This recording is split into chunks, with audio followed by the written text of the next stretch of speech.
America, success in both fame and fortune. Welcome back, brave explorers of impossible worlds. We are excited to have you here to continue this odyssey together. Before we continue, everything you'll hear is pure fiction, so please don't try to replicate combat techniques at home. This wonderful story in all its rights belong to its brilliant original author. We are only the messengers of entertainment. Want another dose of adventure? Subscribe to our YouTube channel so you don't miss a single chapter, and if you can't wait, our Patreon has exclusive surprises you'll love. Chapter 76 French Buyer. The Savannah Film Festival currently has no awards program, it's more about film screenings and artistic exchange. Filmmakers and actors from around the world will meet face-to-face with students from the Savannah College of the Arts during the festival. Benjamin's crew on Zombie Gigolo certainly didn't qualify. Although he graduated from the Savannah College of the Arts, Benjamin didn't even have a notable alumnus. Numerous promotional booths were set up in the space between two theaters on campus. Martin and Catherine, the film's lead actors, donned their costumes from the film and distributed promotional materials to passers-by. Martin's vampire costume and Catherine's leather-clad, sword-carrying huntress look attracted many who entered the booths to learn more about the film. Zombie Gigolo will be showing at the Festival Theater at 7 p.m. A prominent banner hung in the center of the promotional board. Martin, the male lead, was incredibly enthusiastic. With each brochure he handed out, he'd say, 7 p.m., Festival Theater, welcome. His dedication kept Catherine, the female lead, from slacking off and constantly talking. Occasionally, when the crowd was light, Martin brought 2 unopened bottles of mineral water and handed one to Catherine. While she sipped her water, Catherine whispered, "No matter how many more we do, our pay won't increase." Martin smiled and replied, "We're the male and female leads. If the film sells well, no one can steal our limelight." Another person, drawn in by the large poster, approached. Martin put down his bottle of mineral water, met them, and handed them a flyer. The person picked up the flyer and read it intently. Martin noticed that he was not simply curious and said, "Sir, the film will be screened at the Festival Theater at 7 o'clock in the evening. If it is convenient for you, you can come and learn about it." The man pointed to the character on the color page and asked, "Are you the male lead?" "You play a vampire." "Yes, I am the male lead." The other party's English was accented, and Martin sounded very similar to Michel Gondry. He tentatively asked, "Sir, are you French?" The man nodded. "I am Blanc from France." Martin invited Blanc to the booth and said as they walked, "You look like a practitioner in the film industry." Blanc asked, "Because I participated in the film festival. Your temperament is very similar to that of a French friend of mine. Film practitioners from the same country may be friends or enemies." Martin's words were vague. He is a film artist. He just came to Georgia to shoot a movie some time ago, so I was particularly impressed by him. Blanc laughed. "Michel you mentioned." Martin immediately understood the situation and said, "Yes, director Michel Gondry. I've enjoyed French cuisine in Atlanta and Georgia specialties with him. He's not only a film artist, but also a culinary expert of the highest caliber, even for a French person." The words were particularly appealing to Blanco, who followed Martin into the booth. Dave, Benjamin, and the others, seeing Martin's enthusiastic interaction, stayed put. They were very confident in Martin. Catherine had already taken over the reception duties. Kelly Gray, dressed in a professional suit, arrived at the booth with her assistant, Ella, and quietly approached to listen in on the conversation between Martin and the others. "When Michel left, he invited me to Paris," Martin said with longing in his eyes. "I've always wanted to experience the atmosphere of this city of art and romance up close, but sadly, months have passed and I still haven't had the chance." Blanco was quite polite. "There will definitely be a chance. Maybe you'll be able to attend the Cannes Film Festival someday." He thought for a moment, then took out his business card and handed it to Martin. 7 p.m., Festival Theater, right. Martin took the card and quickly scanned it. It was addressed to the business manager of Europa Film. "Yes, 7 p.m., he said with a smile. "Please wait." Martin took out a formal invitation and handed it to Blanco with both hands. "The crew would be honored if you could come." Blanco took the invitation and shook Martin's hand before taking his leave. Not far from the exhibition area, finding a quiet spot, he pulled out his phone and called Michel. After saying hello, he said, "I'm in Savannah. I just met an interesting person who I think is your friend, an actor named Martin Davis from Atlanta." Michel Gondry replied, "He's indeed a friend. He's a nice guy with great acting skills, and he's really longing for France." Blanc had received many invitations that day, and after finishing his call with Michel Gondry, he only gave it a moment's thought before deciding to go see Zombie Gigolo that evening. Inside the exhibition area, Kelly approached and asked, "Is someone important?" Martin handed her his business card, "A buyer for Europa Films." From what he said, he's from the same hometown and a friend of Michel Gondry. Kelly immediately thought, "Did you make use of Michel Gondry's connections?" Martin said, "It should be useful. I think he'll be at the screening tonight." Kelly turned to Ella and said, "Make sure to get VIP seating. There is no mistake in the poem, just go to the 6-9 book bar and take a look." Ella responded.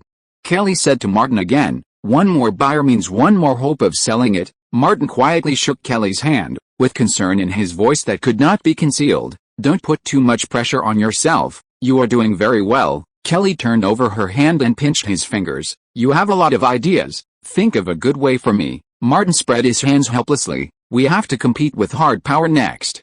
My bad ideas will only hold us back and make things worse." Although he had studied the film sales and marketing in the United States for some time, Martin felt that he had only understood the basics, and it was better to say less about the specific business.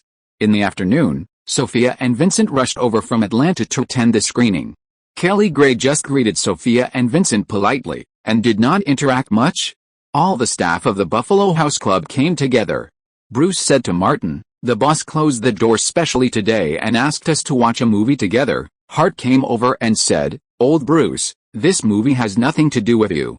I asked you to show up, but you didn't listen." Bruce said, "I'm a dirty and tiring person." Hart understood what he meant and asked Martin, "Martin Dad, have you seen the sample film?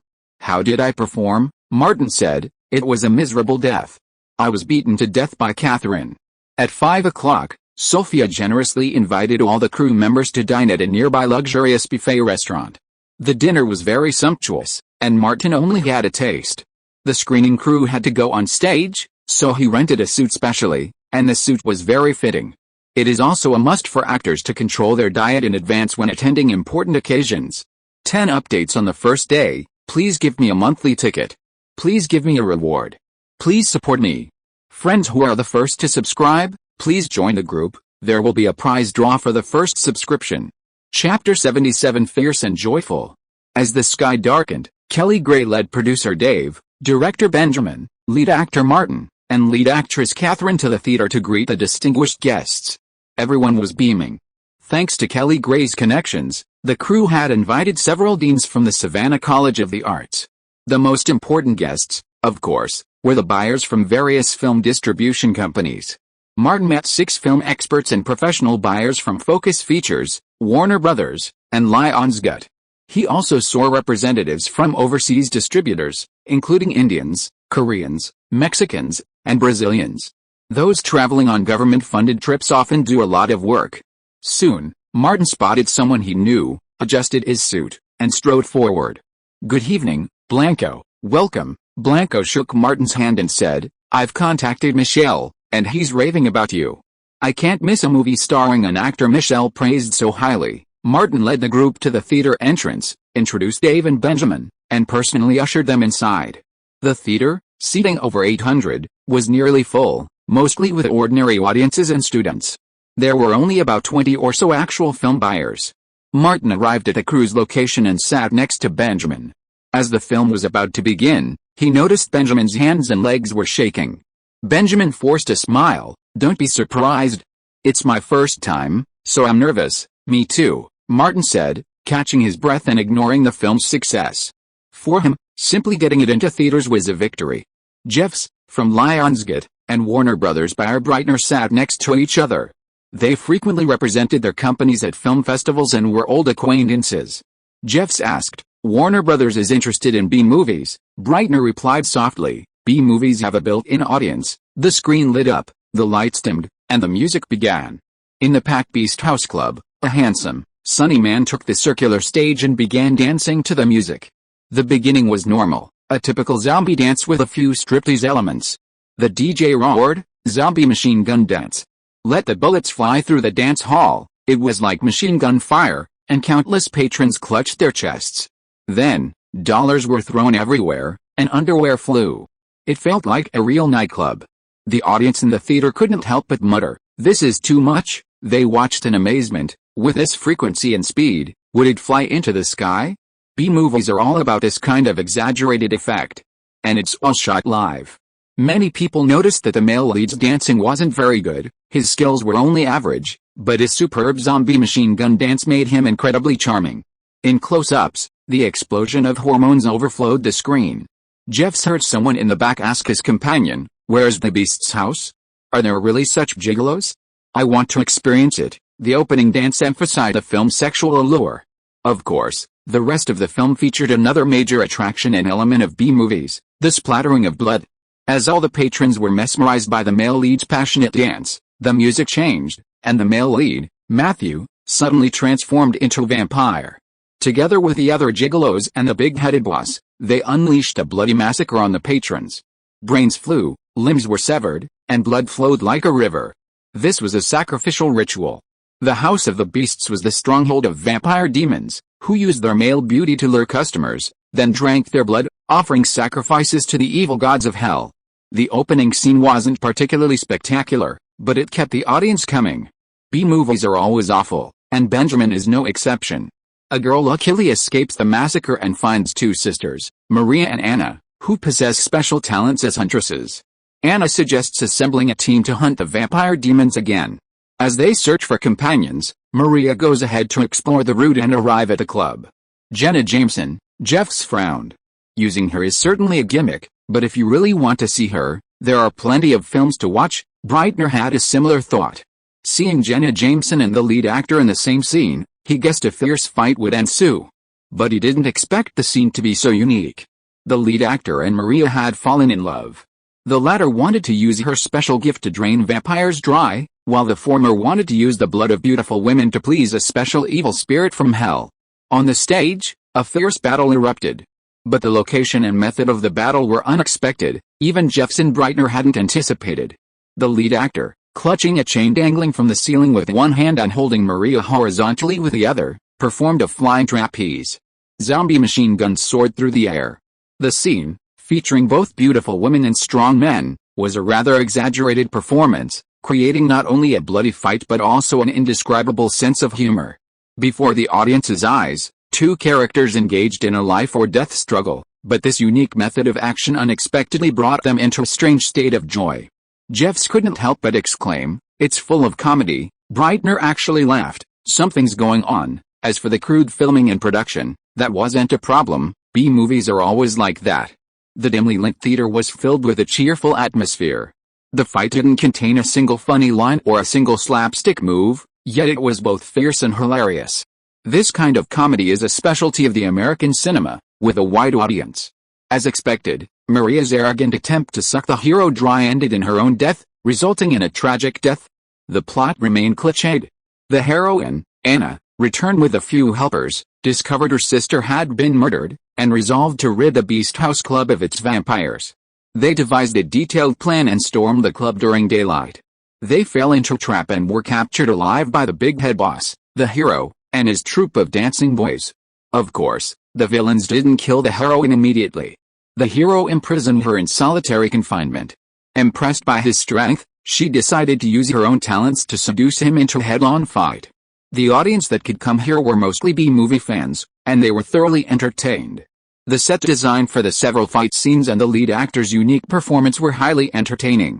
The finale unfolded, and through the heroine's psychological dynamics, the protagonist's fighting philosophy was once again presented. Unrelated text follows. Previously, the heroine's sister had failed and been murdered. However, the heroine, with superior talent, defeated the hero head-on. In the ensuing battle, the heroine decapitated him. With him dead, she led her team in a bloodbath at the Beast House Club, taking his head as a demon hunting medal. At the end of the film, the heroine, having led the demon hunting team out of the city, discovered she was pregnant, and the hero's head had vanished. Hearing applause in the darkness, Blanc stood up and applauded. Unlike ordinary French film companies, Europa, where he worked, was arguably the most commercial-minded in France, and perhaps even Europe. Founder Luc Besson never made art house films. The style of the company's chief executive influenced the style of the entire company. Blanc was also a film buyer with a commercial bent. This film perfectly executed the elements of American B-movies, the splattered blood, The terrifying atmosphere, the exploding hormones. Even the typical American shitty jokes, which he had previously considered unremarkable, were uniquely crafted. There were none of those cheesy lines, and even the hero was killed by the heroine, yet there was a sense of joy. The hero, in particular, was exceptionally brilliant in the first two of the three major scenes, a truly spectacular show. The zombie machine gun dance and the trapeze artistry were hilarious. Those French directors who only deal in obscure, cheesy dramas should come and see how true artistic drama can be made joyful and entertaining.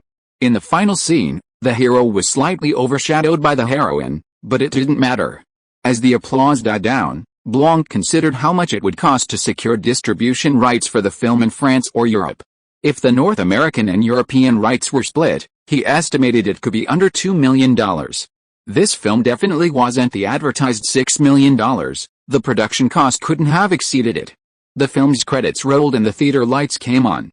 Dave called out to the main cast and crew, "Come on, take your curtain calls." Benjamin stood up. Perhaps nervous or perhaps his legs were numb, he nearly fell as he took his first step. Martin, quick-witted, quickly caught him. Benjamin turned back and forced a smile. "Is everything okay?" Martin said. "Director, we did it perfectly." "Come on stage." Benjamin stepped forward. Martin then said, "Call everyone in the crew." Benjamin replied softly, "Call them all on stage." Martin turned back and waved to Hart, Robert, and the others seated in the back. Kelly Gray had paid for a large group of media reporters, who were snapping photos. Hart and the others joined the press, standing with the crew. Their profiles were sure to soar once the film hit theaters.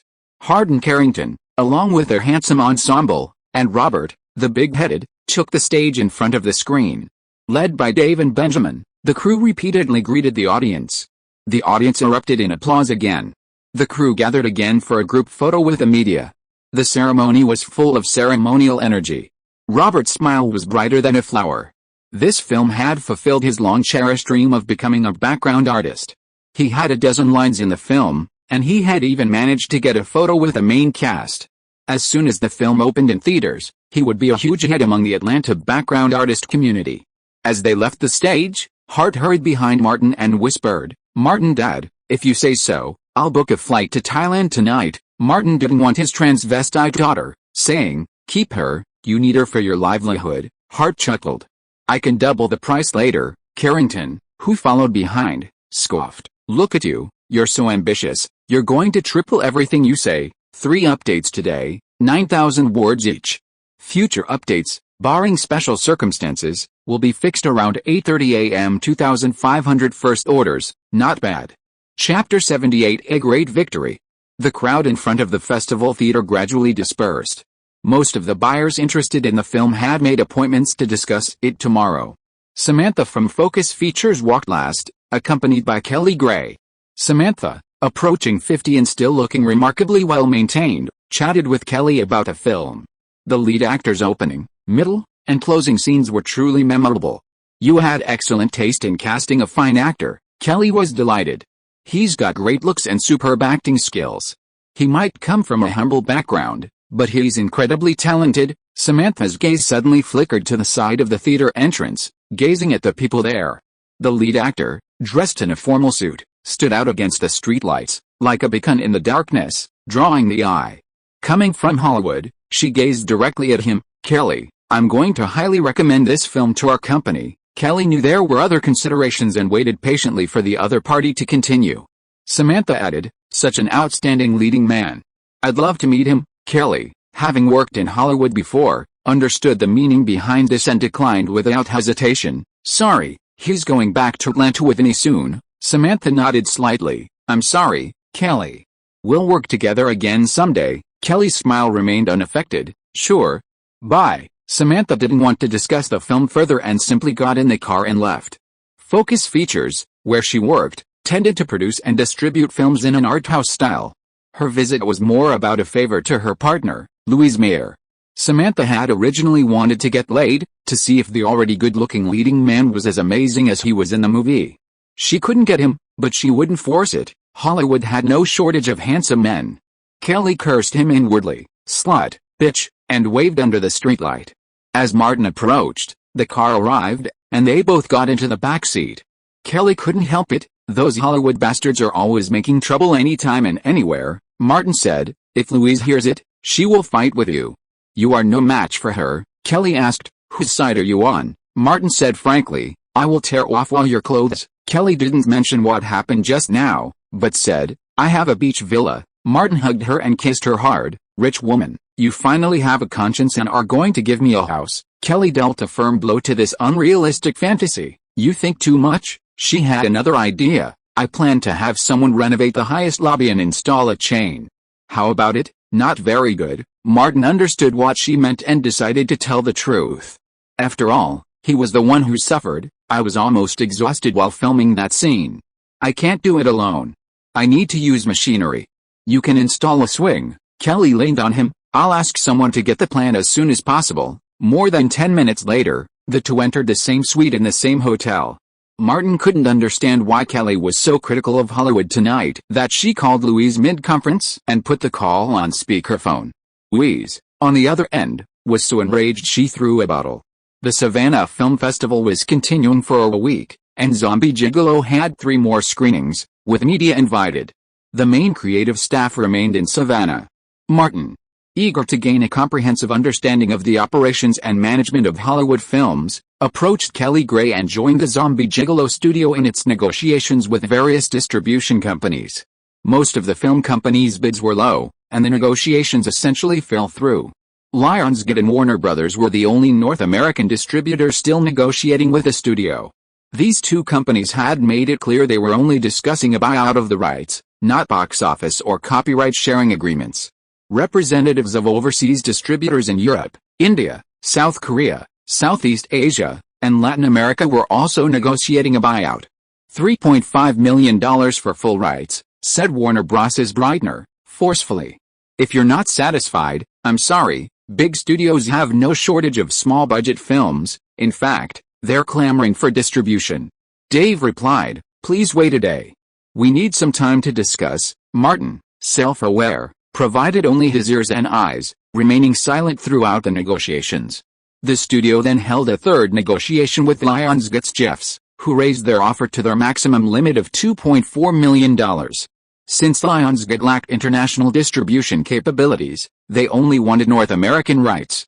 Kelly Gray then rushed over for an emergency meeting. "Our goal is clear. If the price is right, we'll sell the rights and get them into theaters." Dave said, "I suggest Lionsgate. We'll sell the North American rights to them, and sell the international rights separately. That way, we'll have more room to maneuver." Kelly was actually quite content with $2.4 million, but she wouldn't mind making a little more. Kelly asked, "What are the release plans from Warner Brothers and Lionsgate?" Benjamin took the initiative, saying, "Warner Brothers is tentatively planning to release the film in March or April. They're a large company, so they don't mind the delay." He wanted the film to be released theatrically as soon as possible, and he had a preference. Lionsgate is small and financially strapped, so they don't want to take on too much time. Once they acquire the rights, they'll immediately submit them to the Motion Picture Association, MPAA, for ratings. They had a horror film temporarily pulled in mid-November, which would be a perfect time for Zombie Gigolo to get it in. Kelly pondered, "What if the ratings don't go well?" Benjamin said, "Take a cue from Y2 Mama Tambien and skip the ratings and go straight to previews." Kelly knew the film. Mexican director Alfonso Cuarón. Good Machine Distribution wasn't happy with the MPAA rating, so it went straight to theaters. Not only did it gross over tens of millions of dollars in North America, but Cuarón also received an Oscar nomination. This isn't an isolated case in North America. Normally, if a ratings process is available, it should be applied. Small companies prioritize quick results. Dave added, Lionsgate plans to start with a small-scale preview in California and Georgia. If the previews perform well, they'll invest more in promotion and marketing. If not, after 2 or 3 rounds of previews, they'll release it on DVD and videotape. Kelly specifically added, "I understand that for a small-budget film, the costs of promotion and distribution far exceed the production costs if it's screened on a larger scale." Martin listened intently, his thoughts turning to the Blair Witch Project and Paranormal Activity. Kelly made a decision: selling the global rights in one go isn't in our best interest. We'll split the rights. Lionsgate will sell North America.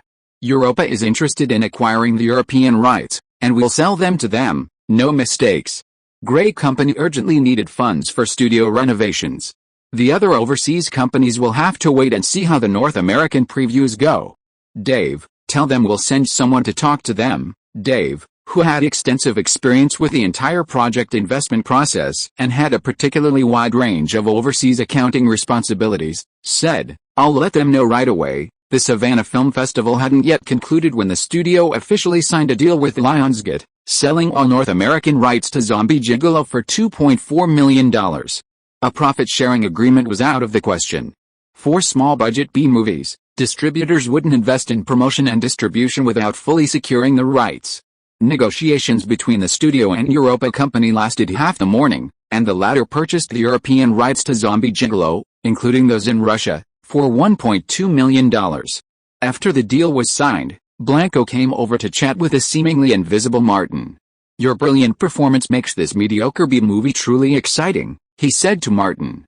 If you want to be a star, the filmmaking market in Atlanta is too small, Martin said. I'll be in Los Angeles after the film opens. Blanco smiled and said, looking forward to seeing you there. Martin specifically mentioned a director they both knew. Michelle said he's settled in Los Angeles. I'll definitely visit him. We can have a drink and chat about French cuisine and British dark cuisine. Blanco's smile widened, and he said politely, I'm looking forward to that day. The studio sent someone to accompany the overseas buyers back to their respective markets. If the film performs well in North American previews in Latin American markets like Brazil and Mexico, it will be easy to sell the rights for millions of dollars. Combined with Australia, New Zealand, and parts of Asia, the studio expects to recoup the announced $6 million production cost. For the film's two major investors, this is a huge win. Once Grey Pictures truly opens its Hollywood doors and can access box office distribution, similar projects will have more room for maneuver. The film's acquisition by Lionsgate meant Martin was guaranteed a leading role in a theatrical release. It was a credential he could boast of. On the penultimate day of the festival, Martin returned to Atlanta in Kelly's car. Kelly was in high spirits. Benjamin told me yesterday that after a month's break, he'll be preparing for a new film. Martin asked, is it a B-movie? Kelly smiled. He's good at that. I wouldn't trust him with anything else. Martin asked vaguely, is the funding still the same? Kelly clasped her hands in her lap. Vincent and Sophia are willing to invest.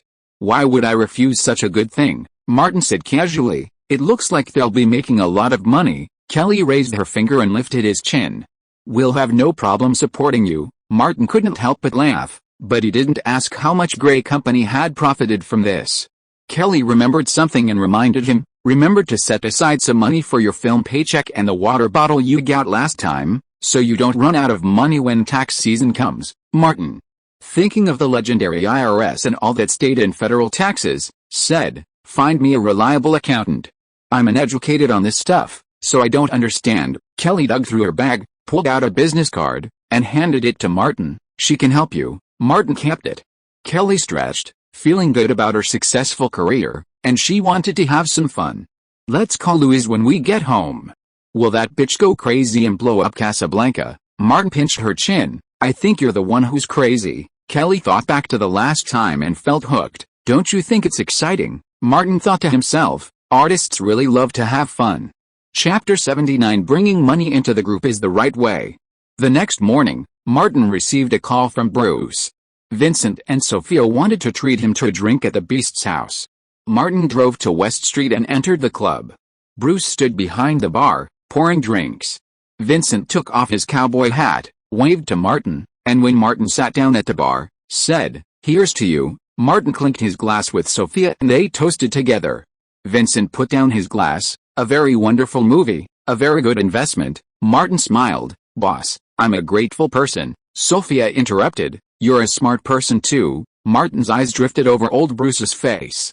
Old Bruce didn't say anything, so he simply said, Boss, Sophia, you're looking for me. Why don't you just buy me a drink? This time Vincent didn't speak, and Sophia took over. When the crew was filming, I heard that you were planning to develop your career in Los Angeles. Martin nodded. Yes, there are plans in this regard. Sophia gestured to old Bruce to pour the wine. Los Angeles has a lot of opportunities, many film studios, and many crews. I heard that hundreds of movies are shot every year. Martin honestly said, I've never been to Los Angeles, so I don't know the details. Sophia received a notice report from the studio this morning. She was very satisfied with a previous investment. In this kind of business, you should focus on the familiar rather than the new. Sophia and Vincent looked at Martin again. Hollywood movies often cost tens of millions or even hundreds of millions of dollars. If you can come across such an opportunity, don't forget our old friends in Atlanta. Hearing this, Martin felt relieved. If nothing else, it was crucial to bring in funding at a crucial moment. He barely needed to think, his words dripping with genuine emotion. Atlanta is my home. No matter how far I go, I'll always come back. Why? It's where I have my most precious memories and friends. As he spoke, Martin glanced at Bruce. Bruce, with a tacit understanding, secretly gave him a middle finger. Martin continued, with an investment opportunity, how could I forget you guys? I told Vincent that it was all thanks to your investment and support that we landed the lead role this time. Sophia raised her glass. I propose a toast to our future collaboration. Martin clinked glasses with her and Vincent, downing their drinks. Only then, up close, did he notice that Sophia's bent upper arm was thicker than Lily's thigh. Martin realized something was wrong. Why Lily's leg? He had definitely not peeked. Vincent then said, my most successful investment to date was lending money to Jack Davis. That money led me to meet Martin. Martin said helplessly, boss, can we not mention Jack? That old bastard hasn't contacted you. Vincent smiled, a rare moment. If I were you, Martin, the next time I see him, I'll break his legs. Martin shook his head, because he doesn't deserve to go to jail. Sophia continued to ask Bruce to pour her drinks. Let's have another drink. Martin clinked their glasses again. As Vincent and Sophia drank, Bruce suddenly gave him a look. Martin understood and chatted about the so-called investment for a while longer. Then, at the right moment, he said, I have an appointment with the director of the Marietta Theater. I can't break it. Sophia extended her hand. Let's talk some other time. Martin politely shook her hand, feeling it was like holding a stone. Okay. Leaving the club, Martin went to the Marietta Theater Company. Jerome had indeed arranged to meet him. As soon as he entered the community theater, he saw dozens of people sitting inside. There were 7 or 8 people standing on the stage. Robert, shaking his big head, was directing the performance. Robert became a teacher. Martin waved to the stage and went straight to the second-floor office. Jerome pointed across and said, sit down. Martin sat down and said, the troupe is thriving. Jerome said casually, there are quite a few new people. The troupe has signed an agreement with the Grey Company to use extras, and many extras are seeking to join the troupe. Martin had heard about this from Andrew. Grey Company's late-night shows will not stop. Captain, please contact Andrew more often. I will. Jerome changed the subject. Last night, I spoke to Robert Patrick on the phone and told him about your situation. He said that when you arrive in Los Angeles, you can go to Sherman Oaks to find him. The captain handed Martin a card with the address on it. Patrick will provide you with some help. Martin said solemnly, thank you, Captain. Jerome suddenly emphasized, Martin, you are a member of the Marietta troupe. Since you are going to Los Angeles, you must make a name for yourself and don't embarrass the troupe. Martin promised, Captain, I will. I want to thank you for everything you've done for the troupe. Without you, the troupe wouldn't be where it is today. Jerome sighed softly. As the troupe leader, my abilities are limited. This is all I can do for you. Martin had wanted to invite Jerome to lunch, but Jerome declined. He went downstairs and called Robert, who was busy and had only taken the time to come over and chat with him for a few minutes. After the photo of me and the crew was published in the newspaper, a very beautiful actress took the initiative to pursue me. Robert whispered about something that happened recently. I know, she's not interested in me, but someone else. Martin was very cooperative. What happened next? Robert said, the day before yesterday, she was pestering me, and I bought a bottle of Coke. The Coke might have just fallen or something, and I wasn't paying attention. I unscrewed the cap and the Coke that came out sprayed all over her head and body. She wants to sue me. Martin found a lawyer's phone number and texted it to Robert. Go consult a professional. Robert glanced at it and his big head drooped a little. I don't know why, but my luck turned bad when you were in Savannah. Martin thought of Moz Hanksy and Adam Smith, and said solemnly, be patient for a while, keep your phone open, and I may call you anytime when I go to Los Angeles. Robert retreated a little. Going to Los Angeles means leaving my hometown. We'll talk about it then. Martin knew that there was no point in saying more now. I have a dinner appointment with old Boo. If you don't come, I'm leaving. Robert was very teacher-like. I'm now the chief acting instructor of the Marietta Community Theater, and I have to teach these rookies." After leaving the troupe, Martin went to Rosario's, where they'd been before, waited for Bruce to arrive, and ordered some Mexican food. Bruce warned him, "Be careful when you drink with Sophia next time, she can hold a lot of alcohol." Martin immediately thought, "Bruce, you're not drunk, shut up." Bruce hesitated at first, then a look of sadness crossed his face. "I didn't know it then, and I had a few more drinks with her. And ended up getting drunk." Martin poured him a beer. "What a sad story. Those who argue with others will eventually be argued with." Bruce, who was about to drink his beer, instinctively lifted his jacket. Martin quickly said, "Civil people, there is a patrolman over there. Don't give the son of a bitch a chance to empty the magazine." Bruce withdrew his hand. "You're lucky." Martin thought of Scott and asked, "How long will Sophia's interest in a person last?" Bruce shook his head, "Not necessarily. Some last longer, and some get bored after a few days." Martin asked again, "Who had the worst ending?" Bruce couldn't help laughing. "As far as I know, Sophia has never killed anyone. The worst one just had a prolapse of the anus." Martin thought of a possibility. "It can't be you, right?" Bruce really wanted to pull out his gun. "You stinky piece of shit, I must tear your head off and see what kind of dog shit is inside." Martin said again, "Old Bruce, why are you so excited?" "Yeah, why should I be excited?" Bruce suddenly calmed down and said, "If you encounter a mess that needs to be cleaned up again, don't come to me. I won't help you even if you give me $100,000. Just then the waiter brought the dishes over, and Martin said, "Eat, it's on my treat." Bruce changed his tone, "Since you're treating me, I'll charge double next time." Martin forked a piece of black pepper beef and said, "Don't worry. When I see you again, I'll book you first class on a plane in a 5-star suite, and I'll also get you a big-ass beauty." They finished their meal, Martin paid the bill, and drove back to the neighborhood. As they entered the Carter family's house, they heard Lily yell, "Hall, you idiot. Come over here and see if I'm taller than Elena." Barefoot, Lily stood beside Elena and gestured, "I really am taller than you." She saw Martin and said, "Look, I am." Martin sat on the sofa, chewing gum. Elena ignored her and picked up 2 magazines, moving to the sofa and sitting on the armrest next to him. Lily put her hands behind her back and said seriously, "Elena, I'm taller than you. You can't touch me anymore." Before she could finish her words, the magazine in Elena's hand flew out and hit her in the face. Lily covered her strong nose and said in a muffled voice, "Martin, are you a masochist?" Martin picked up the baseball Hall had thrown beside the sofa and tossed it up to catch it. Lily fell silent and sat on the sofa in a sullen mood.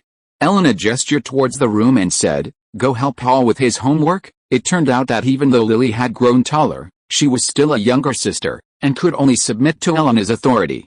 Elena and Martin chatted for a while, then checked the time and said, "Harris is driving his Ford to make a delivery. Can you take me to work?" Martin patted Elena's butt and said, "Glad to help." They got into the BMW and Martin drove out of the community. They were alone in the car. Arriving near the Blue Water Bar, Martin stopped the car and asked Elena, "Have you ever thought about living in Los Angeles?" "Why go to Los Angeles?" After Elena got a formal job, she stopped swearing, "My home is in Atlanta, my family is in Atlanta, and all my relatives and friends are in Atlanta." Martin said, "We can go together, I still have to wait for Emma to come back." Elena was deeply worried. If she comes back and we are not here, Scott will go crazy and hurt her. No matter what she does. She is Lily and Hall's mother. She took the initiative to avoid the subject. "When is the movie you starred in released? Take me to see it." Chapter 80 Going to Hollywood. In mid-November, late-night previews for Zombie Gigolo began airing on local television stations in Los Angeles and Atlanta. Lionsgate professionals had edited in highlights like the trapeze artist and the machine gun dance. Advertisements also feature the ratings-boosting Grey's late-night show. Then there were the trailers and posters in preview theaters. For previews, distributors invested limited resources, targeting a specific audience. After a brief week of quiet promotion, Zombie Gigolo premiered simultaneously in 8 independent theaters in Los Angeles and Atlanta. Elena had a day off, and Martin had made an afternoon appointment with her to go to the movies. Lily, brazenly, followed. With 2 adults in tow, and Lily's height, she easily slipped into the theater. After all, it was only rated R, not 17+. The somewhat dated theater had many empty seats, so the 3 of them chose a row near the back. As they sat down, Lily slipped past Elena and sat to Martin's left. "Elena, who was sitting on Martin's right, glanced at him and said, "Watch the movie and watch your mouth." Lily nodded and said, "There aren't many people here. Is there anyone watching the movie you acted in, Martin?" Martin stuffed the popcorn in his hand at her and said, "Eat and talk less." Eleanor handed Martin a Coke and asked in a low voice, "Isn't the audience a little small? In the old theater that can accommodate nearly 200 people, there are less than 40 people sitting sparsely." Zombie Gigolo was showing in the theater. Martin had achieved his goal and was in a good mood. It's a low-budget B-level movie, only 3 months of shooting and production. We can't expect many viewers. Lily wanted to speak again, but Martin pressed a Coke into her hand and said, "Drink water." As the opening commercials played, Lily quickly counted and said, "Not counting us, there are 37 people," she muttered. "Let me calculate. Movie tickets are rounded up to $6 each, so this show will take in $240. Eleanor was curious. "What are you calculating?" Martin said, "She's calculating the box office. The movie he's in is about to be released." Lily stretched out a finger and poked Martin. "I've studied box office calculations in film magazines." She glanced at Eleanor's slightly higher chest, muttering to herself that her sister's breasts were inversely proportional to her brain capacity, and continued, "This movie is short, only 92 minutes, and it can be shown 9 times a day. Taking this afternoon show as an average, it takes in $2,160 per theater per day." Eleanor said, "You must have calculated it wrong. It should be $1,860. Martin wasn't stupid enough to contradict Eleanor. He said, "Starting with previews on Friday, this film should gross about $6,000 per theater over the weekend, because the audience size of each screening varied. It could be more or less." Eleanor continued counting on her fingers, then finally gave up. "Martin, you dropped out of school before me, so why can you figure it out and I can't?" Lily spoke faster than she could think. "Because you're really dumb, even dumber than Martin." Eleanor reached for the bottle of Coke and smashed it against Lily's head through Martin's eyes. With a thud, Lily collapsed. Martin quickly grabbed Eleanor and said, "Don't interrupt the movie." The film's plot and basic content remained unchanged, but some unnecessary scenes had been cut, and the scale was slightly reduced to meet the MPAA rating. From the start, Eleanor was transfixed. She'd assumed Martin's late-night scenes, like the one with Imogen, were outrageous enough, but she hadn't expected this one to be even more outrageous. Eleanor gripped Martin's hand tightly, her body pressed against his. With her impulsive personality, she'd have dared to sit on his lap if no one was around. Martin scratched her palm subtly and gave her a look. Eleanor held her temper, deciding to wait until the movie was over and back home. The atmosphere in the theater was lively, with laughter and occasional gasps from the audience up front. Those who had come to see this were undoubtedly B-movie fans, enjoying the somewhat novel twist on the cliché zombie/blood trope. When the show ended, many criticized the plot but praised the lead actor's exceptionally creative and brilliant performances. As they exited the theater, Lily raged, "What idiot came up with this idiotic premise?" Eleanor regretted bringing her out. "Don't make me do it." Lily's words choked in her throat, her cheeks bulging like an oversized frog. Back at her neighborhood home, Lily tried to discuss the movie with Eleanor, but found the idiot Martin and Eleanor gone. She snuck out, set up a wooden ladder, climbed onto the roof, and, taking advantage of the still bright moonlight, began to survey the surroundings. Soon, chaos ensued, with Eleanor chasing Lily with a shotgun. Martin, Harris, and Hall watched Sisters together. Zombie Gigolo previewed in 3 Atlanta theaters, averaging $6,423 per theater over the 3-day weekend. Los Angeles fared better, with 5 theaters averaging over $8,000 per theater. Not great, but not terrible either. Previews are specifically targeted at a target audience, and it's not uncommon for some films to turn over $20,000 per theater. Those that didn't perform well were, of course, limited to 3-day or 1-day previews. This performance was enough to warrant Lionsgate expanding its distribution and increasing its marketing budget. Advertisements and short trailers for the film began appearing on websites, particularly forums frequented by B-movie enthusiasts. Television advertising and print media were also heavily invested in. By the weekend before Thanksgiving, Zombie Gigolo expanded to 54 theaters in North America, with weekend's box office soaring to $425,000. Including the previous weekend's and weekdays box office, this B-movie grossed over $500,000 in North America. As for word of mouth, that's all talk and no action for B-movies. Instead, the lead actor's 3 brilliant performances were widely discussed by B-movie enthusiasts on several film websites. 2 days before Thanksgiving, the Zombie Gigolo studio received a business letter from Lionsgate and immediately called Martin, Catherine, and Benjamin for a meeting. Because the studio's office was small enough to accommodate only 2 operators, the meeting was held at Gray's. Benjamin was in high spirits and immediately gave Martin a big hug. "Men, we're going to be famous." Martin smiled and said, "Is that really that exaggerated?" Benjamin arrived first and whispered, "We're going to Los Angeles." Catherine was excited. "Going to Hollywood?" Benjamin didn't answer. Kelly Gray, bringing Ella into the conference room, nodded slightly to the 3 of them, and said, "Lionsgate just informed us that Zombie Gigolo will be expanding its release to 650 theaters this weekend, covering every state in the U.S. We've done it." Martin leaned back in his chair, looking up at the ceiling, his hands raised and clenched into fists. His gaze, piercing through all the obstacles, seemed to see the sky. It was so damn blue, the sun so damn bright, bald Benjamin was so damn handsome, Ella's freckles were so damn pretty, and Kelly and Catherine were so gorgeous. In his joy, everything seemed pleasing to him. Even if Blackie came over, Martin would still call him handsome. The impact of a preview screening was vastly different from that of a full-scale release. Wasn't this what Martin had been doing, jumping up and down like a monkey for nearly 6 months? Benjamin slammed the conference table with joy. Seeing Martin's fist coming towards him, he bumped into him. In his excitement, he used too much force and cried out in pain. Catherine was slow to react, perhaps not yet realizing the potential of 650 theaters. She pinched her cheeks and asked, "Ms. Gray, can we go to Hollywood?" Kelly glanced at Martin and said, "Lionsgate is planning a fan and press event in Los Angeles to further promote the film. They'd like you to come.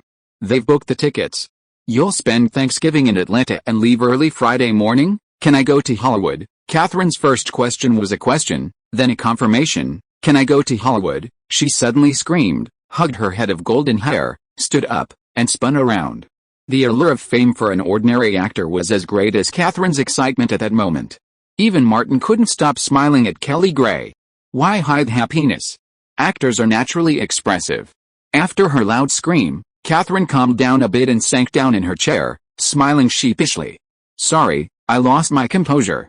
This is so important to me." She reached out and high-fived Martin and Benjamin. "Thank you. Thank you. It's an honor to work with you." Martin smiled and nodded.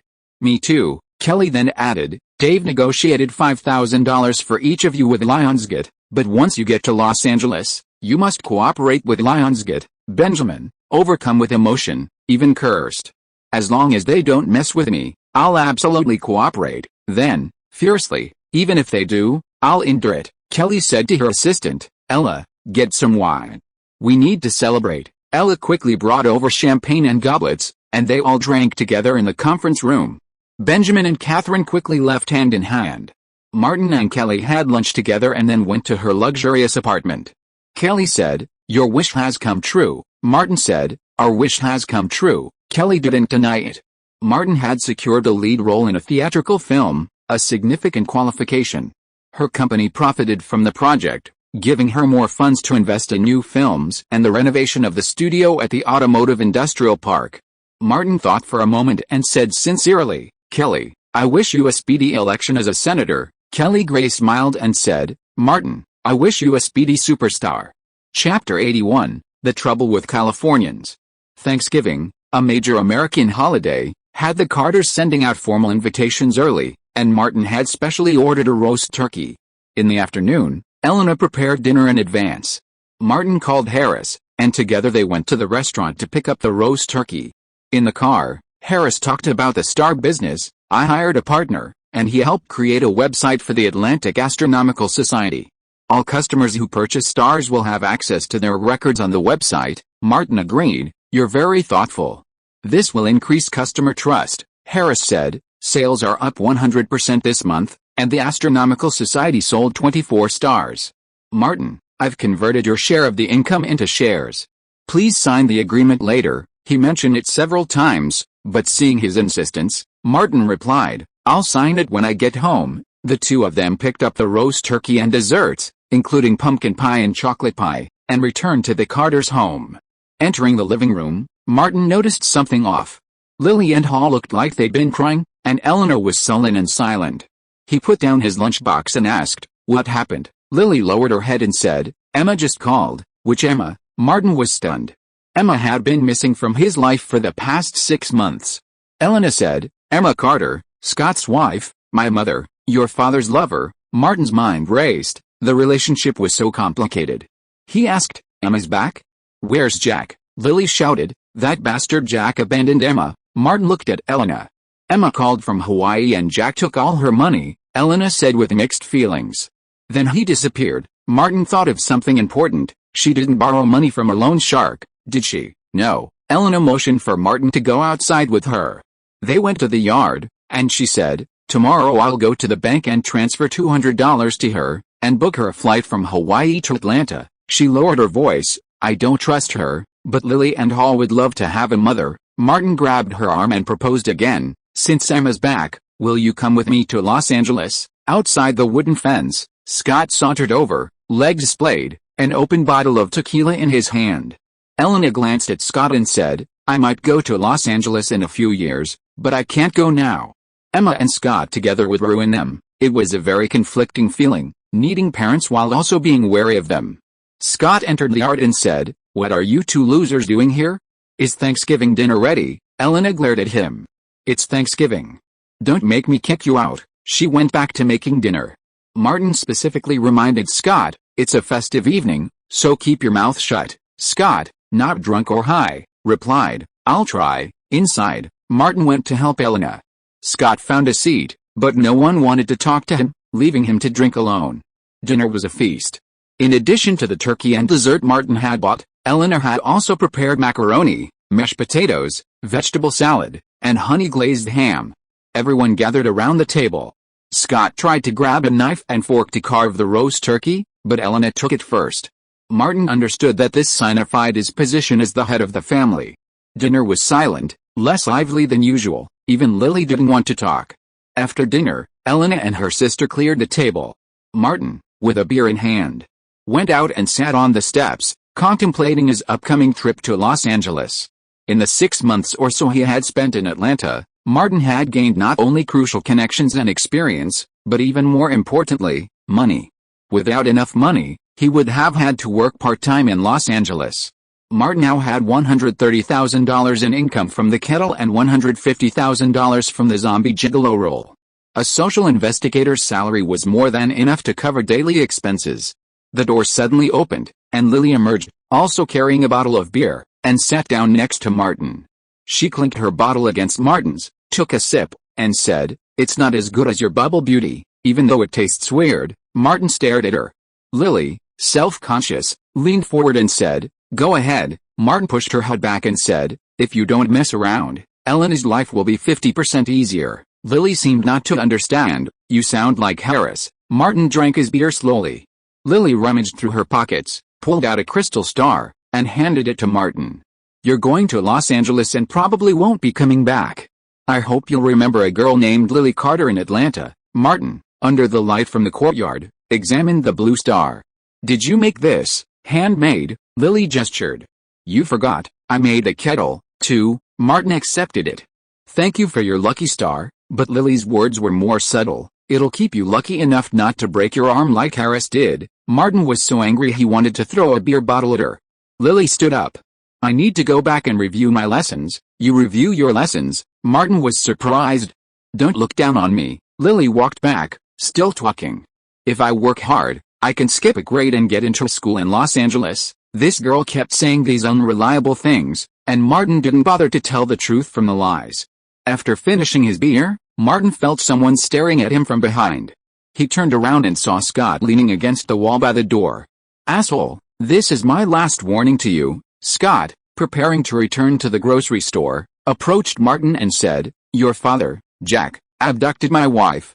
If you dare to abduct my eldest daughter, I will never let you go." He raised a bottle of tequila in his hand and said, "I'll smash your head in with this." Martin pointed outside. "Go back to bed now, or you might get robbed by some black men on the way." Scott's nerves flared up, and he walked cautiously, especially before opening the door, pulling out his specially purchased high-intensity flashlight to illuminate the dark. Martin went inside and told Eleanor he was going back to pack. He didn't have any large items, so he put his clothes and some daily necessities in a suitcase and would be able to leave early tomorrow morning. Just as he was about to rest, Elena arrived. The old, broken wooden bed had finally collapsed under the intense struggle of the two men. Martin had no choice but to drag the mattress out and throw it on the floor. The two men continued to toss and turn, making so much noise that James, who was in the backyard, almost crawled out of the ground. Martin picked up the car keys from the wooden floor and tossed them to Elena. "It's yours, I'll drive for now," Elena, always straightforward, said. "I won't be seeing you off tomorrow. Find your way to the airport." Martin pulled out his phone and called Bruce. "Old Bruce. Get up early tomorrow and take me to the airport." A strange voice came through the receiver, and Bruce roared, "You stinking piece of shit. Can't you call me during the day?" "Go on," Martin said, and hung up. Elena, who had been eavesdropping on the phone, couldn't help but laugh. "Old Bruce, that's a pervert," Martin said. "Old Bruce has the potential to be a psychopathic murderer." The next morning, Bruce drove up to pick Martin up in his new car. Harris helped carry the suitcase and put it in Bruce's car. Elena ran back home, retrieved her new phone, which she had forgotten the night before, and gave it to Martin. There was no sense of separation. With modern transportation and budget airlines, traveling between Los Angeles and Atlanta was easy.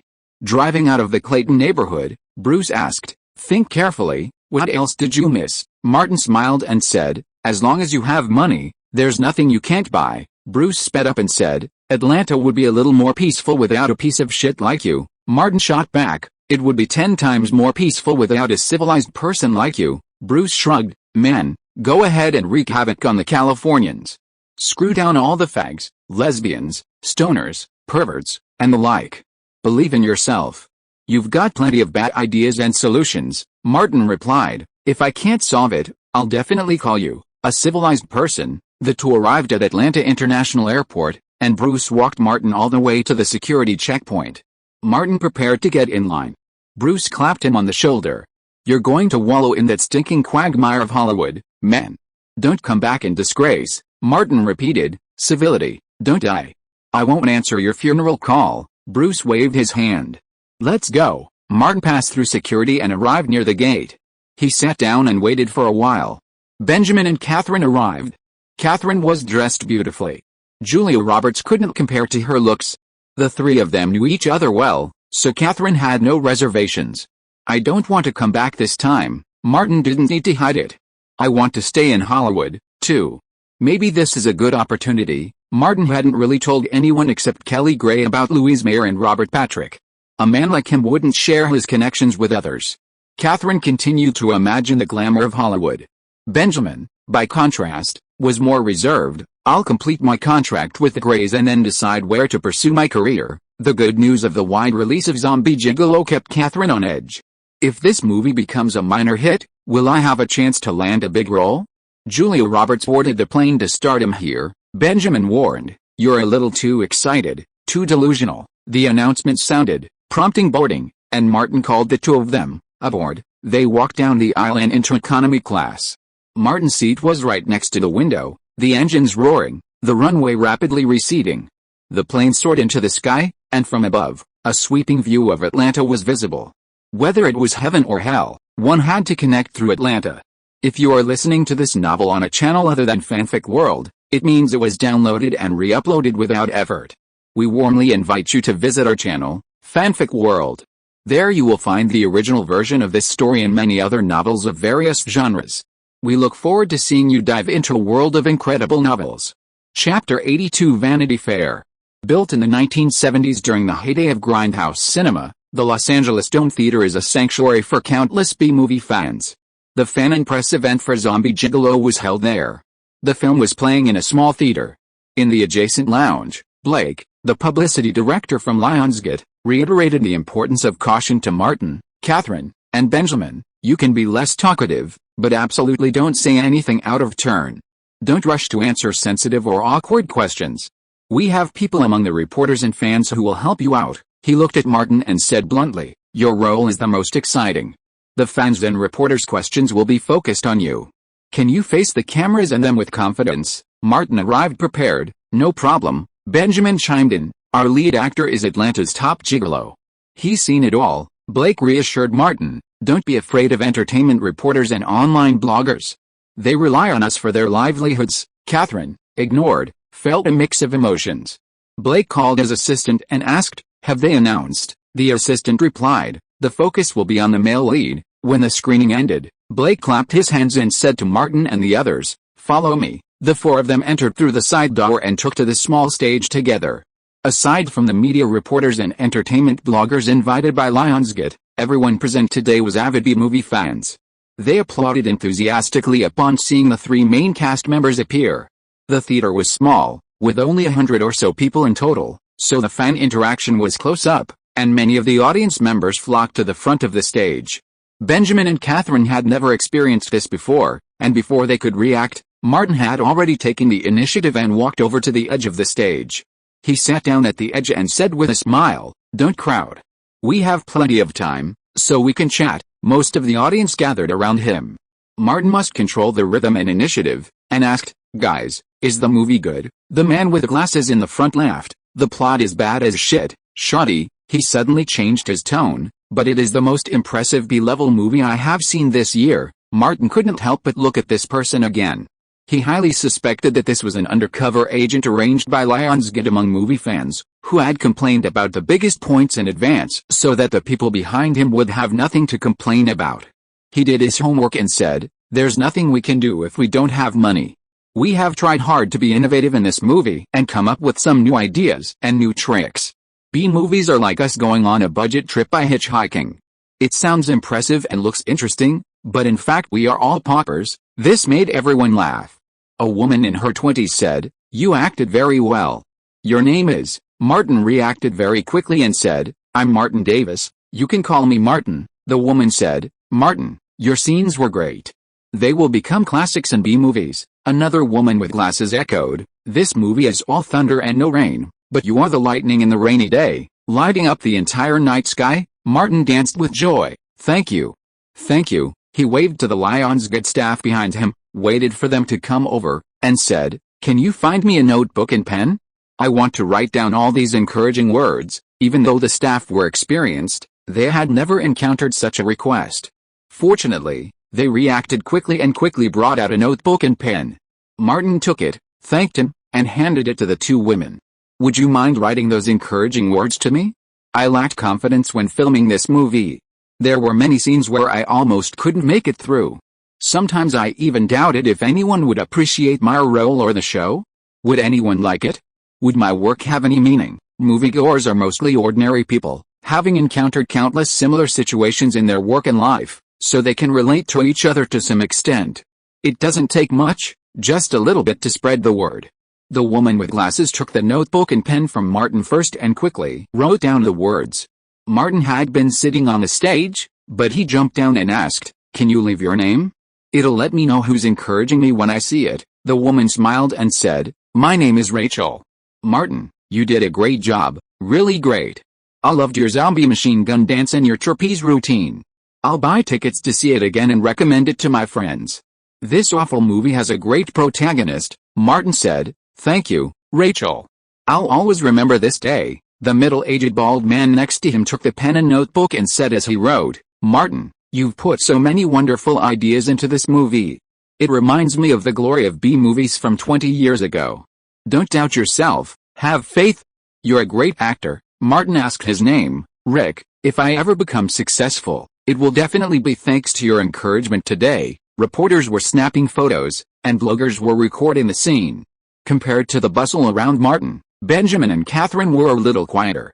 Benjamin was a director, and these days, he was always halfway behind the scenes, so he had to maintain a certain level of class. Before coming to Los Angeles, Catherine was just an ordinary late-night actor. Aside from the occasional training she received at Lionsgate, she'd never received any systematic instruction in how to interact with fans.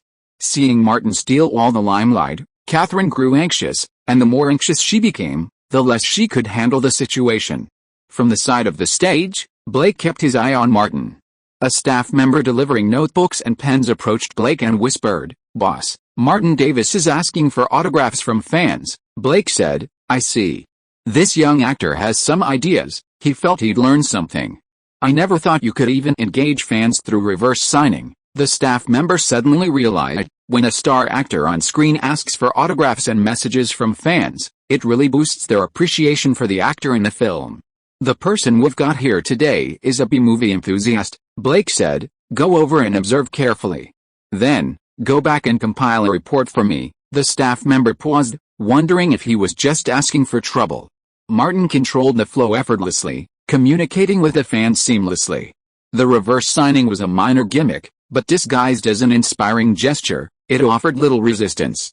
So, Martin naturally said, "Guys, if this movie I'm in is any good, please recommend it to your friends." A flurry of responses erupted. "Sure. I'm a moderator of a B-movie forum and will definitely recommend it." In contrast to Benjamin's poise and Catherine's slightly flustered demeanor, Martin's side attracted the most reporters and bloggers. Blake personally approached the audience, briefly interacting with the invited reporters and bloggers, who mostly turned to Martin's side. Martin invited the fans, "Everyone, come on stage. Let's take a photo together." A crowd of fans surrounded Martin as he took the stage. Martin didn't forget Benjamin and Catherine, waving at them. "Come on, join us." Benjamin strode over and gave Martin a fist bump. Catherine, a rookie actress, was emotionally unbalanced, unwilling to serve as a foil, stubbornly standing still. The trio, who had initially enjoyed a harmonious relationship, had already begun to show signs of rifts as they touched the very edge of Hollywood's fame and fortune. Fans gathered behind and on either side of Martin and Benjamin, snapping photos for the media cameras.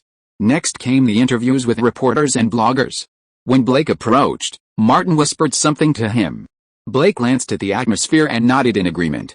Martin completely controlled the situation, picking up the microphone and saying, "Guys, the media and bloggers want to talk to us. You've all been standing for so long, let's sit down and chat." He sat directly on the stage, omitting the chairs. Benjamin, still waiting for Gray's dinner, hesitated briefly before also sitting down. Fans all sat down and gathered around Martin, like loyal followers. The reporters and bloggers, who were supposed to be facing many to one, or even many to three, realized something was amiss. How did it become a dozen facing over 100? Blake remained silent, feeling the publicity had far exceeded his expectations. Catherine shyly moved over and sat next to Martin. From fans to reporters to bloggers, the actress was practically ignored. The actor was a star in the film, and even more so outside of it. The reporters began asking questions, following Lionsgate's usual routine. The first reporter raised the biggest complaint: "Isn't this film a little crude?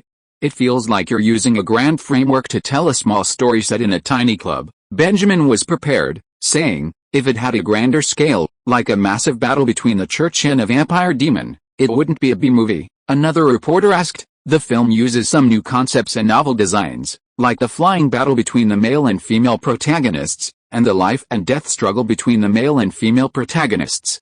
How did you come up with these?" Benjamin pointed at Martin and said, "Those ideas originally came from Martin." At that moment, he remembered something Martin often said, and applied it to his own experience. "He's the most versatile actor in Atlanta," a female blogger exclaimed. "Martin, do you have actual combat experience in this field to design those action scenes?" Martin spread his hands and laughed. "I wouldn't dare use such difficult moves. Only Spider-Man could pull them off, and maybe Batman too." The questions all focused on Martin. Another female reporter asked, "Did the zombie machine gun dance use special effects?" Benjamin shook his head. "No, this is completely live action." A burst of exclamations echoed around them. The female blogger suggested, "Martin, could you perform a bit?" Martin stood up, took off his jacket, handed it to Jessica, who was wearing glasses, and stretched himself briefly, making room for them. "One thing for now, no clothes." He snapped his fingers and said to the Lionsgate people, "Let me play some music." The explosive dance music started, and everyone was stunned. It was truly breathtaking.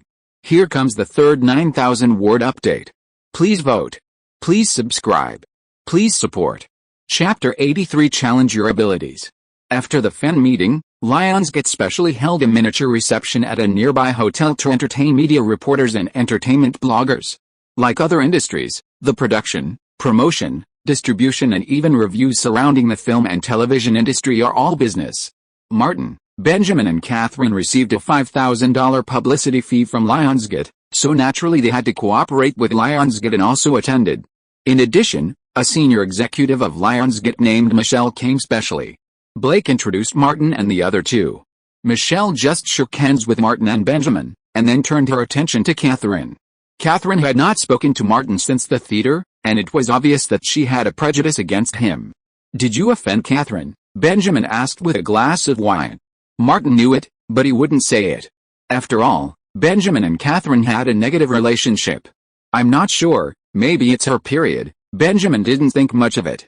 Women's emotions can be really troublesome sometimes. Martin didn't have time to dwell on it. "Ben, don't worry, I'm not that petty." Benjamin's eyes flicked across to where Michelle was chatting with Catherine. He didn't know what he was talking about, but Catherine was beaming. Michelle's eyes roamed over the beautiful actress, his words serious. "You have excellent qualities. You should have come to Los Angeles sooner." Catherine beamed. "I'd love to come, but I never had the chance. I can't just come and leave and be a passerby." Michelle's eyes rested on her pretty face, and he said, "I have a project, and one of the roles is perfect for you." Catherine barely considered it. "Really? Can you tell me more?" "I'd love to stay." Michelle's invitation was straightforward. "I don't have the script with me.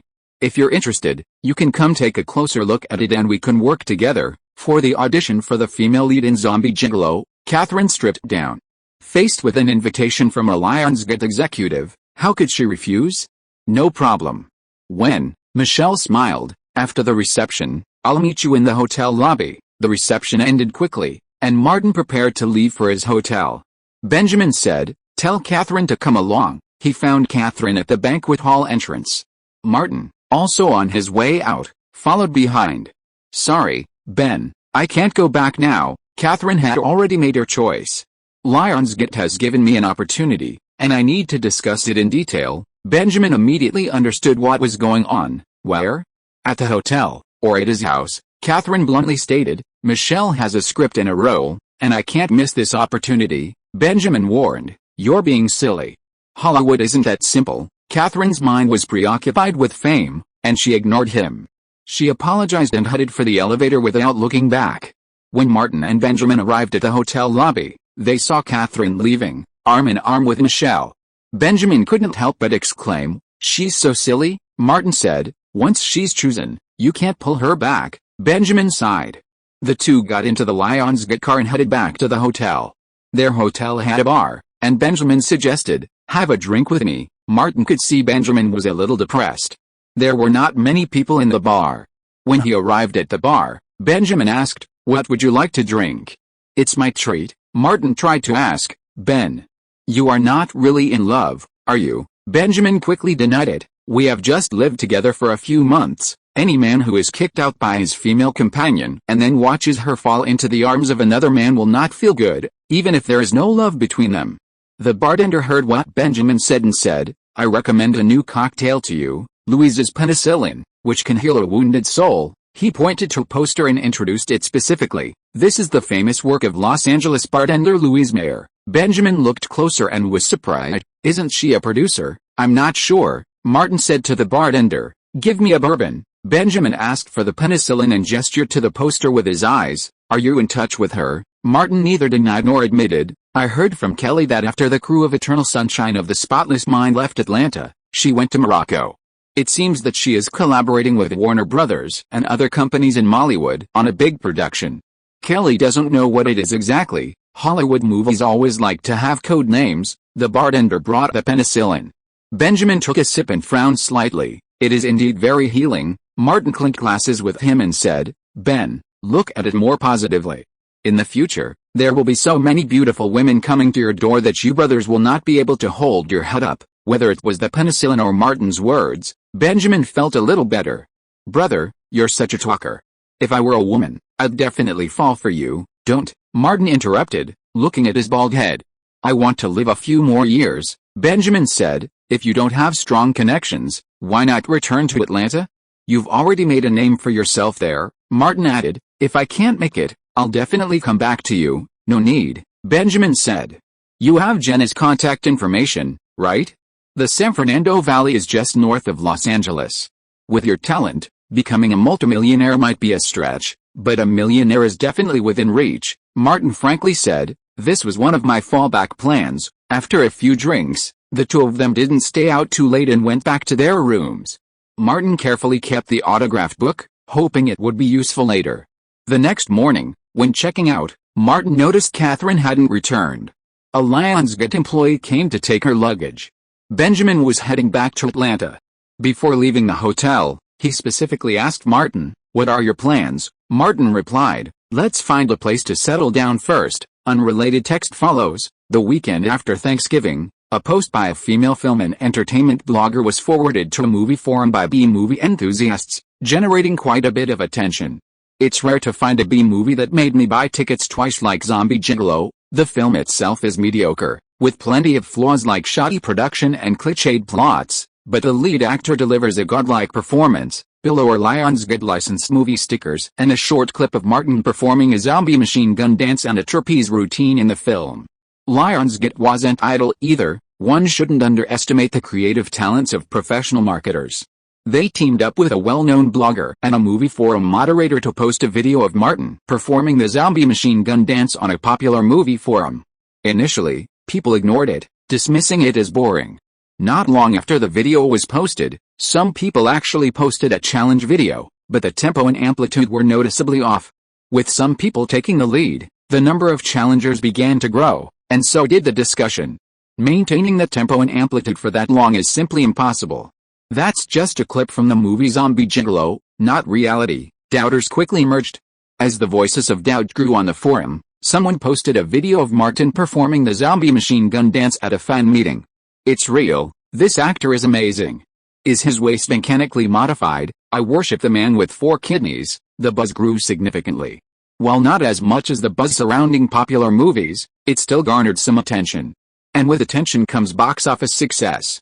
Over the weekend after Thanksgiving, Zombie Gigolo expanded its screenings to 650 theaters, grossing $3.12 million in North America. Including previous earnings, the North American box office totaled $3.88 million, far exceeding the cost of acquiring the copyright. Lionsgate, seeing hope of recouping its investment through box office revenue, expanded its screening to 787 theaters the following week. By the end of the new weekend, Zombie Gigolo had grossed over $6 million at the North American box office. The film's potential had been largely exhausted, thanks to mediocre reviews. On various ratings websites, including IMDb, it received only a failing score of around 5. B-movies are, after all, niche, never mainstream. The hype surrounding Zombie Gigolo and the zombie machine gun dance was like a wave crashing on the rocks, quickly dissipating. However, several newspapers and film magazines mention Zombie Gigolo and Martin Davis. The zombie machine gun dance also became a popular topic at many gigolo bars. Meanwhile, Martin began looking for an apartment in Los Angeles. Single-family homes in affluent areas like Beverly Hills and Santa Monica were out of the question, as rents were relatively high. Martin's goal was to find a place close to Burbank, home to many entertainment companies, with affordable rents, convenient transportation, and a suitable apartment. He looked at several properties in Glendale, Burbank, and North Hollywood before deciding on an apartment in North Hollywood. It's close to Burbank and very close to Sherman Oaks, where Louise Mayer and Robert Patrick live, just a dozen minutes drive away. Before moving, Martin bought a modest Volkswagen sedan and essential electronics like a laptop and a small video camera. After several apartment viewings, Martin finally settled on the apartment. Chapter 84, Inferiority is like an alien. In an apartment building that had been built less than 3 years ago, Martin followed a landlord Antonio to the second floor. Walking up the stairs, Antonio suddenly asked, "Are you an actor?" Martin was slightly surprised, but did not deny. "Good taste. Anyone who speaks with your accent is just an actor who daydreams." Antonio was as fat as a mountain and was out of breath when he walked. "Don't be surprised, I've seen too many." "Most of the residents of this apartment building are actors," Martin asked. "Has there been a star here?" Antonio was surprised. "Are you kidding? Stars? Haha. Let me put it this way, those who leave here, if they are lucky, they wake up in time and go back to where they came from. Those with average luck become high-end call girls. Those with unlucky luck go to the city center to be streetwalkers. The worst-case scenario is that they may be homeless in an alley." Martin thought for a moment and asked, "Are there any who are the luckiest?" Antonio went to the third floor and turned into the corridor. 2 of them went to the valley in the north. I heard that they can earn tens of thousands of dollars a week. They can be said to have realized their dreams and become actors." He took out the key, opened a door, and said, "The previous resident was also an actor. She was lucky enough to go to the valley." Martin inspected the apartment again. Just like the first time he'd viewed it, the small, one-bedroom apartment was fully furnished with appliances, and the desks and floors were immaculately swept. It was move-in ready. Antonio added, "How is it? It's expensive for a reason. From here, you can be at any Burbank studio in 15 minutes, lax in 25, and there's no shortage of restaurants, bars, theaters, art galleries, and even supermarkets nearby." He walked to the living room window and pointed across the street. "For long-term parking, go to the parking lot over there. It's $60 a week, and you can park as much as you want," Martin casually remarked. "It's great. I loved it the last time I was here," Antonio warned. "You can bring someone back to stay overnight, just one or two, as long as it doesn't disturb the neighbors. But no parties here, or I'll call the police and have you removed." "No problem," Martin decided. "Let's sign the agreement." The two signed the lease, and Martin paid 6 months' rent in full. He went downstairs to get his luggage. Since long-term parking wasn't available here, he drove his car to the parking lot across the street and stopped by the management office to register for a weekly pass. The cost of living in Los Angeles is higher than in Atlanta. Martin, tugging his suitcase in one hand and his laptop bag in the other, returned to his apartment building. As he ascended the stairs, a middle-aged man followed him. The light shone on his face, making it look like an oil field burned in Iraq, black, oily, and pitted. Martin reached the second floor and turned into the hallway. A man with a pockmarked face also entered. Martin grabbed the shoulder strap of his laptop bag and reached the door, his attention focused on the man with a pockmarked face.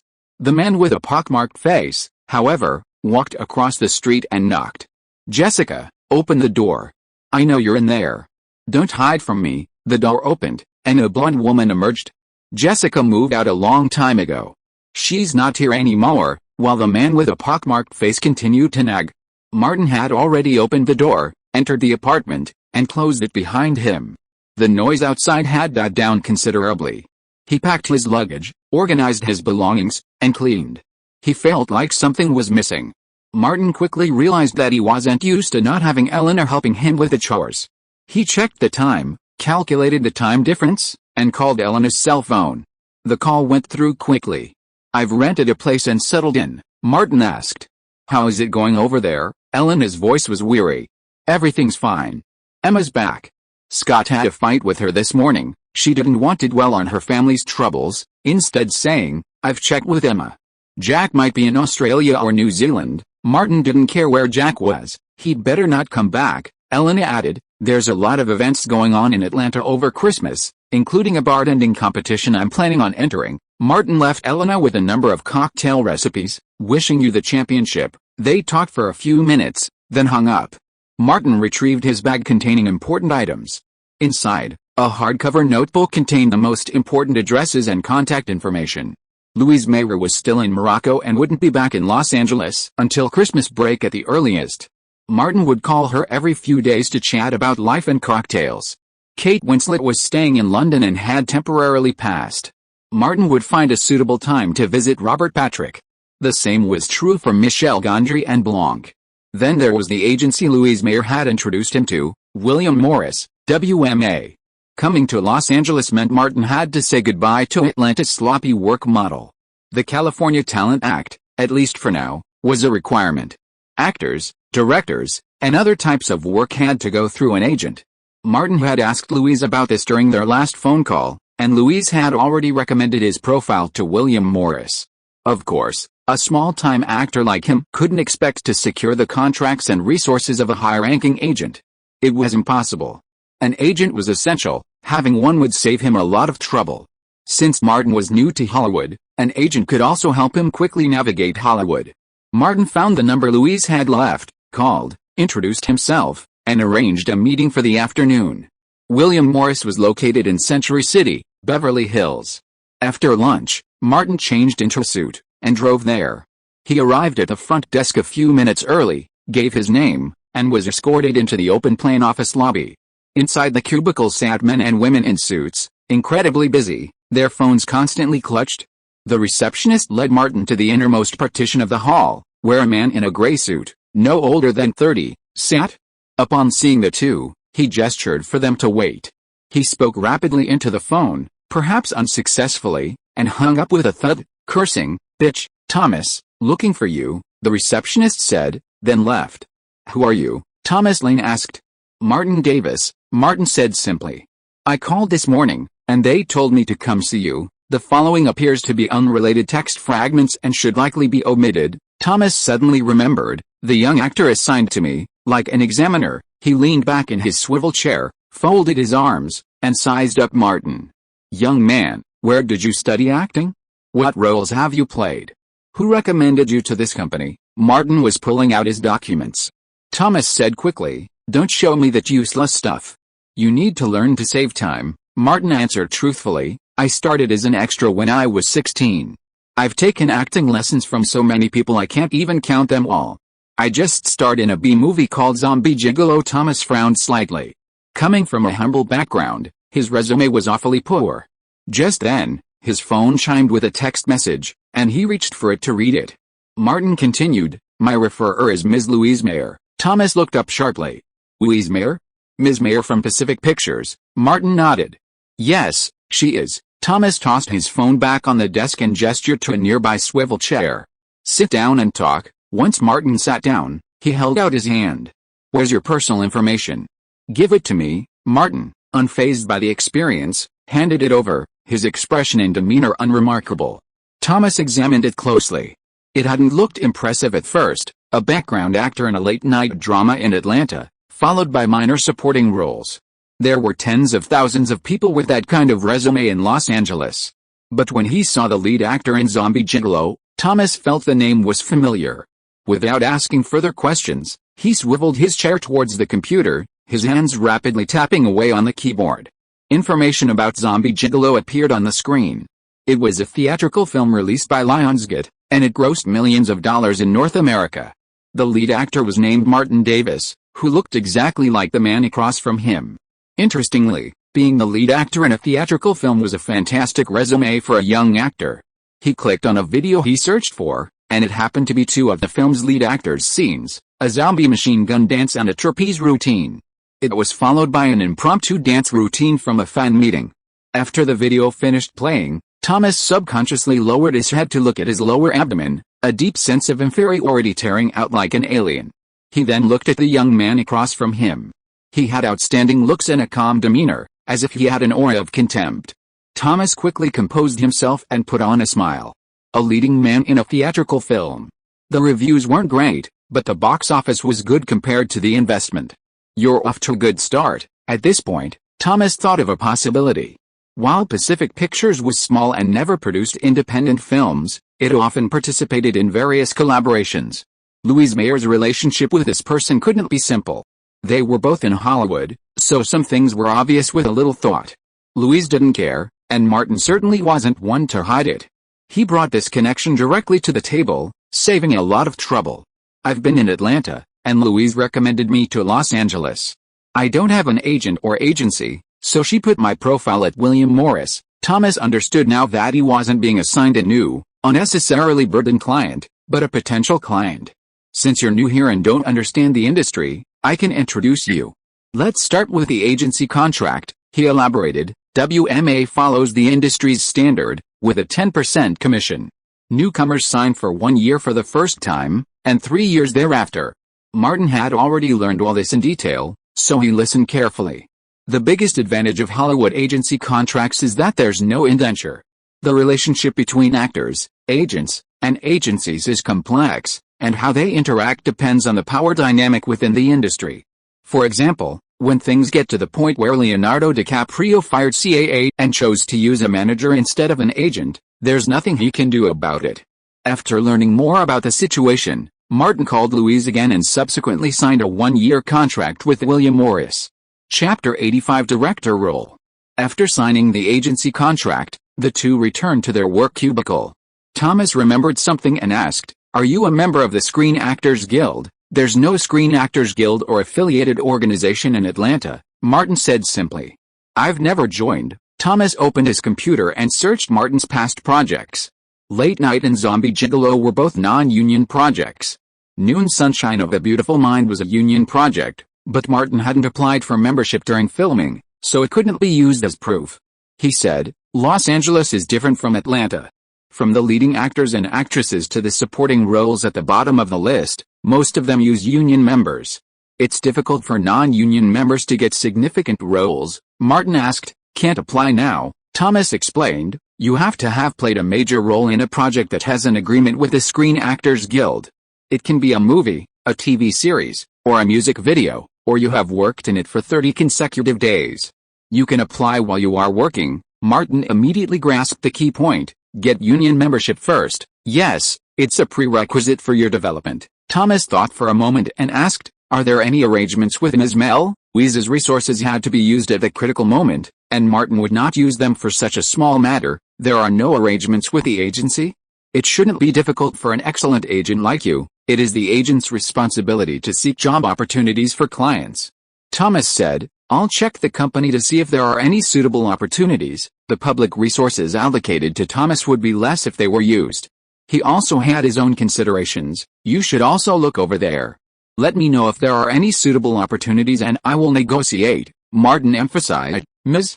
Mel's resources are best used at the critical moment. Okay, Thomas asked. Any other questions? Martin said, I'm privately practicing my Hollywood accent and need a professional teacher or a tutoring class. Thomas looked it up on his computer.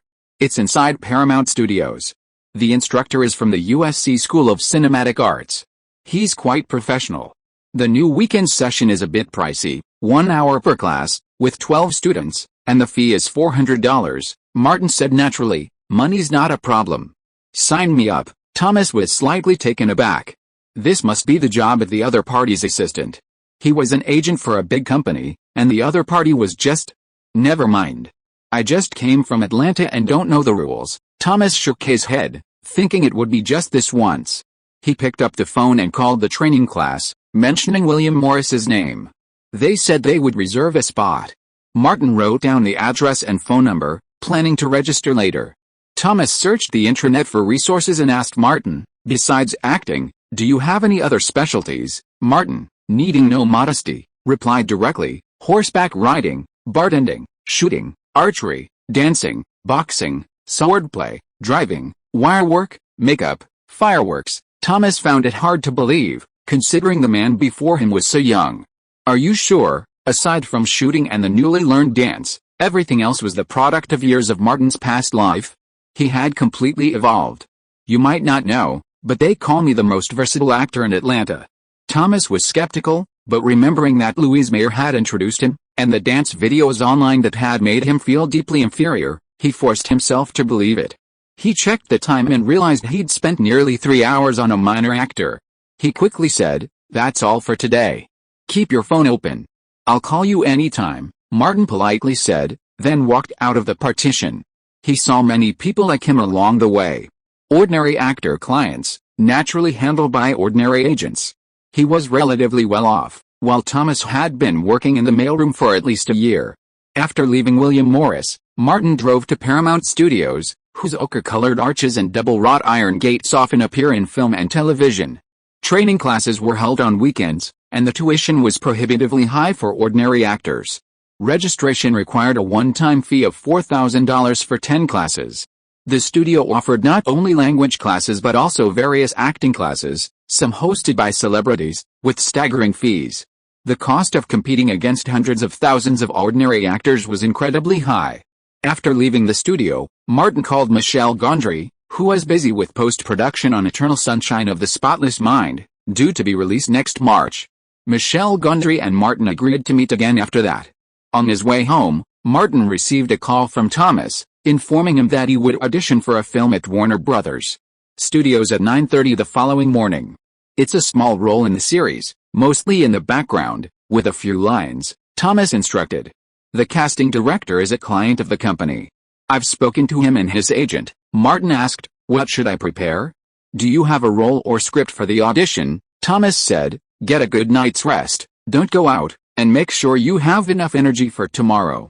The role you're auditioning for is for an independent film director, and the script isn't finished yet, so there's no script for the role, Martin said. I understand. The benefits of agents and agencies became apparent at this point. Actors no longer had to work alone. After dinner, Martin made a few phone calls and carefully considered tomorrow's audition.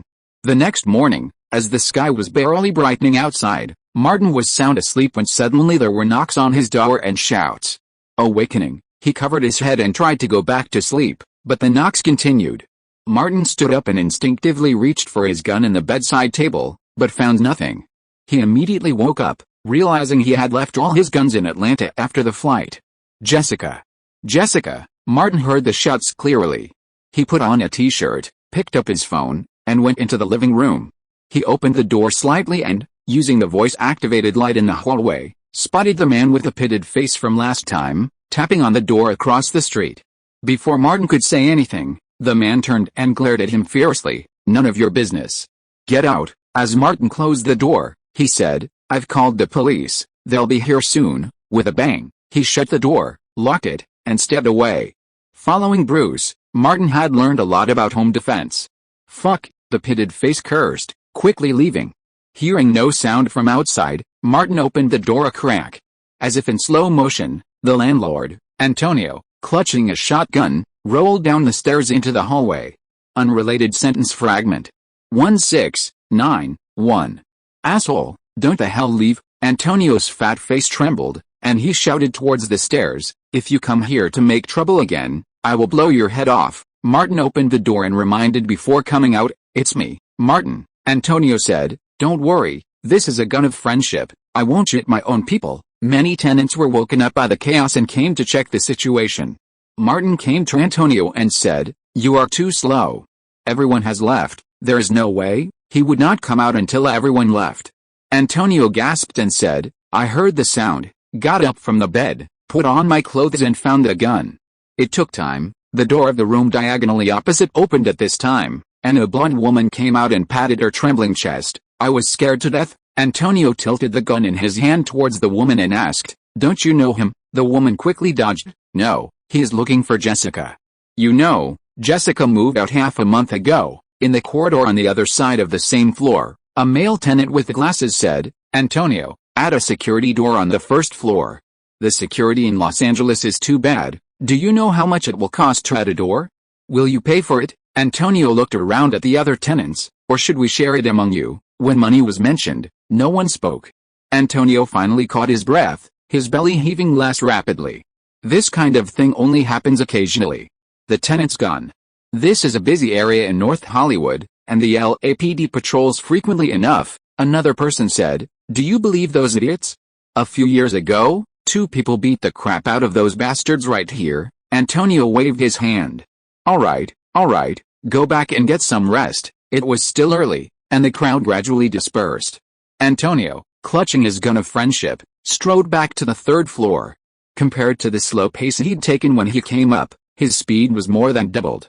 Martin was about to go back to the house when the blonde woman in a long nightgown suddenly said, thank you for scaring him away. You're welcome, Martin replied casually. He woke me up. I'm Emily. The blonde woman introduced herself and asked, are you new here? Martin politely replied, Martin Davis. I just moved in this morning. Emily took a closer look at him and said again, thank you. Martin took a quick look and saw that the other party was not tall, at most 1.6 meters, and nodded, you're welcome. Emily waited for Martin to go back to the room, returned to her residence, took out her cell phone and dialed a number. Jesse, you little brat, stop making noise. Let me ask you, who did you offend? He came here today and scared me, the other side replied. I had an audition some time ago and had some disputes with someone. I'm sorry, I will resolve it in the next few days. It's just a matter of paying some money, and I can get it together soon. The two had shared a house here for a long time, so Emily didn't say much. She reminded him to be careful and hung up the phone. At 8 o'clock in the morning, Martin left home promptly, ate a light breakfast at a nearby restaurant, and drove to a quiet spot near Burbank to clear his mind. When it was almost time, he rushed to Warner Brothers Studios and the crew's office area for an audition. Thomas had already signed him up, and Martin found the audition room by following the map. Over a dozen people sat on the 2 benches in front of the audition room. Martin found an empty seat and waited patiently. 3 updates completed. Monthly votes requested. Chapter 86 HBO Project. In the audition room, casting director Thompson glanced at the list and said, "Send in Martin Davis." The Latino woman at the door went to call someone. The assistant whispered, "A recommendation from WMA, a client of Thomas Lane." "I know," Thompson said, his voice low. "It depends on the audition. If the person is too unremarkable, then favors are out of the question." Martin followed a Latino woman into the audition room and saw 7 people, including the photographer. 6 were serious, while 1 was slacking off on his PSP. It was obvious they were connections. Every crew had them.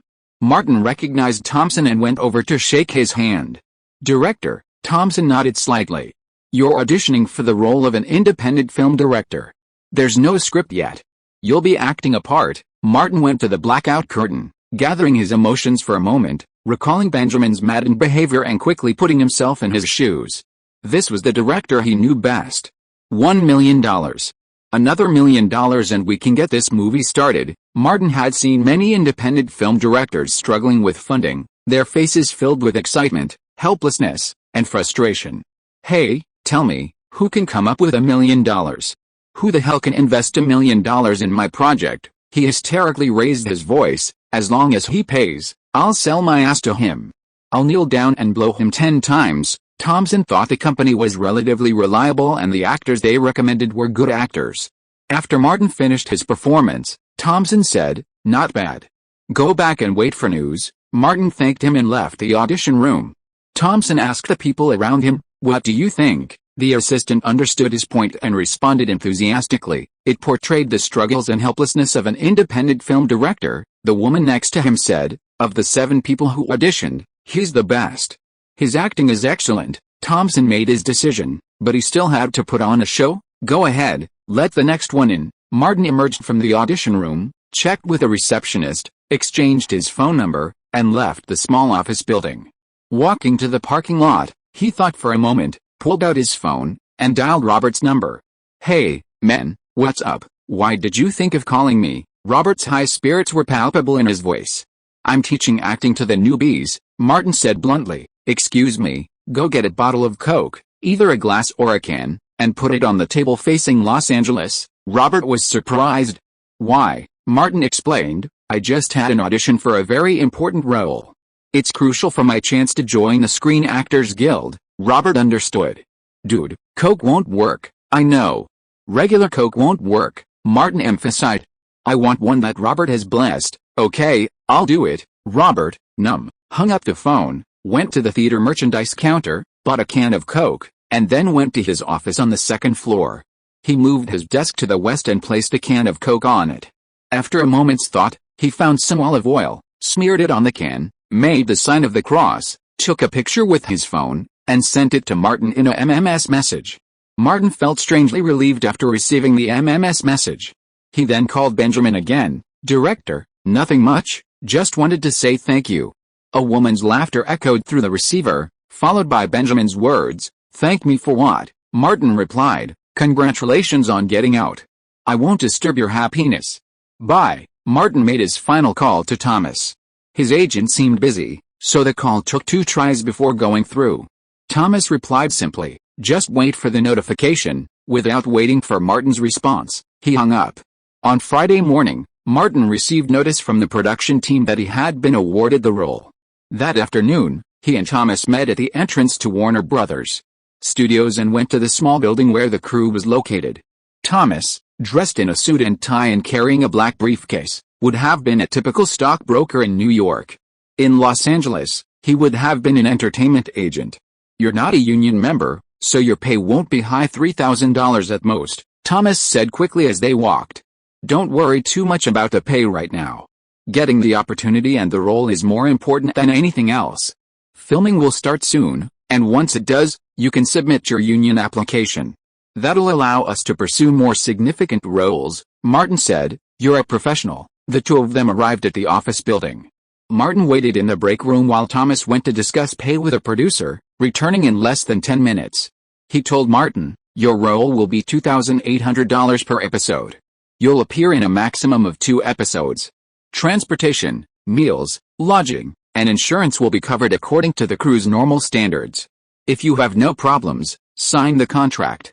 You'll get a few pages of the character script afterward. Martin truly didn't care about the pay for this role. No problem, Thomas told the assistant who had followed him. Notify your boss that it's time to sign. There were templates for actor contracts, and Martin followed Thomas to another conference room.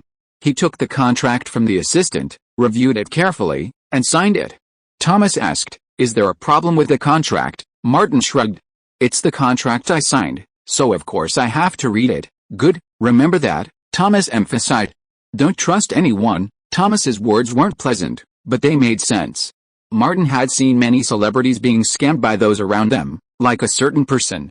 After the contract was officially signed, the assistant director handed Martin a few pages of the script and said, "This is the partial character script the screenwriter rushed out yesterday. Familiarize yourself with the character's settings first. The plot may change later, but the character's settings won't." Martin took it and said, "I'll study it carefully." The assistant director reminded him, "Keep it confidential." Martin quickly scanned the first page.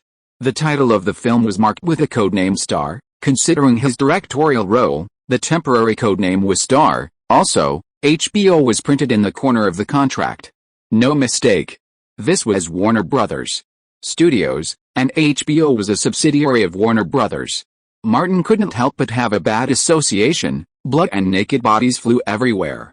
He'd just emerged from the quagmire of late-night dramas and zombie machine gun dances, and now he was about to fall into HBO's sexual violence trap? Martin asked Thomas, "Is this an HBO project?" "It should be," Thomas said simply. Film and television projects fluctuate a lot. HBO projects sometimes get pushed to Warner Brothers, but it all depends on the post-production process. He was an agent, adept at understanding people's mindsets. "Are you against explicit scenes?" "That's unlikely. I've watched you in Zombie Gigolo and the late-night drama." HBO won't go any further than Mahjong, Martin thought to himself. "Mahjong's been rumored to be in Los Angeles." Thomas added, "You're a good actor, and you have a lot of other skills. The crew should be smarter." Martin decided to be frank. "I worked my way up from the gang-ridden slums and gigolo clubs of Atlanta. I'm not afraid of competition or challenges." On their way out, they ran into the casting director, Thompson, in front of the office building. Thomas stepped forward and shook Thompson's hand, quite enthusiastically. "Thank you for this." "You're welcome." Thompson was about to look at Martin when Martin arrived, grabbed his right hand, and shook it firmly. "Director, when are you free to have a quick meal together?" Seeing the man's understanding, Thompson smiled slightly. "No thanks," he was direct. "Give me your personal contact information." Martin understood that a meal wouldn't offset the favor, so he took out his business card and handed it to Thompson.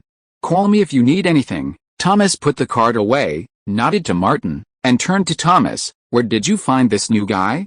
"He's quite good," Thomas said. "He's quite perceptive." Martin said nothing more, acting as a mascot.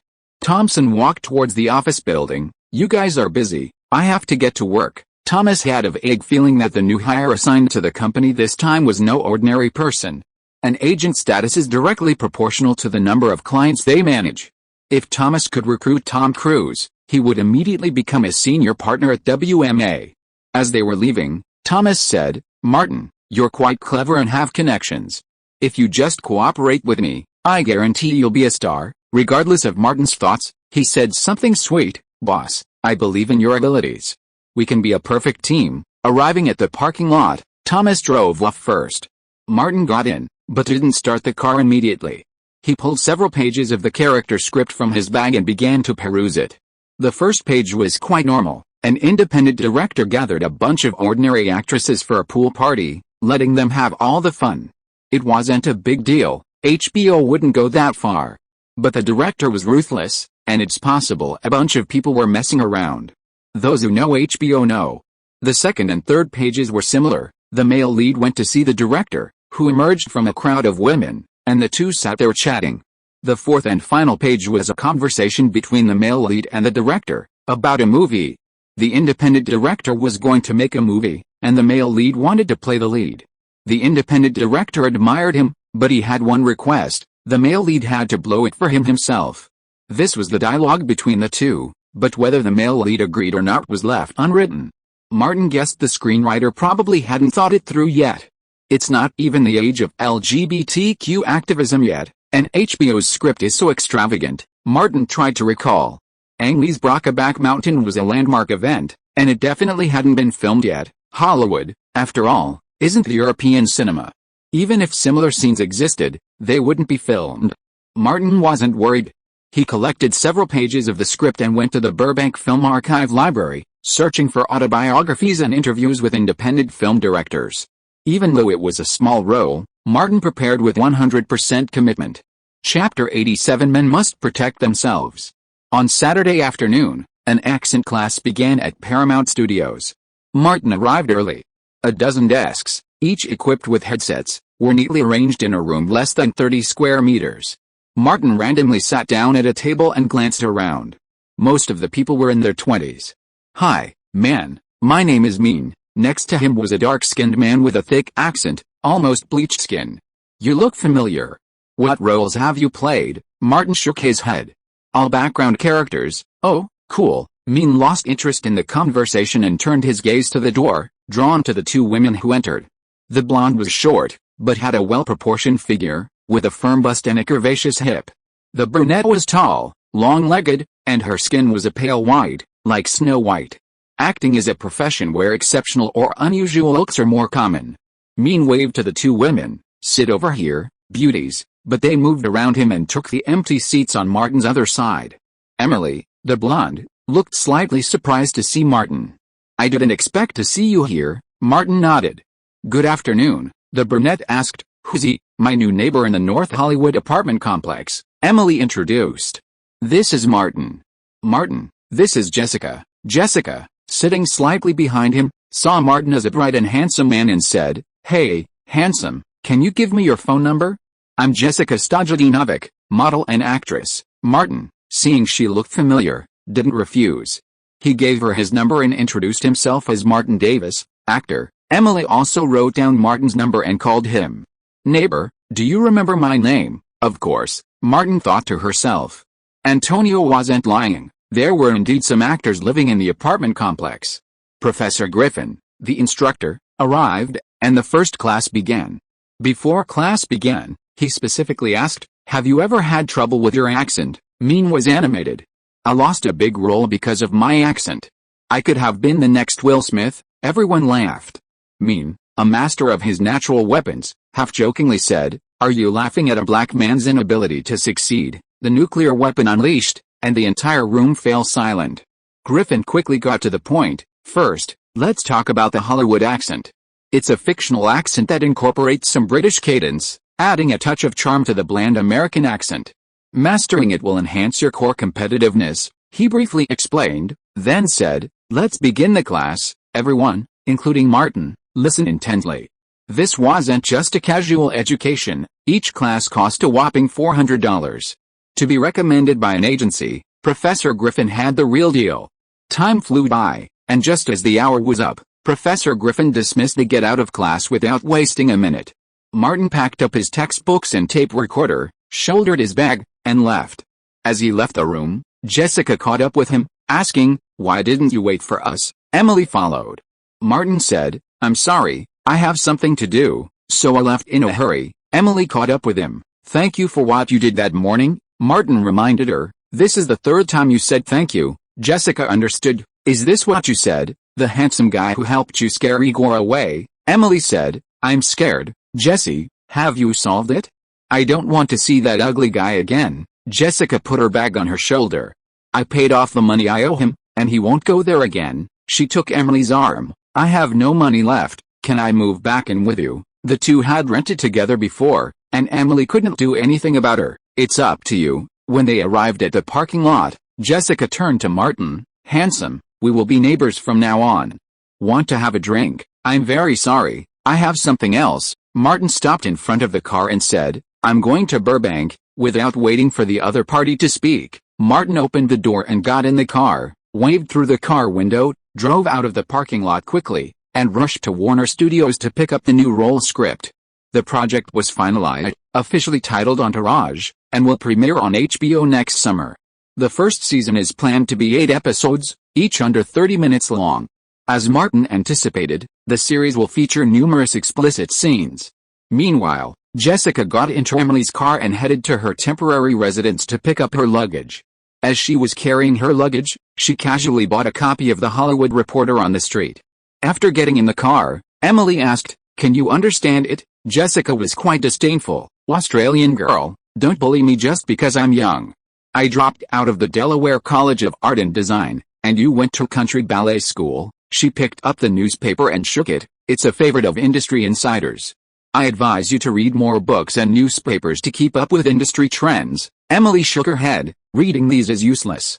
I came to Los Angeles from Australia and there are no decent roles.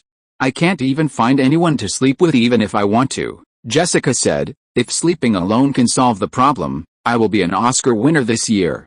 Hepburn, Taylor, Monroe, Kelly, Lou Gehrig, Paltrow, who doesn't sleep with everyone in Hollywood? Emily was quite helpless. There are so many low-level actors and models.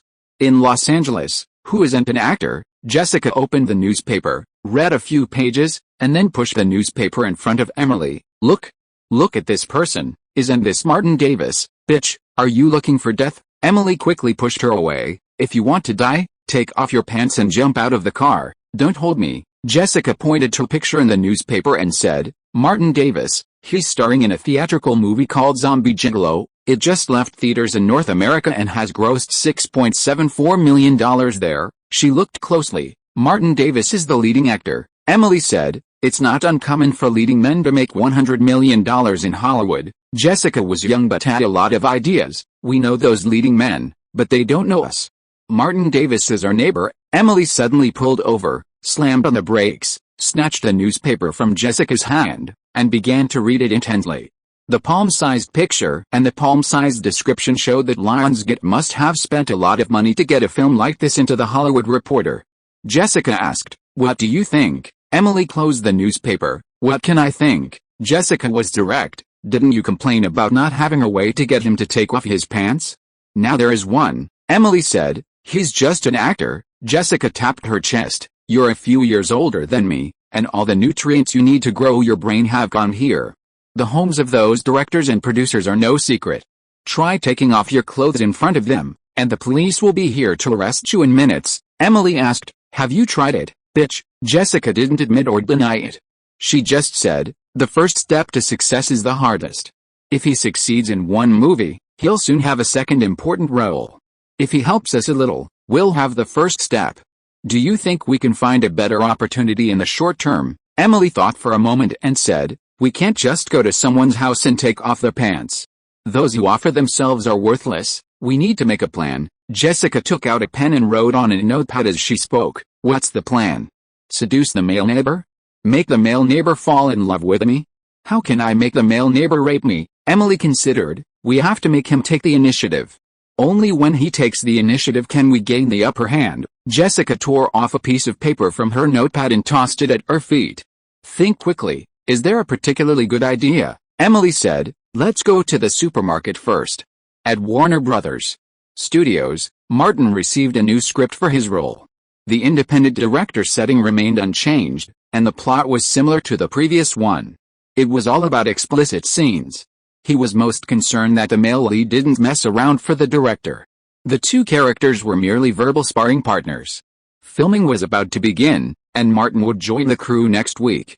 Playing a crazy, idiotic director was somewhat challenging. Martin once again went to the library, pulled out his notebook, and reviewed his notes, making further additions. Although he had worked with directors frequently, the mindset of American and Chinese directors differed significantly. Martin used Benjamin Moore as a model, then added to the script's premise. The character gradually took shape, a non-mainstream, young, cynical, and artistically inclined young director. After dinner, Martin drove back to his apartment.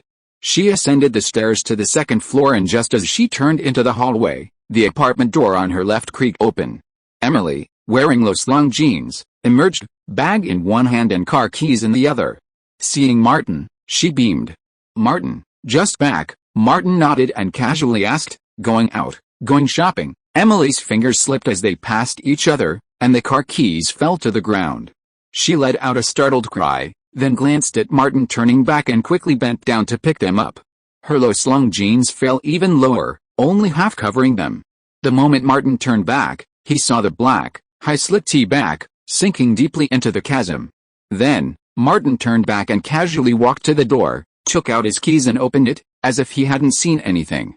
He entered the house and locked it behind him. He then grabbed his baseball bat and placed it within easy reach. A man must protect himself when out in public. This is a wise saying learned from countless bloody experiences. Martin opened the refrigerator, grabbed a glass of ice water, and guzzled it. What do you want to do? He was indeed handsome, but not so handsome that he could make a woman like that. Martin thought about those two sluts, Kelly and Louise, and how much effort he had put into establishing a real relationship with them.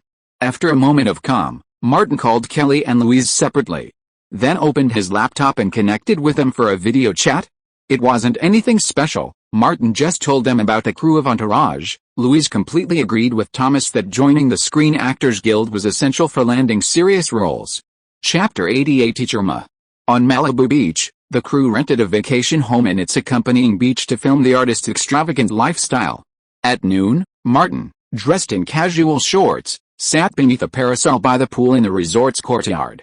His eyes, however idle, darted around. There were so many beautiful young women in swimsuits, all with impressive figures and striking looks. Only a fool would miss them. Later, there would be a party scene, and director Julian summoned Martin and 4 other attractive women. Julian said without further ado, "The focus of this scene is you two in the pool, with Martin and Daisy as the main characters." He had designed the scene based on his own experience. His gaze swept over the other 3 swimsuit-clad girls and casually named them. "You'll be kissing Daisy from the front, and you'll kiss Martin from the side." The actress raised her hand. "Director, where to kiss?" Julian said with a hint of impatience. "Aren't you an actress?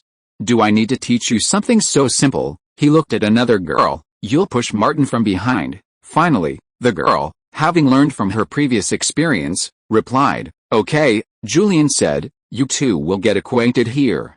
We'll start filming in half an hour." Martin was experienced in this kind of scene. "No problem." The director walked away, and Daisy specifically reminded him, "Don't touch my neck." "I can't help laughing," Martin asked in advance. "Anything else?" Daisy thought carefully. "Nothing else." Martin, now considered a master teacher, suggested, "I filmed a lot of scenes like this.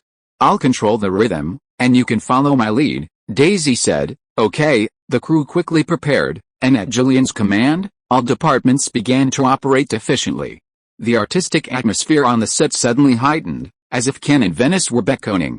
Martin, ever the professional, applied his breath freshener once more. With the script supervisors clabbered, filming officially began. Following the designated movements, Martin emerged from the villa, like a playboy, first dancing intimately with 3 girls, then embracing the 2 newcomers, and then approaching the pool. Director Julian called out, "Cut." Martin's eyes fixed on the gleaming car lights, maintaining his passionate energy. Julian noticed the actor was in good spirits, perfectly portraying the artistic director's playful and frivolous nature. He urged, "Prepare for the next take." Daisy and the other 3 descended into the pool. Filming resumed, and Martin leaped into the pool, throwing himself between Daisy and the other 3. The 4 immediately surrounded Martin. Martin turned to Daisy, grasped her long legs, and pulled her close, pressing himself against her.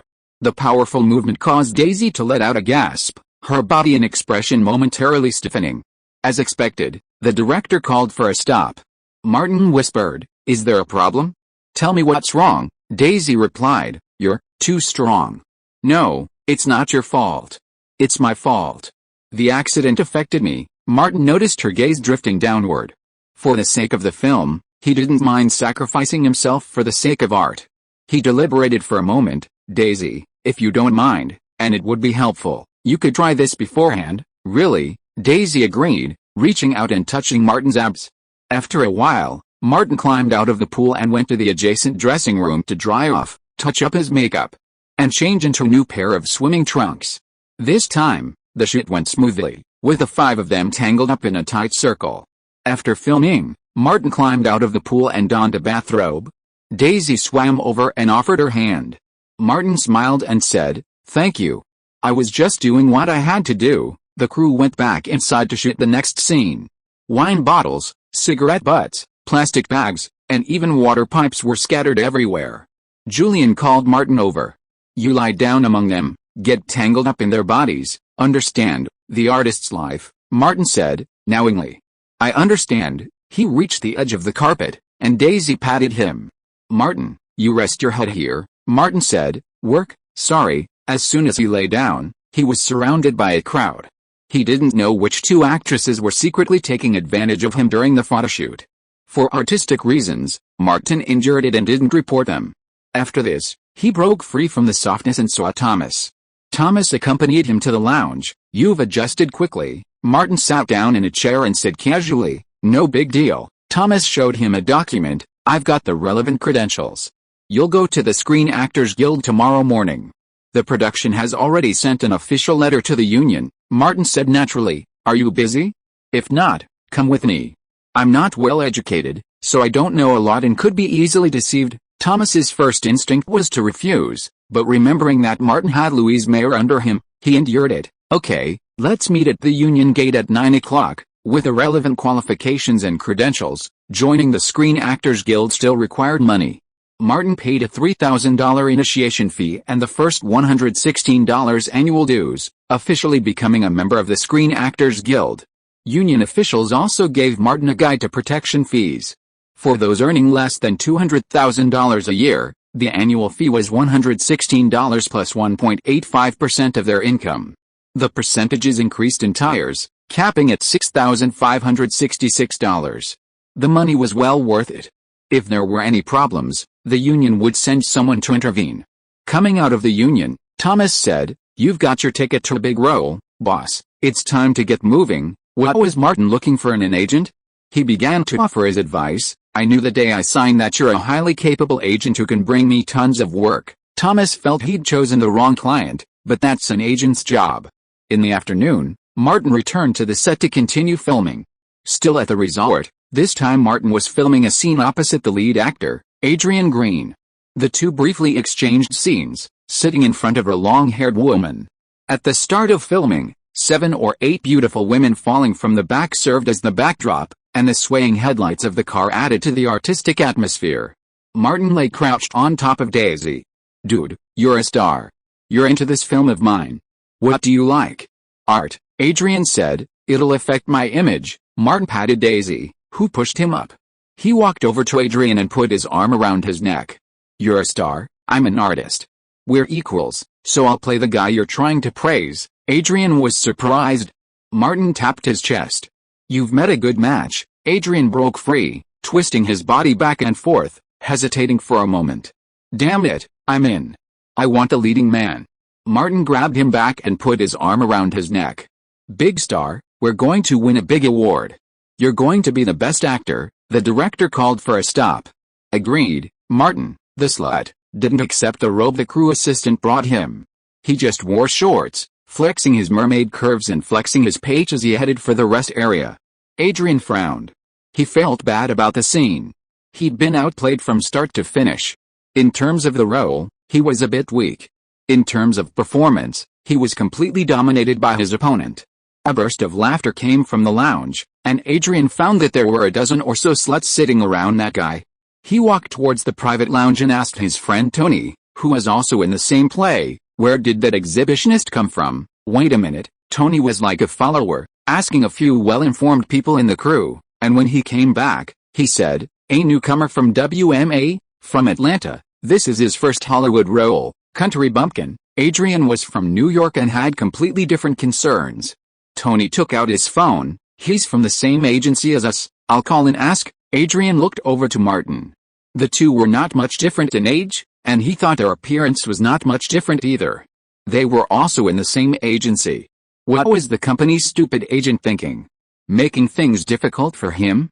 Tony hung up the phone and said, Rookie Thomas Lane's guy. Adrian waved his hand. Forget him. Tony nodded. Okay, tell me if you have anything to say. Adrian patted his shoulder. Who else can I tell if not you? He bumped fists with Tony. We're partners. The two of them got along well, as Tony, short and stocky, posed no threat. The filming shifted to the terrace, where Adrian and Martin were still acting opposite each other.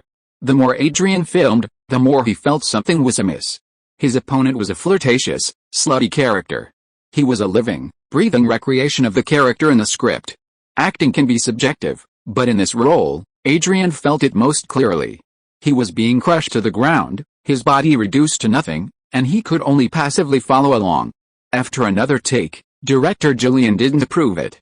Instead, he called Martin over and asked, "Is this role perfect for you?" Martin replied seriously, "The character exudes an artistic aura from the inside out, which is a perfect match for me." Julian reminded him, "You did a great job letting it slide, but a good actor needs to be able to control themselves." Martin immediately understood what was going on. "Sorry, director, I got too caught up in the role." "No, you don't have to apologize," Julian, taking his work very seriously, said. "You did an excellent job. It was very creative, with few eggs. It's very good." He waved his hand. "Go back and continue filming." Martin restrained himself slightly for the rest of the take, as his role as director Billy was only a minor supporting role. When the crew moved to the beach for filming, several celebrities, cast as real people, came to participate in the beach party shoot. Adrian's character in the series is a Hollywood star, while Martin served more as a background presence. Aside from filming, he met up with one of Bruce's favorites. "I have something to do tomorrow morning, so I'll update in the early morning." If you are listening to this novel on a channel other than Fanfic World, it means it was downloaded and re-uploaded without effort. We warmly invite you to visit our channel, Fanfic World. There you will find the original version of this story and many other novels of various genres. We look forward to seeing you dive into a world of incredible novels. Chapter 89: A Big Business of Hundreds of Millions.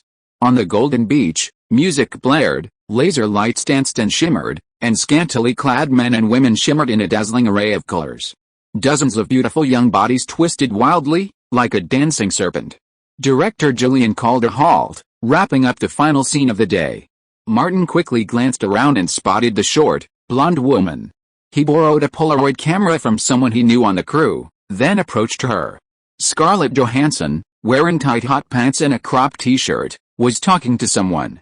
Martin waited a moment, then, seeing them leave, went over to say hello. "Hi, Scarlett." "Hi." Scarlett remembered Martin. He was a supporting actor on the set. Martin smiled and said, "I have a friend who became a crazy fan of yours after seeing Lost in Translation." Scarlett was curious. "How crazy?" Martin didn't dare tell the truth and lied. "He called me and threatened to tear my head off to get an autographed photo of you." He raised his camera. "Scarlett, for my head, can you do me a favor?" Scarlett took 2 steps back. Her professionalism allowed her to quickly find a suitable background. She faced Martin, chest puffed out, and stomach pulled in. "You can take the photo." Martin thought that he wouldn't be able to get a photo of her but that way, and even if he gave it to Bruce, he wouldn't want it. But asking for a photo of her back was unreasonable.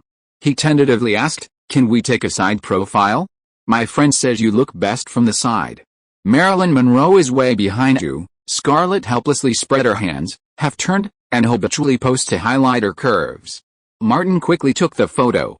After the photo dried, he pulled out the pen he had prepared and handed it to her. Scarlett signed the photo. Martin thanked her and left with a photo. When he went to the filming crew to take Polaroids, director Julian happened to be there, so Martin took the opportunity to chat with him. The crew of Entourage hired 4 directors, but Martin's role did not overlap with the other directors, so he only met Julian. When he came out, he bumped into the male lead Adrian.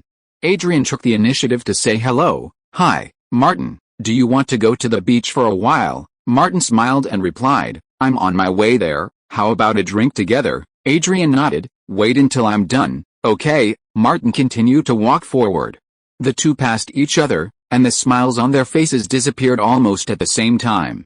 Martin returned to the beach, ready to join the dancing crowd, when Daisy came over. "Are you leaving the crew tomorrow?" she asked. Martin said, "I don't have many scenes. I just finished filming my last one today." Daisy pointedly said, "I've worked with many actors, but you've left the deepest impression on me." "Oh?" Martin asked. "Really?" Daisy said, "You look wild, but you're a true gentleman at heart." "Isn't gentleman just a code word for a scoundrel?"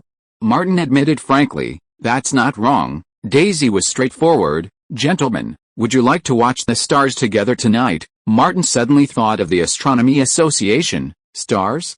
A multi-billion-dollar business. Unexpectedly, Daisy automatically chimed in. "Almost." She abruptly changed the subject. "It's not easy for a small-time actor. The pay is pitifully low. I have to work part-time to make ends meet." I already owe my landlord 2 months' rent, Martin politely declined. I really need to discuss a business deal involving the stars. What a shame. Daisy extended her hand. I hope we can work together again in the future. Martin shook it gently. I hope so. Daisy left without looking back and found another male supporting actor on the set, engaging in a lively conversation. Martin checked the time and decided to go home. There weren't many such situations for small-time actors. Martin got into his car and pulled out his phone to call Thomas. As soon as the line connected, a voice filled with suppressed anger rang out, "Asshole, it's nighttime, not work hours. I'm on a date with my girlfriend." Just one sentence, Martin said quickly. "Is this over?" "New job, in the hotel room." Thomas's girlfriend glared at him, her gaze piercing him with a sharp arrow. Having worked in the mailroom of an entertainment agency, a master of deep wit, Thomas knew it was time to put down his phone, appease his girlfriend, and close a multi-million-dollar deal. But his agent's duties forced him to continue. "There aren't so many suitable jobs in Hollywood. I'm helping you find them, but you have to find a way to. Go to the Directors Guild tomorrow and see if there are any crews hiring." The girlfriend jumped out, put on her slippers, and went to get dressed. Thomas quickly said, "That's it. Don't call me after work hours. Remember that." By the time he hung up the phone, his girlfriend had already dressed. Thomas was stunned. "Honey, you're leaving. Go sleep with your job." The girlfriend walked out. Thomas pointed. "What should we do with it?" his companion scoffed. "You can do the rest of the sewing yourself." The door opened and slammed shut. Thomas pounded the sheets, grabbed his phone, and dialed Martin's number. When the other end picked up, he roared, "Martin Davis, I wish you a lifetime of being a damn gay, or the one who gets exposed." Martin couldn't understand Thomas's hysteria, but that didn't stop him from retaliating. "I'm used to recording calls. There's one thing I forgot to mention on my profile. I'm a well-known figure in Atlanta. You can check it out if you don't believe me." I pretended I didn't hear that potentially discriminatory statement. Thomas felt frustrated, exhausted, and annoyed. What a lousy client. He took a deep breath and, for Louise Mayer's sake, decided not to argue with him. "As for the job, we'll both look for opportunities," Martin said. "I'll wait for your good news." Thomas, not wanting to sew, took a cold shower and sat at the hotel computer, browsing the internet, specifically looking up keywords like Martin Davis in Atlanta. A pink kettle popped out. It felt like a poke through the screen, stabbing Thomas in the face. The internet indicated that this thing was a joint effort between Martin Davis and a woman named Kelly Gray. Thomas concluded that something this despicable must have been created by that bitch. After the impulse subsided, Thomas's mind gradually cleared, and his thoughts changed again. No mistake, one song, one post, one content, one book, one forum. Could this guy see that far? The next morning, Martin slept in. While going out for breakfast, he bought a pile of newspapers and looked through job postings for actors. Most of them were for extras. Martin couldn't possibly be an extra again. The newspaper ads were useless, but instead, an ad for a nearby fitness center intrigued him. Martin went to check it out, and found out it was one of the largest fitness chains in Los Angeles. Besides regular workouts, they also offered swimming, archery, and boxing. The walls of the fitness center were covered with posters of both handsome men and beautiful women. Remembering his promise to Bruce, Martin signed up for a membership and drove to the newsstand, where he bought a bunch of posters of Jennifer Lopez, Scarlett Johansson, and Madonna. Unfortunately, there was no Kardashian. Martin looked online and in video stores. Paris Hilton's was being sold secretly, but Kardashian's wasn't. He remembered someone saying that the latter had deliberately copied the former, evolving from the former's Batgirl to a black assassin.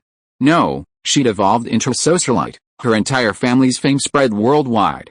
Back at the apartment, Martin packed up the autographed photo from last night, sent it to Bruce by airmail, and drove to the Directors Guild to check the job listings. Just like in the newspaper, important roles weren't openly advertised there. Martin picked up the job listings and found a quiet place to peruse them, searching for any film listings that stood out. He actually saw a familiar film, National Treasure, which had been hiring extras for the past few months. Dawn of the Dead, which was reshooting, was looking for zombie actors. Martin searched through them, but found nothing. High-end resources rarely flowed to this level. Finding a bargain was also difficult. Martin had never heard of most of the films listed. After a moment's reflection, he understood what was going on. Just like the late-night dramas at Gray's, only a small fraction of the films and TV shows shot here make it to major platforms, and only a small fraction of that small fraction's fame reaches across the Pacific. On the way home, Martin received a call from Louise in Morocco. "Hardcore, did you miss me?" She was still as flirtatious as ever. "I'm going back to Los Angeles for vacation. Do you have your penicillin and expansion screws ready?" Martin knew how to seduce Louise. "I've been trying to make a new cocktail called the Italian Cannon." Louise raised her voice. "You stay in Los Angeles. Don't go anywhere. Wait for me to get back. I'll be back 5 days before Christmas and back to Morocco after New Year's." Martin asked, "Do you need me to meet you at the airport?" "No." Louise calmed down and spoke in a high-pitched voice. "An international master like me needs to remain mysterious." She still had work to do back home. "Wait for my call. I have a surprise for you." It was another weekend, and Martin was off to accent lessons. Just as Martin sat down in the classroom, Mean, a black actor whose skin was almost bleached, approached him and asked, "How's work going lately?" Martin replied vaguely, "We're all small-time actors. You understand the situation." Mean held his hand out before Martin's eyes. "It's so hard for small-time actors to make money. Living expenses are a problem." The bright light shone brightly on his wrist, and Martin narrowed his eyes slightly. "You've been doing pretty well lately." Mean withdrew his hand. "Have you ever considered a part-time job? You're a little less attractive than me, but you'll still make a lot of money." He pulled out a card and slid it into Martin's hand. "Brother, don't say boss Mean doesn't take care of you." Martin glanced at it. The card bore the name of some high-end club. "Women can make money with their bodies. And so can we." Mean lowered her voice. "Let me tell you, many of the clients of this club are female celebrities, screenwriters, directors, and producers in the industry. They're just a little older. Is age a problem?" It was another multi-hundred-million-dollar deal. Martin returned it to Mean. "Thanks, I don't need it." Mean frowned, then took it back. "So you have connections." Chapter 98 project with a $40 million investment. In Sherman Oaks, a satellite city of Los Angeles, Martin drove into the courtyard of a detached villa on a southern hillside. The car crossed the lawn and stopped at the side of the red-roofed, white-walled villa. Martin picked up the gift from the passenger seat and got out. Louise, dressed in a slip dress and wrapped in a silk shawl, hurried over. Before she even got close, she asked, "Where's my Italian Cannon recipe?" Martin handed him the gift box. "Drunkard, can you be a little patient?" Louise took it without hesitation, opening it. Inside was a bottle of wine. She knew immediately. "White wine," Martin said. "Try it. Each has its own flavor." They entered the villa together. A 40-year-old white woman stood at the door. Louise said, "This is Mary, my housekeeper." She introduced Martin briefly. "He's Martin. Give him a key to the house. He can come anytime." Mary agreed. Passing through the front hall and into the villa's living room, Martin saw a long bar. Behind the bar, a glass wine cabinet was filled with bottles of wine. In the most prominent spot on the bar, a crystal glass display case held several copper certificates. These were issued by the International Bartenders Association as the creators of 3 new cocktails, the penicillin, the expansion screw, and the romantic halo. Louise warned Martin, "Don't laugh. What you traded to me is mine." Martin pulled up a high chair and sat down. "I didn't laugh, and I didn't say it wasn't yours." Mary then brought the keys and left the villa for the adjacent annex. Louise untied her shawl, threw it on the sofa, and sat across from Martin. "I haven't settled accounts with you yet. You were with Kelly, so why were you calling my cell phone? Do you know how upset I am?" Martin got to the point. "Why didn't you hang up?" Louise was at a loss for words. The alcoholic and perverted woman, her heart pounding, pulled out her phone and called Kelly. Once the call was connected, she turned on the speaker and said, "If you hang up, I'll have no friends with you." Martin picked up the cocktail shaker and mixed the penicillin and the expansion screw. He waited for the drunk to get his drinks and then placed them on the bar. Martin said into the phone, "Kelly, long time no see.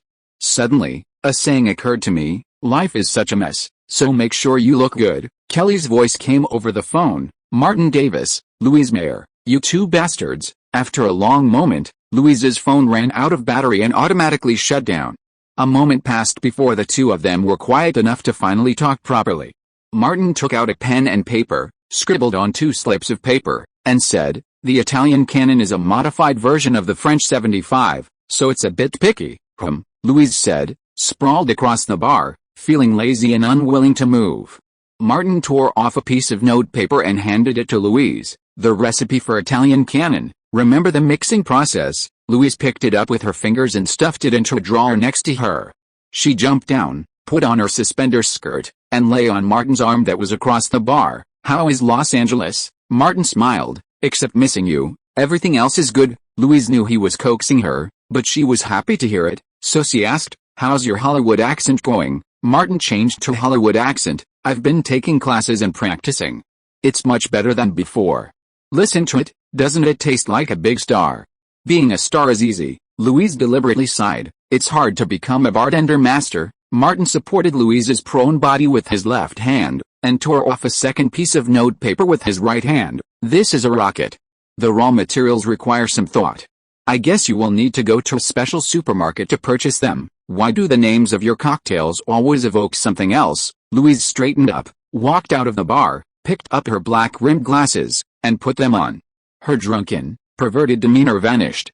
She opened a cabinet, pulled out a pre-prepared file bag, and handed it to Martin. Take a look at this. Martin noticed the bag was labeled Warner Brothers, and inside, a script and a project plan.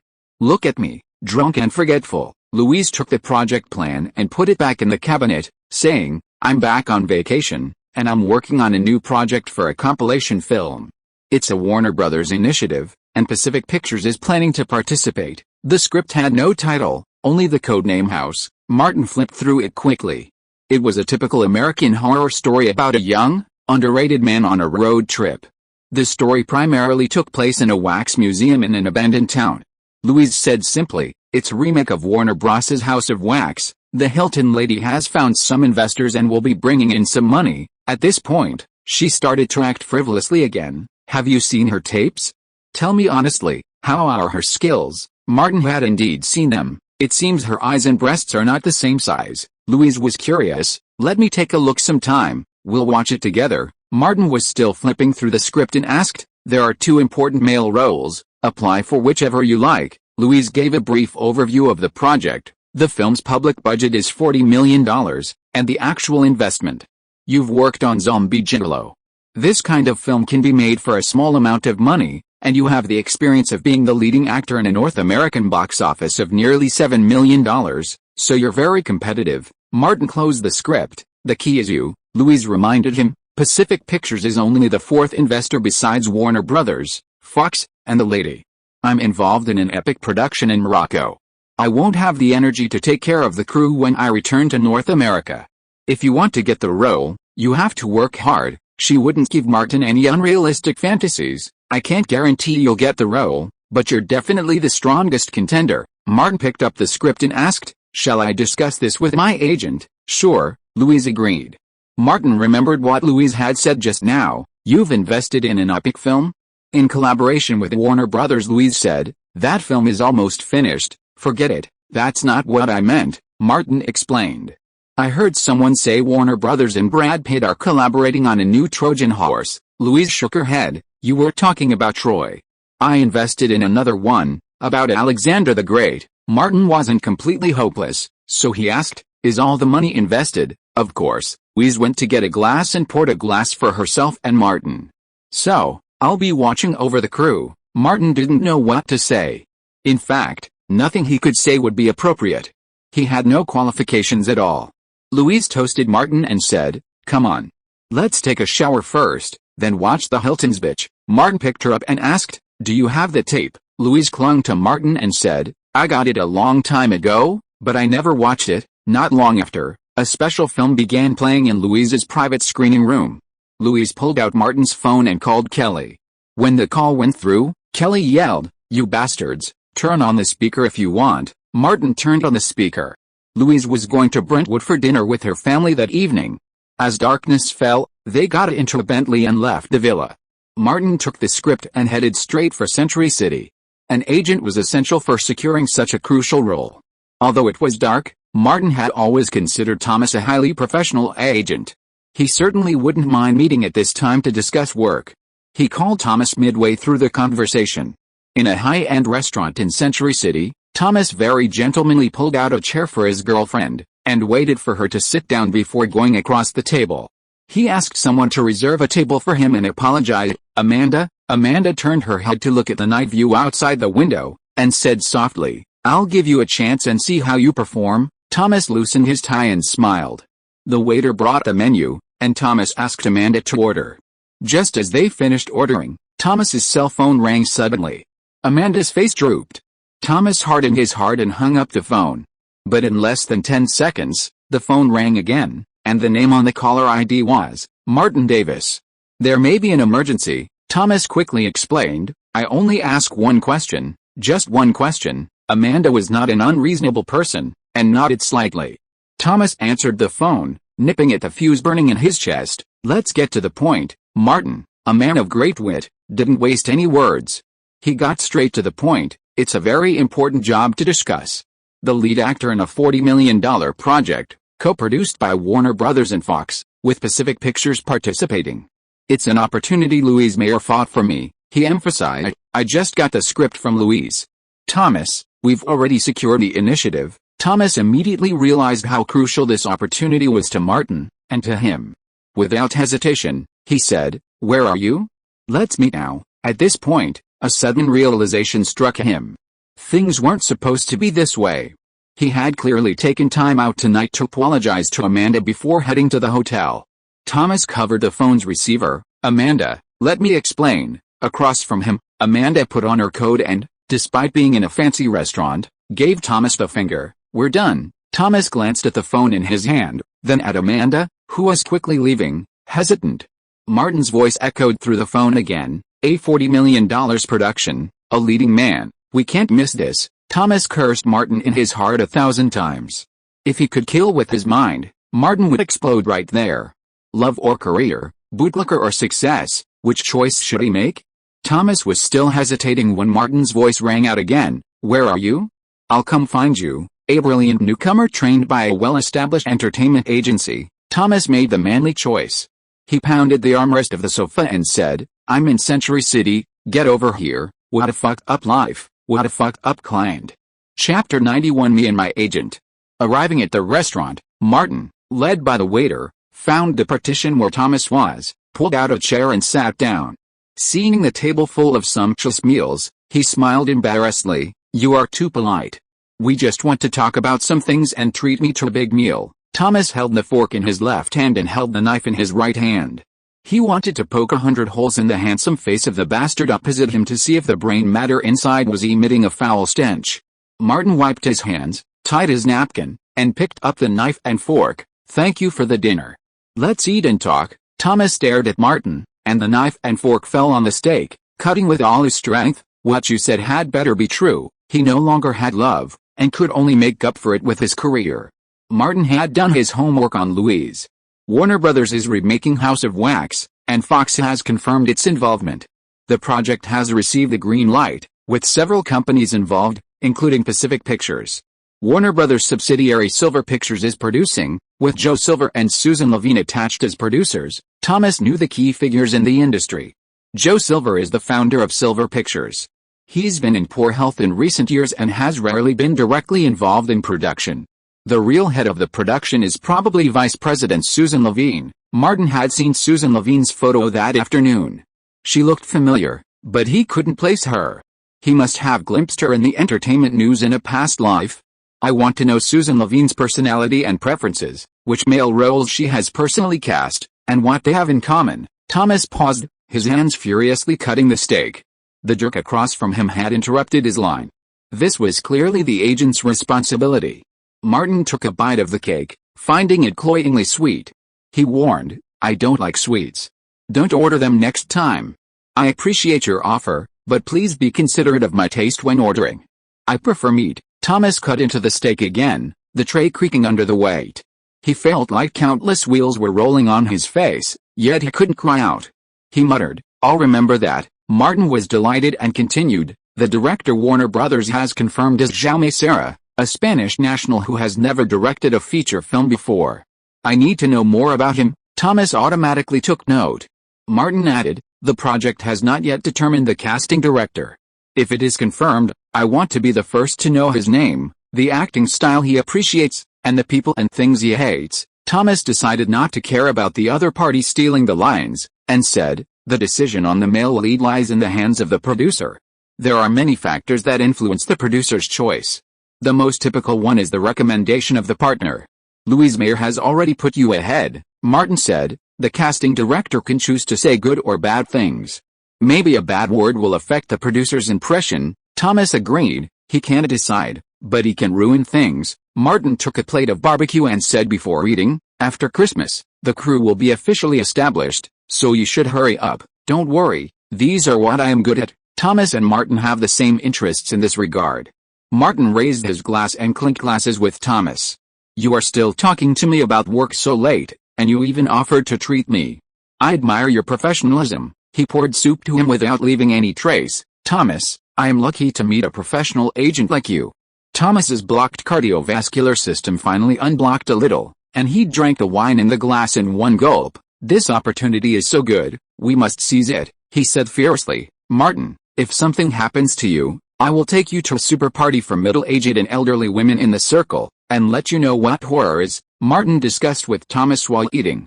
Louise brought the possibility of 60 to 70%, and they wanted to fill it to 100% as much as possible. After the meal, Thomas called the waiter over and prepared to pay the bill. Martin took out his credit card first. "I made you work overtime, and I can't let you treat me again. I'll pay." Thomas felt inexplicably happy and did not insist. After they left the restaurant, Martin drove back to Sherman Oaks, ready to stay in the villa and accompany the beautiful rich woman.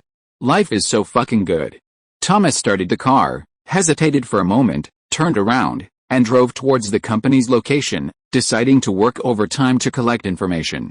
In the evening, while Martin was instructing Louise to taste Italian cannons, Thomas drank a large cup of bitter coffee in the company to refresh himself. Early in the morning, Louise, who felt refreshed and comfortable all over, went to the kitchen and made breakfast for Martin herself. In the office lobby of William Morris, Thomas, who had been tired in the middle of the night, lay on a swivel chair, his back aching and his legs cramping. Life is so fucking shitty. Burbank, Silver Pictures. Vice President Susan Levine came to the office on time to start her day's work. She was just 30 years old, but she had served as co-producer and producer in several crews. The assistant knocked on the door at this time. "Ms. Mel is at the front desk." Susan got up and went to the reception room. "Please come in for the compilation film project. She has to handle all aspects of relationships and interests." In the reception room, two women of similar age met. Susan was slightly surprised. "Louise, the wind in the North African desert and dry out your skin, but you are in better condition than before. How did you do it?" Louise would not tell her. "It's a secret." She turned to the point. "I came to you today, mainly for the compilation of new projects," Susan said. "As for investment, haven't you negotiated with Warner Brothers?" Louise adjusted her black-rimmed glasses. "I came for the male lead. I can't guarantee that I will give it to you, at their level." Susan would not make random promises, not to mention small investors. "There are 9 compilation companies that are qualified to be co-producers in the crew, and 4 of them recommended the male lead, not including the eldest lady of the Hilton family." Louise had just watched the videotape with Martin. "Did she also recommend an actor?"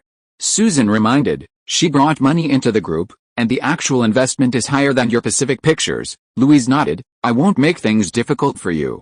This is an opportunity for fair competition." As the actual person in charge of the project, Susan could not completely mess up the film, and said, "I can guarantee this." Louise was about to say goodbye. "You are busy.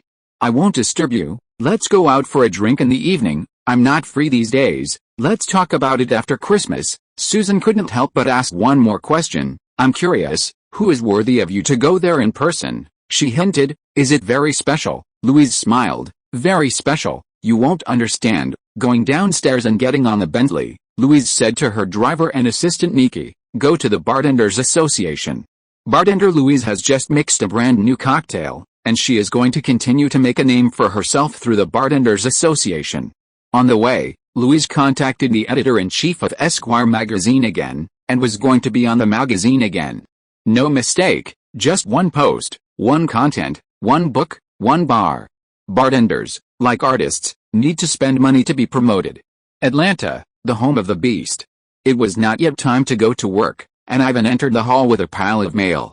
When he passed by the bar, he took out one of the packages and threw it to Bruce. Old Bruce, an express from Los Angeles. Bruce squatted, took out a dagger and opened it. It's finally here. After opening the package, there was a pile of beautifully printed posters, each of which highlighted a certain location. There was also an autographed photo. It was a side profile photo of Scarlett Johansson, with a hot body and exquisite curves. Bruce picked it up, looked around, and when he saw no one was paying attention, he kissed the photo repeatedly. The passionate kisses all landed in the same place. The color of a certain part of the Polaroid photo gradually faded.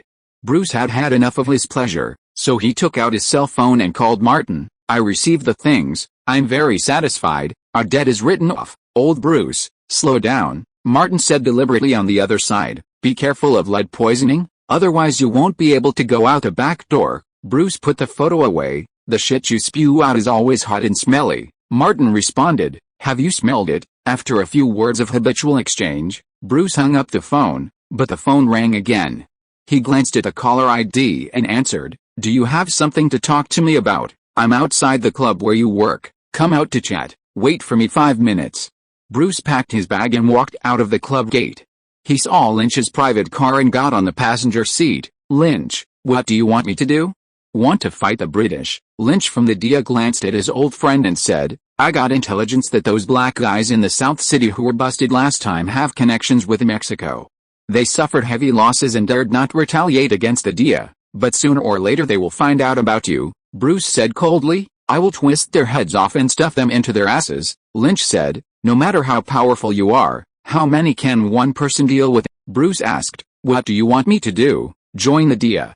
They dare not do anything wrong in the United States, Lynch suggested. Bruce nodded. I want to sit in the office. Lynch said to him something completely different. Become a DIA informant, and the DIA will protect your safety. Bruce rejected it directly. I would rather face their guns. If I had known it would be like this. Lynch said without the slightest surprise. The DIA can't protect your safety. You can't guard against attacks all the time. I suggest you leave Atlanta temporarily and go to a place where they can't reach you. Bruce thought carefully. He had been a soldier and knew how powerless a person was when facing multiple guns. Lynch advised, leave early before they get here. There's no need to fight to the death with those bastards. Thank you. Bruce got out of the car and said as he closed the door, I'll remember this favor. Lynch waved his hand, waited for the passenger door to close, started the car and left. Bruce put his hands in his pockets and entered the club. The torn package jacket was still on the bar. Bruce glanced at the Los Angeles address on it and wrote it down. Only shit and shit can last forever. 3 chapters of 9,000 words are presented to you. Please support. The average subscription is 3,200. Chapter 92 The Prodigal Son Returns. A single actor couldn't match the resources of a large company, especially one as established as William Morris. Thomas followed the procedure, accessing the company's internal system and submitting multiple requests for assistance. In just 2 days, he had amassed a wealth of relevant information.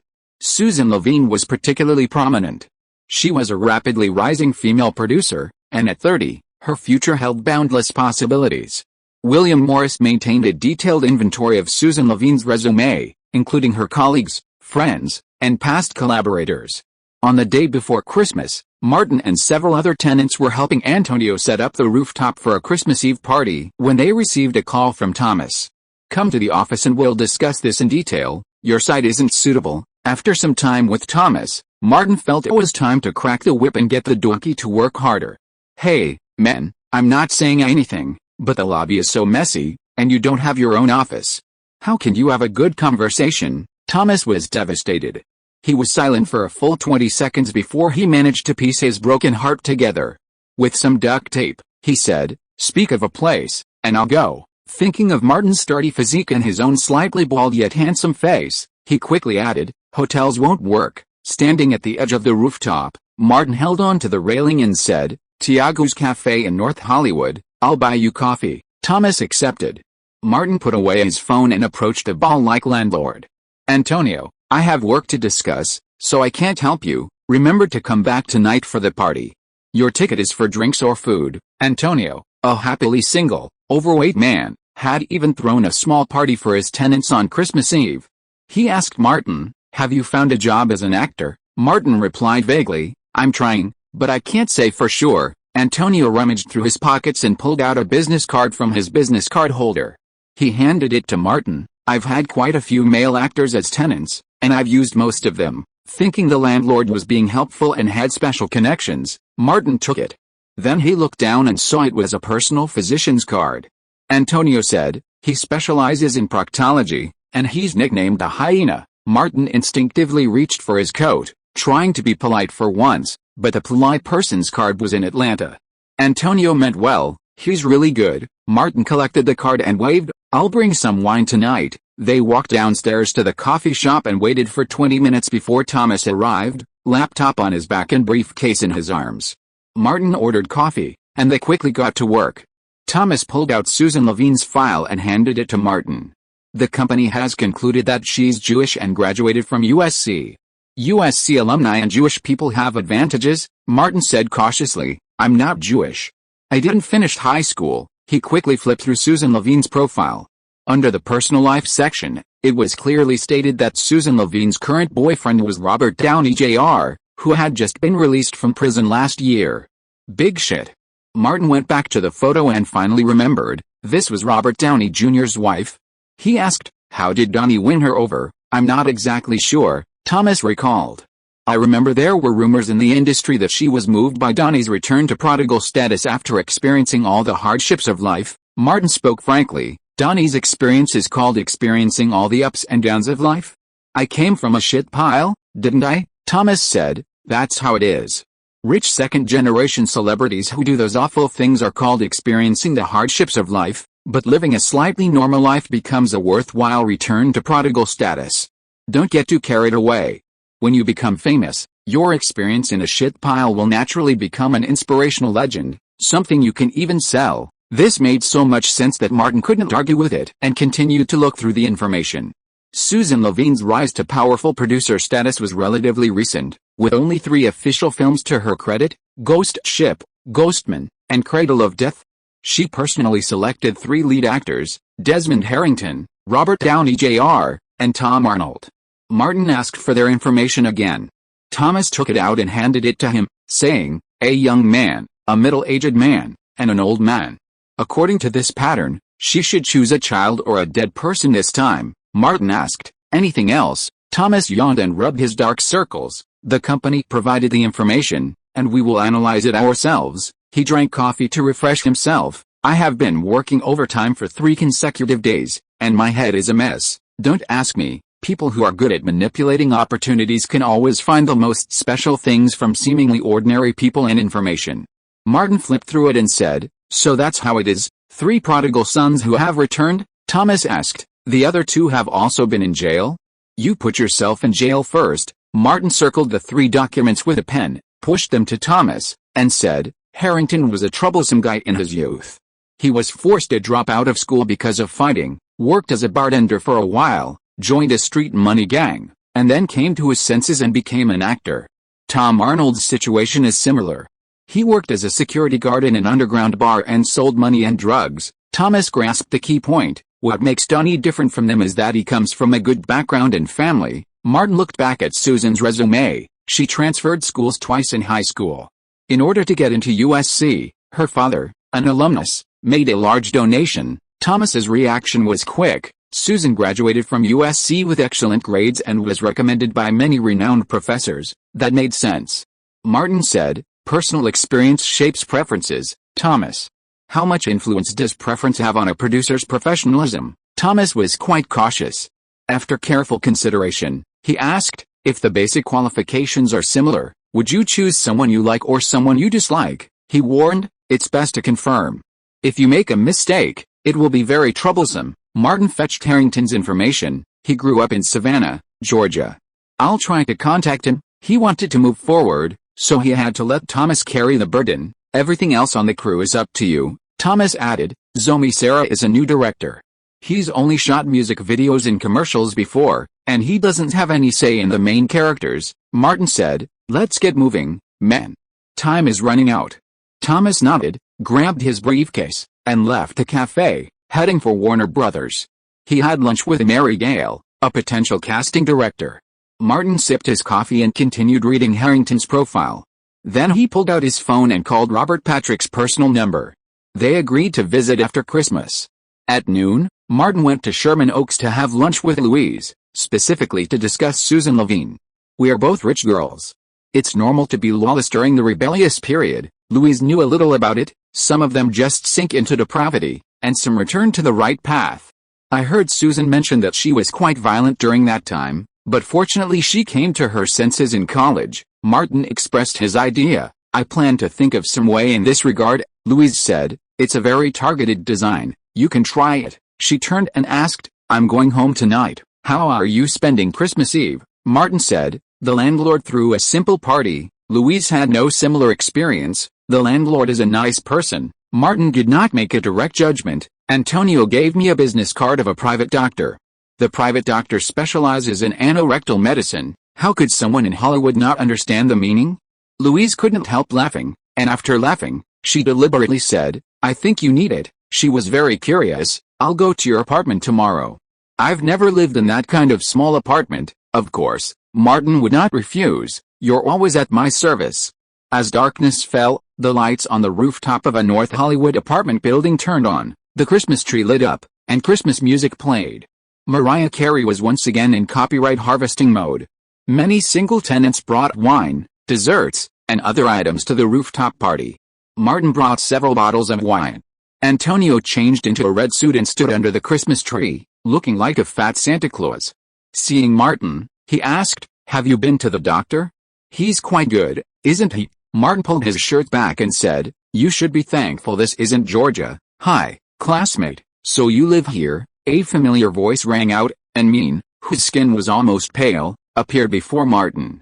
He placed the donuts and strawberry pie he had brought on the long table and said to the landlord, "Antonio, do you mind if I come and join in the fun?" Antonio's criteria were simple. "You don't live here, but you brought something, so you can join in." Mean was a very outgoing person. He took a glass of wine and drank with Martin, then asked, "Classmate, I have good news to tell you. Last night I slept with." "No, I was slept with a casting director in his 50s. She promised me a role, a small supporting role with lines in the tens of millions of dollars." Martin brought the wine, poured it into both of their glasses, and said, "That's really good news. It's worth another drink." Mean said righteously, "She's going to contact me again tomorrow night and ask me to find another one, 2-on-1.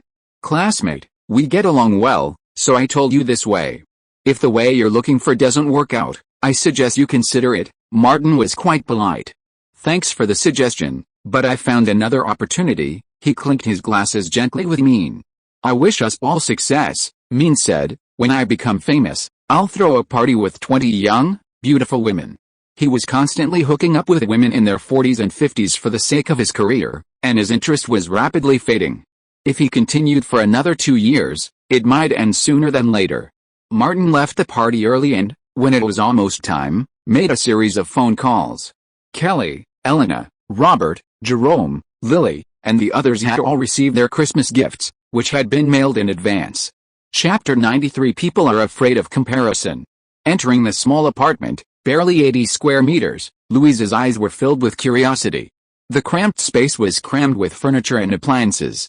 "I've cleaned it up, but it's still a bit messy," Martin said without hesitation. "Just make do with it." Louise asked, "Can I tour it freely?" Martin replied, "You can enter any room and see anything.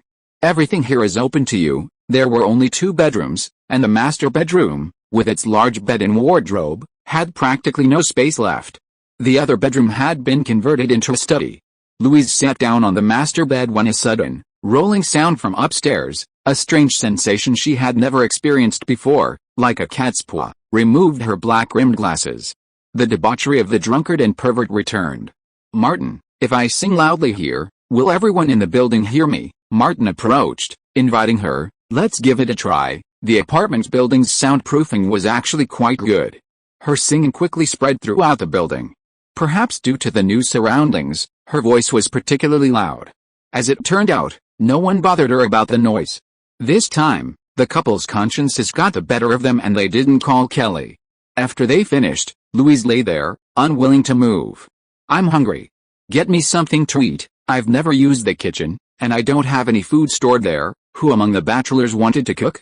Martin suggested, "Let's go out to eat." Louise swayed like cooked noodles. "I'm too lazy to move." Martin patted her butt. "Wait, I'll go get some." After getting dressed, Martin called his regular restaurant, ordered food, and went to pick it up himself. Waiting for them to deliver it took too long. Less than 20 minutes later, Martin returned with a packed dinner. Across the street, Emily peered through the window and saw Martin coming from the parking lot. She shouted, "Hurry up. He's back." Jessica put away her newly bought zombie gigolo disc and looked at herself in the mirror. Her fair skin, beautiful face, and long legs were so attractive that even she was tempted. Emily asked, "Is your plan working? Do you know why you failed?" She didn't need Emily's answer, because you're too direct and don't know how to be subtle. Subtlety is the true beauty. Emily leaned against the door frame. "Stop talking nonsense and get on with it. We have no other chance except to get on with him." Jessica tossed the ice into the trash can, wiped the wetness off her hands, and opened the door to leave. Her timing was perfect. Martin had just arrived. Jessica raised her hands and stretched. Her thin sweater was tied on her body, with two obvious points standing out. "Hi, Martin, I haven't seen you recently. What have you been busy with?" Martin pointed to the rooftop. "Didn't I see you at the party last night?" Jessica reacted quickly. "I went to buy shells. By the way, my shell won't open. Can you help me?" Martin was such a serious person that he thought she was talking about shells. "What shells?" "Can't be opened with a screwdriver." Jessica quietly pulled up her yoga pants, and the already stretched tights became tighter. "The shells I bought are round and tender. With my breathing, they open, close, and open again. If the shells could speak, what would they say?" She moved her lips. "It's the sentence. Do you want to see it?" Martin was as determined as he was before, and his words were tough. "I don't want to." Laughter suddenly broke out, and Martin's apartment door opened. Louise, wearing a Martin shirt, emerged, leaning against the door frame as she studied Jessica. Her words smacked of lechery. "Come over here, let's go together." The woman across from her was clearly laughing, but Jessica felt uneasy, a sense that if she went over, something terrible would happen. "No need," she hurried back. "I'll figure it out." In her haste, she tripped on the threshold and nearly fell. Louise pulled Martin back to the room and laughed happily. "It's fun to live in a small apartment like this, Martin. The female neighbor is seducing you, won't you?" This slut went crazy and said, "If you don't, I will." Martin opened the packed dinner and said, "It feels good when you do it, but what about when you're done? What do they want from me?" "I guess that Jessica may not be 18 years old." Louise laughed. "I didn't expect that a pervert like you could use your brain to think at the critical moment. Actually, these are secondary. People are afraid of comparison." Martin spoke particularly nicely. "How can she compare to you?" Louise was very happy, but not stupid. "Yes, I can also bring you a roll." Martin pinched her chin and lifted it up forcibly. "Beauty, you have to understand, if you don't accompany me and don't have a new cocktail recipe, you will never become a master." Louise fell into the roll. "Come on, try to take advantage of me." The day after Christmas, Martin, carrying gifts quintessentially Atlanta, headed east of Sherman Oaks to visit Robert Patrick, a former member of the Marietta Theater Company. Terminator 2 had rocketed Schwarzenegger to stardom, propelling him to superstardom. Patrick, who played the T-1000, had also benefited greatly from the experience. In the reception room, the bearded Patrick studied Martin briefly and said, "Jerome called me a while ago and told me about you." Martin, speaking in his natural accent, said, "The troop leader has always been very considerate of me. He gave me your contact information before I left." Patrick smiled at the familiar accent. "I saw the DVD of Zombie Gigolo you starred in. It's quite interesting. I heard it made nearly $7 million at the North American box office." Martin, appropriately modest, said, "It's mainly because Lionsgate did a great job promoting it." Patrick nodded slowly. "You've made a good start in Hollywood. Have you found an agent? Have you joined the union?" "I joined WMA," Martin said, picking up what he could. Patrick understood. "Are you trying to get the lead role in a horror film at Warner Brothers?"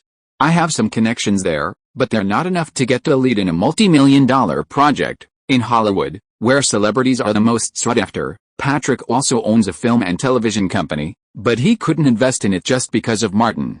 Even if he offered to help out for Jerome's sake, there were limits." Martin asked tentatively, "I heard from the team leader that you maintain close ties with several actors from Georgia." Patrick looked at Martin, confused. Martin said, "I wonder if you know Desmond Harrington. He's from Savannah." To avoid any misunderstanding, he said directly, Harrington worked with Susan Levine, the producer of the show I want to audition for. I want to ask about Susan. This was standard Hollywood practice. Patrick smiled and said, I know Desmond very well. I think he's in Malibu. I'll give him a call. He stood up to make a phone call, and returned a few minutes later to say to Martin, just wait a moment. He'll be here soon. Martin knew he had found the right person, so he waited patiently. After chatting with Patrick for about half an hour, a handsome white man entered the living room. Patrick introduced Martin and Harrington and said, you two can chat slowly. I'll go to the wine cellar to find some wine. We'll have a drink later. Martin exchanged a few pleasantries with Harrington and got to the point. Dace, I'm sorry to come here and ask you something, Harrington said. Robert told me. Go ahead. Martin understood that Harrington was mainly considering Patrick's face and didn't waste time. I heard from a friend that it was Susan Levine's choice for you to play in Ghost Ship. Yes, it was Susan Levine who made the decision, Harrington said simply. She and I have similar experiences. Some aspects resonate with each other. It's basically about being rebellious and foolish in our youth, but later getting back on the right path. The few times I met her, we talked about basically this. He laughed. On that crew, I once had the illusion that Susan Levine was in love with me. But after the crew disbanded, we quickly lost contact. She was obviously more interested in my experience than me as a person. Martin was basically certain and said, thank you for your answer. Harrington was unconcerned. You're welcome.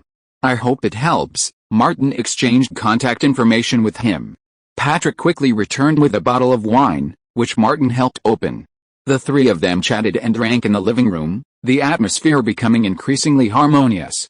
As dusk fell, Martin invited the two of them out for dinner, and after dinner, they went to the bar for another round of drinks. Jerome was just a bridge, and he had asked Patrick for help once. Bridges are prone to breaking, so Martin not only had to stabilize it but also widen and level it to make it more accessible. On their way out, Martin and the drunken Patrick were arm in arm. Hollywood is full of drunks, and Patrick is no exception. Before Harrington helped him into the car, he said, Martin, let's have another competition sometime.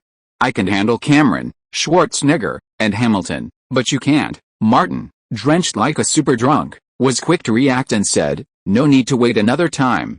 Let's go back and try again.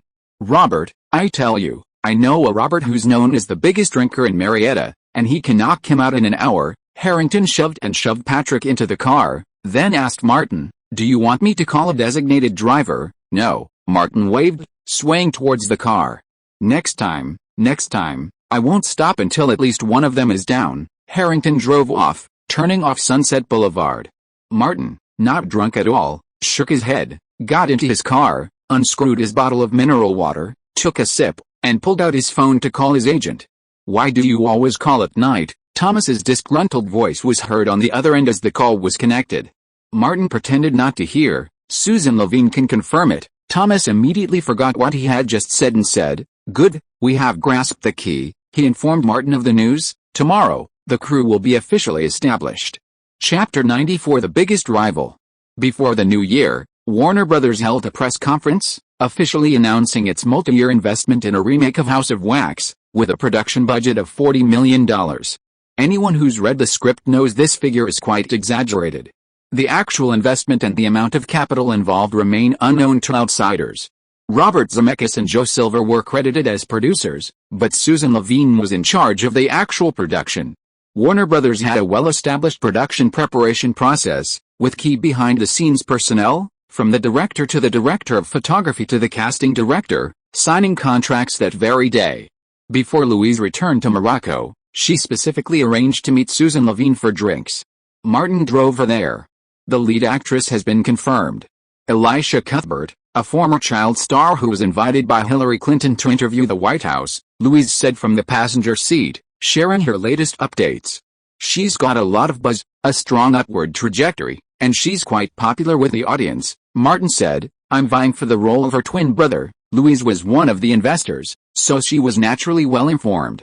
Your biggest competition is Paris Hilton's current boyfriend, Jason Shawn, a model and actor, she warned. Don't underestimate the others. At least 5 of the people auditioning have investors behind them. Martin, holding the steering wheel with one hand, patted his head with the other. It's a headache just thinking about it. The competition is so fierce, it's impossible to get in even if you try your best. If Louise hadn't participated in the competition, he wouldn't have even had the chance to audition. Louise's words hit the nail on the head. If you have superstar appeal, it all depends on whether the role is right for you and whether the conditions offered by the film company are right. Arriving at the agreed-upon nightclub, Martin accompanied Louise to the reserved private room. Susan had arrived, and when she saw Martin, her gaze lingered on his sunny and handsome face for a few seconds. Then she asked Louise, "Who is this?" "Martin Davis, my driver and actor," Louise said. "If you get drunk, just make a phone call and Downey Jr. will come over obediently. I can only bring Martin, the driver, here and let him meet the producer." Susan understood and shook hands lightly with Martin, not giving him a chance to speak. "Handsome man, can you give the lady some private space? Call me if you need anything." Martin said nothing and left on his own initiative. Louise snapped her fingers at the bartender in the private room. "2 glasses of expansion screws," Susan said. A masterpiece of bartender Louise. The drinks came up quickly, and Louise said, "He has a good image, right?" The two had worked hard in Hollywood for many years, and Susan was not subtle. "Seeing him, I understand why you came to me in person. You are a pervert. Do you like ugly people?" "Men and women. Who doesn't like good-looking people?" Louise took a sip of wine lightly. "Martin Davis is still a treasure boy. I discovered him from the quagmire of Atlanta with my own hands. What's valuable is that he is motivated and willing to climb out of the quagmire." Susan became interested. "Tell me about it," Louise said roughly. "He went astray when he was in his teens and got involved with a group of smugglers. Those guys smuggled goods from Mexico to Georgia. Martin worked as a low-level mule and horse, and then worked as a scavenger for a while. As he grew older and his horizons broadened, he knew that continuing was a dead end, so he secretly ran away to work as an extra. In just 2 or 3 years, he learned a lot." She boasted about Martin's skills and said, "Originally, he had a promising future, but he was captured by his former gang and forced to sign a loan sharking contract. He then worked at a gigolo club to pay off his debts. Then he got lucky and ran into me. I saw he was about to break free, so I helped him." Susan took a sip of her wine, waiting for the bubbles to burst in her mouth. "It's not easy for a prodigal son to turn over a new leaf," Louise shrugged. "He's experienced all the bitterness of life, yet he's as optimistic as Peter Pan." Susan suddenly thought of Donnie. "Here's to a precious boy." Louise joined her for a drink and pulled a disc from her purse. "Martin stars in Zombie Gigolo. If you're interested, check it out. It's very entertaining." "I'll watch his audition carefully," Susan said, taking the disc and putting it away. "Tell him the key points are the character's masculinity and his willingness to protect his sister." Louise raised her glass. "I toast you." Susan clinked glasses with her. Nearly an hour later, Martin entered the private room and helped Louise out. After getting in the car, he glanced at the drunk woman and said, "You can't handle this." Louise waved her hand. It's okay. I'm still young and in good health. Besides, I'm drunk because you deliberately used the alcohol to seduce me." Martin patted her leg and said, "Sit tight, don't make a fuss." The car left Sunset Boulevard and returned to Louise's villa. The next morning, Martin saw Louise off to her plane, drove to Century City, and entered the WMA office lobby. Thomas sat in the partition, constantly making calls. He had been working too much lately, and the pressure from worrying had made the bags under his eyes disappear. Martin sat on another chair and said, "Dude, keep up the good work. The crew has announced a casting call. Now is the critical moment." Thomas took out a medicine bottle, took out some vitamins and threw them into his mouth, chewed them and swallowed them. "How's your side?" Martin said. "We've done everything we should do." Susan even mentioned the key words for the audition. He asked, "How's your side?" Thomas said, "The casting director is Mary Gale. She hates men with long hair and prefers young people with light brown hair." Martin touched his hair. "I'll cut it shorter and dye it later." Thomas looked around and lowered his voice. "There are also people in the company competing for this role. Don't tell anyone about the information we have, understand?" Martin said in a vicious voice, "Anyone who dares to ask me, I will beat him up as a son of a bitch." Thomas reminded, "Be careful, Adrian, the male lead of the series you are filming." Martin lowered his voice. "Louise said that the biggest competitor is Paris Hilton's current boyfriend Jason Shawn." Thomas rubbed his chin. "He is indeed a big threat." Martin joked, "I'll give you a gun, and you go and kill him." Thomas was stunned. Martin patted the table and said, "You look so tense. Relax a little. A perfect song, a perfect post." A perfect content, a perfect book, a perfect forum. After filming Entourage, Adrian emerged from his agent John's glass-walled office and called his short, ugly henchman, Tony, to join them as they headed outside. Tony asked, "Are the chances high?" Adrian was confident. "For cost reasons, the crew is planning to use a new face. My experience and acting skills are clearly better. John has contacted Robert Downey Jr. and is planning to use his connections." Tony was well informed about industry gossip. "I remember Downey proposed to Susan Levine last month." Adrian laughed. "So, my hopes are high," he murmured. "At worst, I can go have some fun with Downey," Tony said. "I'll get the parts if you need them. We'll talk about it when you need them." Adrian suppressed his laughter. There are two other people in the company interested in the role. John is more senior, and would found relevant information. Martin Davis from last time is one of them. The two men went downstairs. Tony went to drive the car while Adrian waited for him. Before the car arrived, Adrian saw Martin coming down from upstairs. An idea came to his mind, and he smiled and waved over there. "Hi, Martin, long time no see." Seeing the enthusiastic Adrian, Martin responded with an even more enthusiastic smile. "Men, when is the series going to be broadcast?" "You're going to be a big star soon," Adrian said. "Don't mention it. I've been working hard for so many years, but I haven't made it yet." He turned the subject to Martin. "It's said in the company that you have a strong momentum and are competing for the male lead of Warner's horror movie. It's not the male lead, but the role that plays the supporting role of the female lead." Martin's mind was turning quickly while speaking. "I mainly want to see what the movie audition is like. It's certain that you will be a runner-up throughout the whole process. It's impossible to get this role." Adrian felt that Martin had grasped information that he didn't know. "Why do you say that?" "You have good acting skills." Martin was helpless. The Hilton family's playboy, the one who released the videotape, brought money into the group and was determined to play the supporting actress. Adrian said, "I heard about it. Her boyfriend Jason Shawn is a model and actor. She recommended him to the crew." Martin spread his hands. "In this situation, can anyone else win?" He waved his hand. "No more talking. I have to go. I have class to go to." Seeing Martin's lack of interest, Adrian felt threatened and pulled out his phone to call his agent, John. Tony drove over and Adrian got in. Not long after, his agent called. "I've been asking around and can confirm the news is true. He'll be your main competitor. Be prepared." "I'll go find out more." Damn nepotism. Adrian couldn't help but curse. Tony asked, "What's going on?" Adrian explained carefully, "Luckily, I got the news out of that idiot Martin Davis." Tony didn't take Martin seriously at all.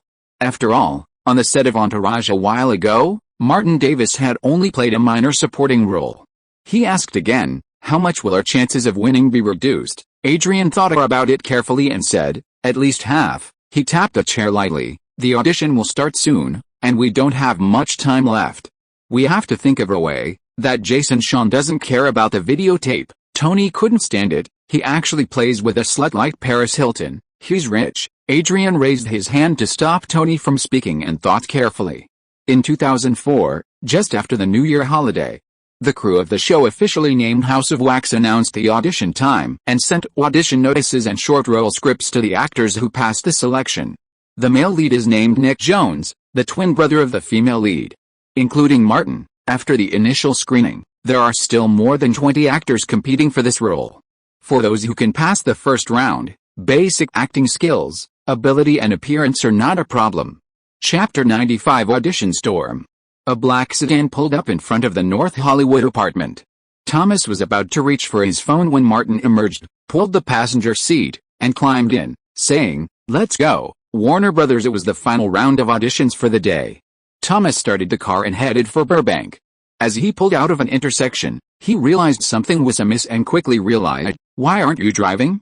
"Martin, I'm your agent, not your driver. Don't worry about these little things," Martin said, naturally deflecting Thomas's attention. "I have an audition soon, and I need to stay focused." Thomas accepted the explanation and drove calmly, keeping a steady speed to avoid discomfort, acting like a dedicated driver. A client's opportunity was also his opportunity. Martin lowered the sun visor and adjusted his short, cropped hair in the mirror. Thomas said, "No problem.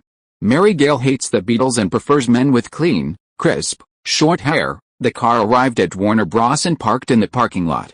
Before getting out of the car, Thomas encouraged Martin. We've been preparing for so many days, leveraging our connections, and meticulously detailing every detail, all for today. Martin said seriously, even if Susan Levine wants me to go to the hotel with her, I'd be fine with that. Thomas waved his hand. She just got engaged to Robert Downey Jr., so that's not going to happen. The two arrived at the studio entrance and switched to an electric car.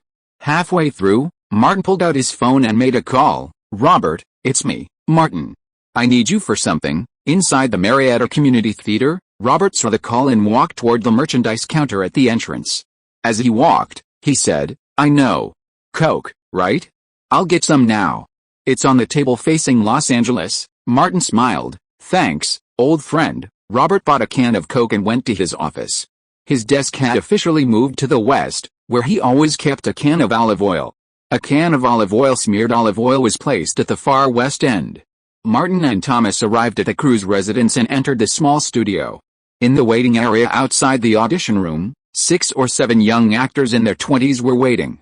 Martin had no recollection of most of them, nor could he find any corresponding faces in his past life's memories. The only person he recognized, Adrian, with his medium-length dark brown hair, came forward. Martin asked knowingly, Hey, you came just to cheer me on? Thanks. He stepped forward and whispered, No need, I'm just going through the motions. This reminded Adrian of Jason Shawn again. He was the biggest threat. Lately, he and his agent had been focused entirely on Jason Shawn.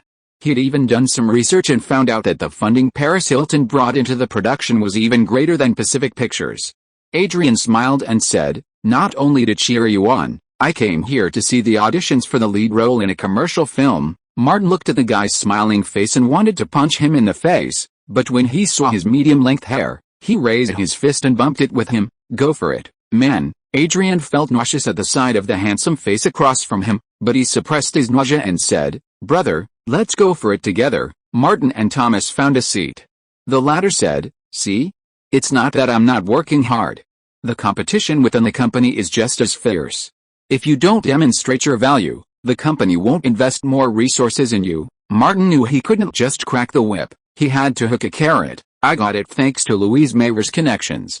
It didn't take much company resources. Thinking of Martin's agent, Louise Mayer, Thomas felt he had to work harder.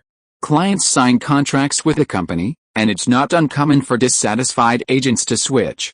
Meanwhile, Adrian entered the deserted hallway and called Tony, his assistant, asking, Hasn't he arrived yet? Tony replied, The guy at the hotel entrance said he left the hotel alone and should be here soon. Can you do it? Adrian asked. No mistakes, Tony smiled. We've put so much effort into targeting him these days. Our time and energy won't be in vain. Don't worry, I'll take care of it. Adrian hung up the phone, took out his SIM card, went into the bathroom, and flushed it down the toilet. Outside in the parking lot, Tony smashed the SIM card and threw it into the trash. He returned to the car and waited patiently.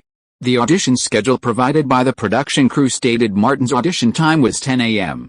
There were 4 people ahead of him, and they were out in less than 10 minutes on average. The door to the audition room opened, and an assistant said, Martin Davis. Martin pulled out his phone, turned it off, strode into the room, and scanned the room quickly. A woman in her 50s, wearing glasses and with a wrinkled face, sat at the front. She was the casting director, Mary Gale. Next to her sat Susan Levine. There were at least 8 more people behind her. This time, 2 of them were playing games, the ubiquitous connections. Martin greeted them, Manager Levine, Director Gale. Good morning. Susan simply nodded. Good morning. Mary's eyes rested on Martin's face. His short, sleek light brown hair made him look handsome and pleasing to the eye. While she wouldn't be so simplistic as to judge a person by appearances, any woman wouldn't want to take a second look at a handsome man she liked. She said, according to the script, let's begin. Martin was fully prepared and quickly got into the mood, commencing the scene with the casting assistant. Susan Levine rested her chin on one hand, glancing at the camera screen from time to time. Louise, the alcoholic, was reliable, and the actor she'd recommended was sound. He was the best actor among those who had auditioned. Perhaps the role resonated with her? During the script writing process, Susan had asked the writers to change the character's setting. After all, Nick Jones was only a supporting role, acting alongside the lead actress. A man who had been in prison for car theft, just the kind of prodigal son Susan loved. Susan believed that life's hardships were the best forging of a person. Those who endured these hardships would shine. The audition was quickly concluded, and after sending the actors away, Susan routinely asked, "How's Martin Davis?" Mary had no say, so she simply gave her first impression, "Very good." Meanwhile, Jason Shawn drove up to Warner Brothers Studios. His short blonde hair, which had been specially styled a few days ago, made him look quite energetic. As he entered the parking lot, his phone rang. It was his girlfriend. "Honey, are you there yet?" "I'll be there soon," Jason Shawn said.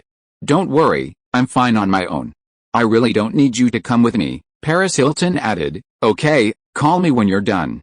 Jason Shawn hung up the phone, and before he could figure out what had happened, a car swerved from the side and slammed into his car. Neither car was going very fast in the parking lot, so the collision wasn't serious.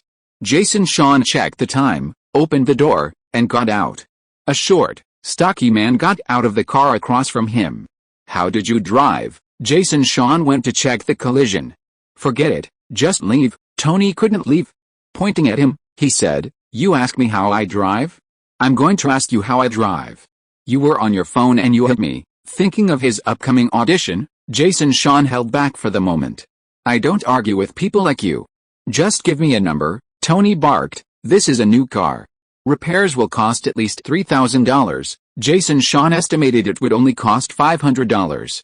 He was furious, but he knew the difference and reached for his checkbook. Tony, realizing he was surprisingly patient, quickly changed his strategy.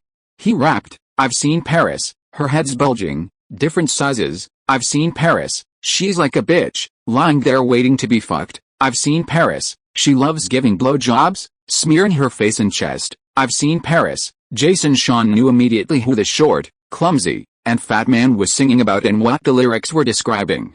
When people asked about the tape before, he'd always played it off, saying he didn't care. But when someone mocked him directly, the man couldn't stand it.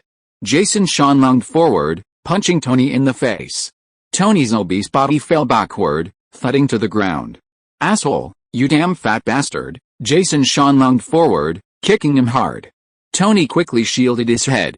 His nose wasn't bleeding, but when he lowered his head, he banged it against his own fist, and blood began to flow. Nearby, Tony's girlfriend called the police and rushed over, shouting, "Help! Help! Murder!" 2 security guards in the parking lot heard the commotion and ran over. This was Warner Brothers Studios, a heavily patrolled area. Within half a minute, sirens blared. Jason Shawn tried to run, but Tony grabbed his legs tightly. The security guards came over and shouted to stop him. As the patrol car barreled into the parking lot, Tony immediately let go and lay on the ground, pretending to be dead. His girlfriend, leveraging her status as a woman, loudly accused Jason Shawn of violence. The parking lot security guard also witnessed Jason Shawn's one-sided assault on Tony. This location was perfectly within the surveillance camera's coverage. Tony lay on the ground, unable to rise, blood from his nose smearing his face, looking utterly miserable. Jason Shawn protested, shouting that he was an actor and had to go for an important audition. But in Los Angeles, where actors are the most common, a stranger like him was no match for the police. A second patrol car arrived, and 2 officers restrained Jason Shawn and took him back to the station. One officer took statements from Tony's girlfriend and the security guard, while the other secured security's permission to retrieve the surveillance footage. Silence soon returned to the parking lot. Tony called his lawyer, filed a formal police report, and Jason Shawn was out of the question for a while. At the crew's residence, an assistant opened the audition room door and called out, "Jason Shawn, your turn." No one came, and no one answered. The assistant called out, "Is Jason Shawn here?" The other actors glanced at each other. Still no one answering. Adrian chuckled secretly. Tony's side was taken care of. The assistant turned around and said, "Jason Shawn isn't here." Susan frowned. She, the producer, was personally in charge of the final round of auditions, and the actor was late. It was a lack of basic respect. She said bluntly, "Substitute someone else." The assistant went out again, calling out, "Adrian Glennie. If you are listening to this novel on a channel other than Fanfic World, it means it was downloaded and re-uploaded without effort. We warmly invite you to visit our channel, Fanfic World. There you will find the original version of this story and many other novels of various genres. We look forward to seeing you dive into a world of incredible novels. Chapter 96 Old Boo is coming. The audition room door opened and closed, and Adrian stood before the camera. His dark brown, almost black, medium-length hair was carefully styled, its messy, yet somewhat playful appearance. Mary Gale disliked the hairstyle, just as she had disliked the Beatles in her youth. But she remained calm and said, "Begin." Adrian and his assistant began rehearsing. Susan Levine remembered this actor. Downey had mentioned him to her. His acting was passable, above average, but quality is measured in comparison. Compared to the previous top performer, Martin Davis, he was clearly a notch below him. The audition concluded quickly. After the actor left, Susan asked, as usual, "How was he?" Mary inwardly disliked him, but wouldn't say directly, just average, average. This remark reinforced Susan's similar opinion, and she nodded slightly. Let him know tomorrow. He'll play Dalton. Robert Downey Jr. had just proposed, so Susan was more concerned about him. A minor supporting role would have minimal impact on the project. Mary made a note of it. The audition continued, and by the time everyone had finished, Jason Shawn still hadn't shown up. Susan, the producer nominally third in line but effectively in charge of the production, simply ordered Mary, disqualify him from the audition. The audition for the role of Nick Jones concluded. Susan would no longer audition for anyone individually. The audition room door closed, and the casting team held a meeting. All the audition tapes were played, and Susan, with a slightly more gentle demeanor, asked, "Martin Davis, no objections, right?" The casting staff weren't fools. Even if they had objections, they wouldn't voice them. Susan checked the time and told Mary, "We'll officially notify you tomorrow." The meeting was brief, and afterward, Mary and Susan walked together and asked, "Are there auditions this afternoon?" Susan waved her hand, "I'm not going." "You can handle the other roles." Mary, with decades of experience, had no problem with her ability. Even if she had a preference, the person she chose would meet the basic requirements. They parted ways, and Mary returned to her office, looked up her contact information, and made a call. "Same place tonight. Did you find the person I asked you to find?" "Great." Thinking of the black man with dyed blonde hair, Mary's mood brightened. No one in recent years had been as dedicated to her sweet work as he was. In the parking lot of Warner Brothers Studios, Martin watched as police lights flashed and an ambulance arrived. A familiar fat man was carried into the ambulance by paramedics. Thomas recognized him. "He looks like a client of the company." Martin had seen him more than once on the set of Entourage. Adrian's henchman. "Is his name Bonnie or Tony?" He felt that something was wrong. "Go and find out what's going on," Thomas said. "I'm your agent," Martin said casually. "It may be related to the audition. It won't happen again," Thomas emphasized. Went to ask someone about the situation, and then made a few more calls. He came back quickly and said to Martin, "It's really about the audition." Tony and Paris Hilton's boyfriend Jason Shawn had a collision with each other's cars, and the two started fighting because of the quarrel. No, to be precise, Shawn hit Tony, and then was taken away by the police. Tony seemed to be seriously injured. Martin was a man who determined that it was not an accident as soon as he heard it, and shook his head. "It's so damn competitive." Thomas didn't hear clearly. "What?" Martin said. "The competition is so fierce, you'll get used to it." Thomas understood what he meant. The circle of male actors is a little worse, but the female actors are really exciting. Martin mentioned Jason Shawn at the time, intending to let Adrian and others focus on Jason Shawn. He didn't expect Adrian to attach so much importance to Jason Shawn. Thinking of Adrian, smiling so brightly in front of him, Martin felt a chill run down his spine. "I feel a sense of crisis. That guy was a jerk." He asked Thomas, "Is Adrian well regarded at the company?" Thomas replied, "Not really.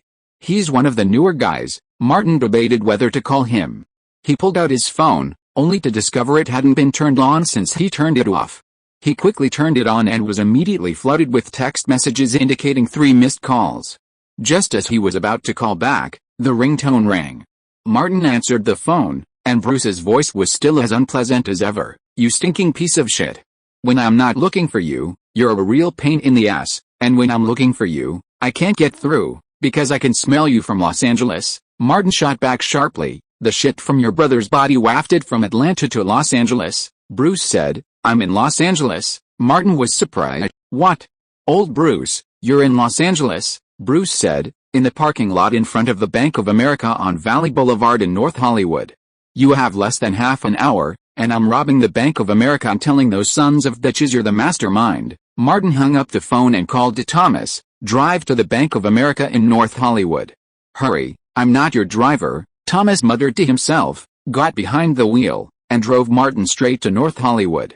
When they arrived in the parking lot in front of the Bank of America, Martin saw Bruce immediately. Bruce got out of a Ford pickup truck. "Looks like you're doing pretty well, unlike you, who needs to sell your ass." Before Bruce could even start to behave himself, Martin changed the subject. "Did you drive up from Georgia?" Bruce shrugged. After 9/11, air traffic control was so strict.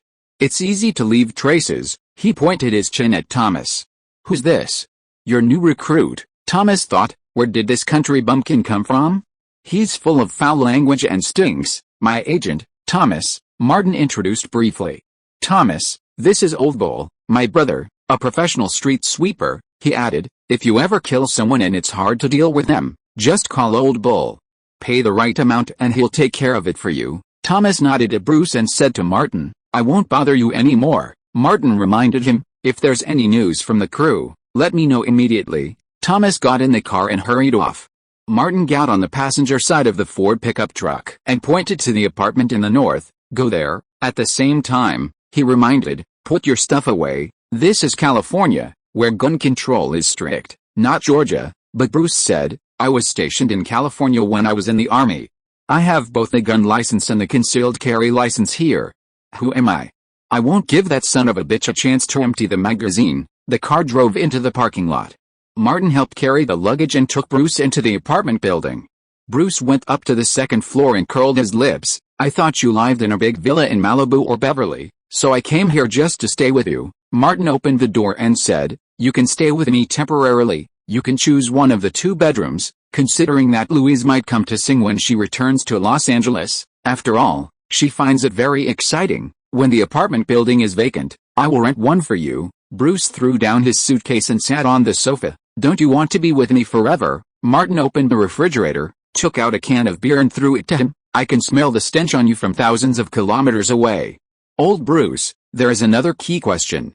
When you go out the back door, let me listen." Bruce opened the beer and took a big sip. "Okay, I don't care." Martin also took a can of beer and asked, "Why did you come to Los Angeles suddenly?" Bruce said simply, "I'm on the blacklist of a cartel in eastern Mexico. I'm not afraid of a head-on fight, but what if I'm shot from behind? Vincent is good to me. I can't implicate him." "Sorry." Martin understood what was going on as soon as he heard it. "My mess has implicated you." Bruce didn't mince words with Martin. "So, I have no choice but to come to you," Martin said. "You'll be my full-time manager from now on." "Sounds very high-end and classy," Bruce asked. "What do you mainly do?" Martin thought for a moment. "Driving, carrying bags, playing with me, and guarding behind me." Bruce was surprised. "Did you use the Vaseline I gave you?" Martin went through Bruce's bag, trying to take out a gun. "Old Bruce, you want to see God in advance?" Bruce snorted. "God is black and won't meet with racists. You came at the right time." "I met a bad guy." Martin recounted the previous incident in detail. "Don't worry, I won't let him mess with you." Bruce sighed. "I left one quagmire and jumped into another." Martin checked the time. "It's noon. Let's go out for lunch. I'll take you to Los Angeles this afternoon, to the Sacred Valley." Bruce was actually curious. "I've always wanted to see how those movies are made," Martin asked. "Live?" Bruce shrugged. The two of them went out and happened to run into Antonio. The fat man rolled down the stairs slowly like a ball.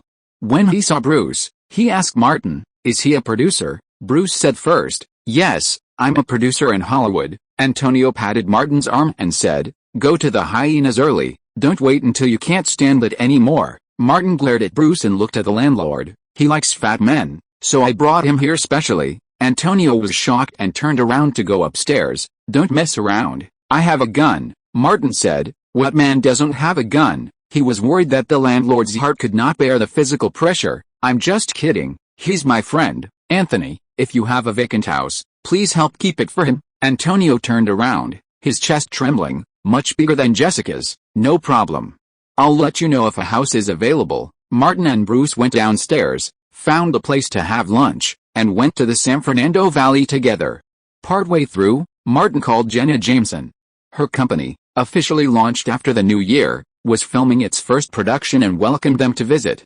At a studio in the Sacred Valley, Martin and Bruce donned their crew badges and arrived at the shoot. Jenna Jameson was directing the scene herself. And when the actress became breathless from the long hours, the director personally stepped in to perform. Chapter 97, For Success. William Morris, Office Lobby. Adrian and Tony walked through the partition office area to the glass partition office where their agent, John, was. The latter had a red and swollen nose and a band-aid on it, looking a bit funny. The sound of a phone call could be heard faintly from the office. Adrian knocked on the door and pushed it open. John, nearly 40, hung up the phone with a serious face. "You've come just in time. There's news from the crew." Adrian had defeated his biggest competitor yesterday and was confident. "Did we win?" John said. "The crew notified you that the role you got is called Dalton, not Nick Jones." Adrian said, "I auditioned for Nick Jones." "Who is Dalton?" Tony asked. "Did they make a mistake?" John carefully checked the role list sent by the crew and said, "A marginal supporting role, Nick Jones's henchman." Adrian was confused. "Why? The crew said you didn't pass the audition, but they think your acting is good." John had specifically asked. "They said you would be more suitable for Dalton." Adrian put his hands on his hips and walked around in circles, unable to figure out what the problem was. Tony touched his clown-like nose. "All this I did was in vain." Adrian did not get angry. He pulled out a chair and sat down and asked, "Who is the winner?" John said, "Martin Davis." "Fuck," Adrian cursed. Tony was puzzled. Why him? His qualifications, acting skills, and connections, which one can compare to Adrian's? He has been in Los Angeles for less than 2 months. Adrian thought of a possibility. Susan Levine slept with him. There is no point in saying this now. John has experienced many failures and successes. The reality is that we did a lot, but still lost. Auditions are about striving for the greatest chance of winning, but no one can guarantee a 100% win. He waited for a moment before asking Adrian, "Do you accept this role?" Adrian did not answer directly. "A month ago, I was the male lead of the crew of Entourage, and he was just a minor supporting role. Now he is going to be the male lead of House of Wax, and I want to be his henchman. How can I accept this?" John knew that everyone has psychological gaps, but some things must be accepted as soon as possible. "You should take this role, Adrian. You need to take a long-term view instead of worrying about the gains and losses of a single role." He raised his hand to silence Adrian's objection and elaborated, "We've finally established a relationship with Susan through Donnie's connections. If you refuse, that relationship will be severed. Susan is only 30 years old, and she's bound to be a Kathleen Kennedy in the future. What you should be thinking about now is how to use this role to establish a good personal relationship with Susan." Adrian rubbed his chin vigorously, and after a long moment, he asked, "What about Tony? Can the crew offer him a salary?" John shook his head. "Impossible. The crew only has 4 personal assistants per actor, and the filming location is Queensland, Australia." Tony volunteered. "I'm not going." Adrian agreed. "Okay, I'll accept the role. Help me get better terms?" John said. "I'll do my best." In the office lobby, the moment Thomas received the notice from the crew, he jumped up from his chair, excited enough to roar. He worked for many clients, but this was his first truly significant role, even if it was actually a supporting actor. Working overtime like a donkey, what was the point? Isn't it all about success? Thomas hung up the phone and wanted to share his joy, but his colleagues were all busy, no one paying attention. He wanted to yell, but the poor guy didn't even have his own office. His girlfriend? They'd broken up long ago because of all the overwork. There was only one person he could share with, and had to share with. Thomas called Martin and said, "We are the winners. We won that damn role." On the other side, Martin was taking Bruce to the fitness center to receive guidance from a beautiful female coach. He was exercising and wiping the sweat off his face with a towel, smiling. "Very good. Very good. Thomas, our efforts have paid off. We must all be winners in the future, not losers." Bruce was originally chatting enthusiastically with a big-butt female coach, but now he turned around and asked, "Did you get it?" Martin gave him a thumbs up. "Done," he said to Thomas. "Doesn't the crew have a spot for a personal assistant? Help me get one. I want to take old Bruce to see it." There are 4 spots for personal assistants for actors, and Thomas didn't think it would be a big problem. It should be negotiated, but there is one thing I need to inform you in advance. The crew's filming location is Queensland, Australia. Martin cares about the role and the future. It doesn't matter if the crew goes to the moon to shoot. Thomas said, I'm going to the crew to negotiate the contract. Wait for my good news. After hanging up the phone, Martin opened his hands and high-fived Bruce. Susie, a female trainer with exceptionally developed gluteal muscles, leaned over and asked, did you get a lead in a movie? No, not me. Martin, who couldn't possibly have snatched Bruce's favorite, pointed at him and said, he got the lead. I'm just Bruce's sidekick. Susie immediately dismissed Martin as her sidekick and continued chatting animatedly with Bruce. She even agreed to Bruce's request to test the flexibility of her gluteal muscles. Martin suppressed his excitement, calculated the time difference, and went to a quiet place to call Louise. I got the role. Nothing else, just a thank you. I don't see any sincerity. Louise was completely unceremonious with Martin, determined to squeeze the most out of him. Where's the new formula? The Italian cannon has already been shipped. I don't have the new formula. I'm feeling uneasy and can't continue my work. Martin didn't refuse, but he didn't offer it immediately either. Wait until you get back. You won't be able to use it in Morocco. Shortly after hanging up, Kelly Gray's phone rang. I heard you got the lead role in a film. Not the lead, just a most important male role, Martin explained simply. The film has a female lead, and I'm acting with her, Kelly said. That bitch Louise just called me to brag.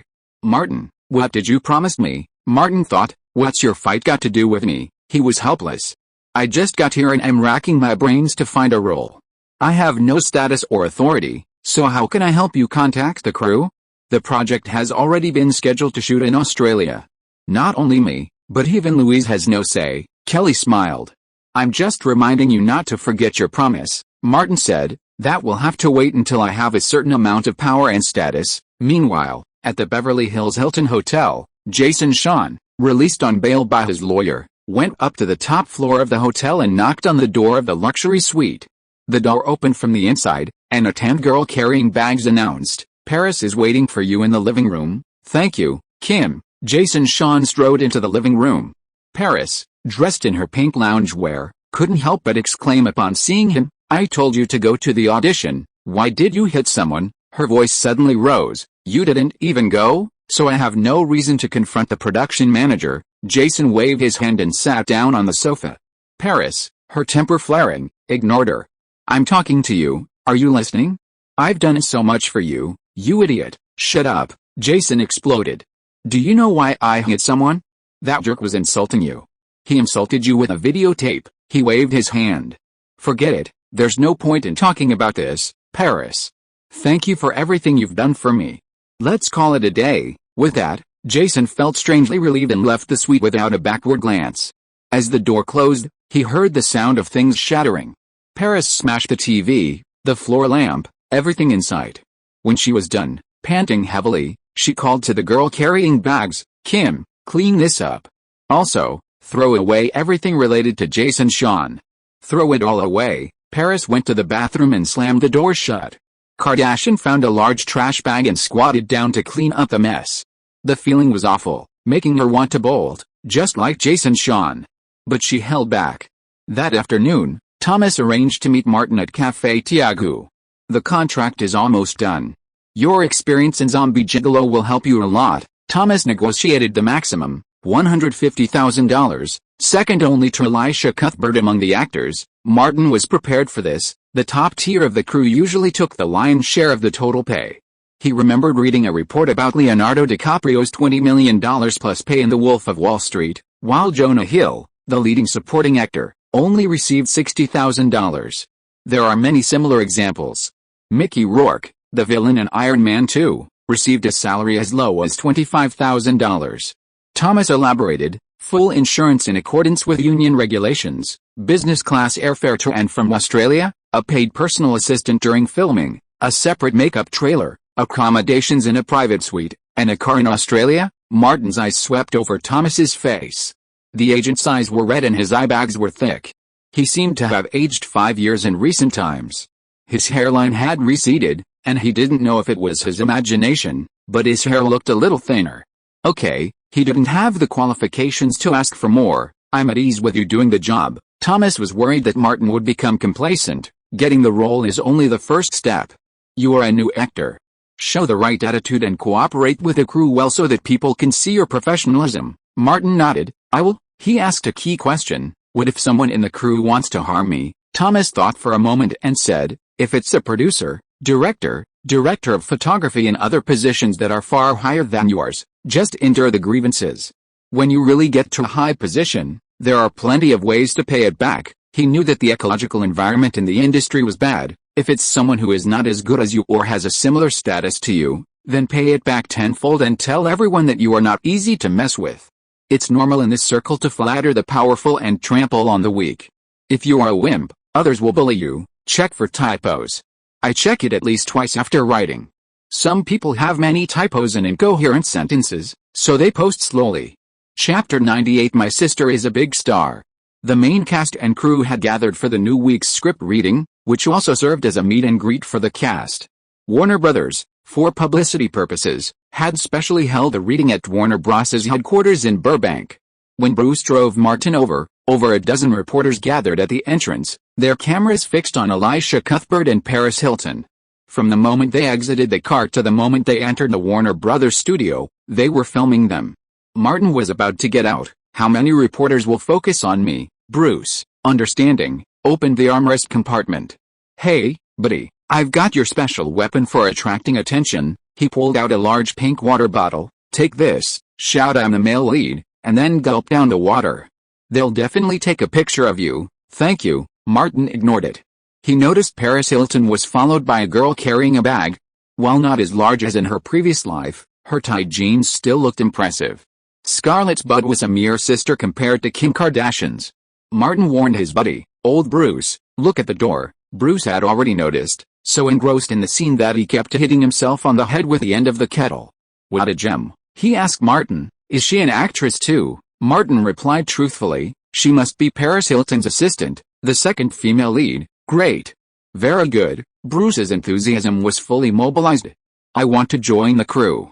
I want to go to Australia with you. Martin got out of the car and arrived at the entrance of the film company. A few reporters, having seen Martin's photo in the production company's announcements, casually clicked their cameras. Entering the office building lobby, Martin quickly found a conference room where three unfamiliar male actors sat, along with Paris and Eliza. They were not talking to each other, simply reading the script. Martin came over to Eliza, pulled out a chair and sat down. He picked up the script on the conference table and took the initiative to say hello. Hello, twin sister. Eliza turned around and saw that the newcomer was sunny and handsome, which was particularly pleasing to the eye. She thought for a moment, are you my twin brother? Martin took the initiative to introduce himself. Martin Davis. Eliza responded, Elisa Cuthbert. She looked Martin carefully. I think I have seen you somewhere before. Martin's reaction was super fast. Have you been to Atlanta or seen Zombie Gigolo? Eliza remembered and opened her mouth slightly in surprise. Zombie Machine Gun Dance. Martin smiled. That's right, it's me. Eliza was very curious. I often go online and saw the video of your fan meeting, but some people said that the video was post-processed. Martin said seriously, no, I can guarantee it. Amazing. Eliza was embarrassed. Well, I may be a little presumptuous. Martin was a man who could bring them closer with just a few words. You are my sister. It is natural for a sister to make requests of her brother, Eliza said. Is there a chance to see this dance live? You may not know that the Zombie Machine Gun Dance is very popular in some nightclubs now, Martin said. When a sister makes a request, a brother must fulfill it. He moved a little closer and said mysteriously, let me tell you a secret. I'm a sister-loving maniac. Eliza looked at Martin openly again. He had a great figure and a handsome face. She said, brother, it's settled. Hey, is this the place? Thank you. A slightly high-pitched voice came from the door of the conference room. Mean, a black man with almost white skin, came in. He saw Martin at a glance and couldn't hide the surprise on his face. He strode over and said, classmate, why are you here? Are you also a member of this crew? Martin was also surprised and pointed to the seat on the other side. Sit down and chat. Mean knew Eliza. Seeing that she seemed to be very familiar with Martin, he was even more surprised and pointed at Melissa. Are you her brother? Martin deliberately winked at Eliza. Eliza and I are the twin siblings with the best tacit understanding in the world. Whose connections did you use? Introduce yourself. Mean thought of something, and his face, which was not dark to begin with, turned like a chimpanzee. You know how I got this role, Martin interrupted him. Classmate, we have to work together well this time. Min immediately realized that some words weren't appropriate to say now. Yes, let's work together. More cast and crew members arrived, including director Jaume Serra, who Martin had repeatedly wanted to meet but hadn't. He was a Spanish director, no more than 30 years old. Although he was only the general director of the production on the project, Martin had still asked Thomas to collect a lot of information about him. Adrian arrived and sat across the long conference table from Martin. He smiled at Martin from time to time, his smile as bright as before, like Martin's best friend, always staring at his ass. Martin smiled back at him, like a heartless fool. But there was a feeling that Adrian was a venomous snake, and he was the one Susan had chosen. Martin knew he didn't have the power to bully Adrian. Whispering to Eliza, his mind raced. With Susan's arrival, the script reading officially began. This is a Hollywood tradition, as many actors from ordinary backgrounds might not even be able to read the script, let alone understand the character and the theme. So-called dyslexia is not uncommon among those who have received a happy education. The script for House of Wax is a classic example of a simple, brainless film. Never mind the thrill of it. If it hadn't been developed first and then developed, it might have gone unread for years, thrown into the script library of one of Hollywood's many studios. Eliza's lead role is the star, followed by Martin's twin brother, Nick. The climax of the script is the Wax Museum showdown between the twins. By the time the reading session ended, it was almost time to get off work. Susan arrived and left in a hurry. Director Jaume Serra, without even trying to communicate with the actors, simply left a meeting room. Martin pulled out his phone. If you don't mind, can we take a picture? I'm going to update my blog when I get back, and I've already thought of a name. No problem taking a picture, Eliza said, unfazed. What's the name? Martin said seriously. My sister's a big star. How about this title? Eliza took it seriously. What's your blog address? Fortunately, Martin wasn't kidding. He had actually applied for a blog, had updated it several times recently, and left his address immediately. Martin gave Min his phone and asked him to take a photo with Eliza. Before leaving, Eliza said, I'll check your homework. Martin's face seemed to fall as if on autopilot. What if my brother is a poor student? Eliza smiled and left. Min returned Martin's phone and said, Classmate, you're really good at picking up girls. Martin looked at the photo, put his phone away, and also walked out. We're just brother and sister, just having a normal emotional exchange. The two of them emerged from the Warner Brothers building to find reporters surrounding Eliza and Paris. Min was envious. When will I be surrounded by the spotlight? Your role is Paris Hilton's boyfriend, right? Martin had just reviewed the script. As long as you can seduce her, countless tabloid reporters will follow you 24 hours a day. Min thought about it seriously. I don't mind the videotape, really. He kept his words in his stomach, but he couldn't help but say, in order to get this role, I even licked old women in their 50s. Martin vaguely guessed that it might be the casting director Mary Gale, the one you mentioned last time. Yes, it's her. Min is such an optimistic person, but he wanted to cry when he mentioned these things. Last time I thought you had no connections, and you didn't go when I called you.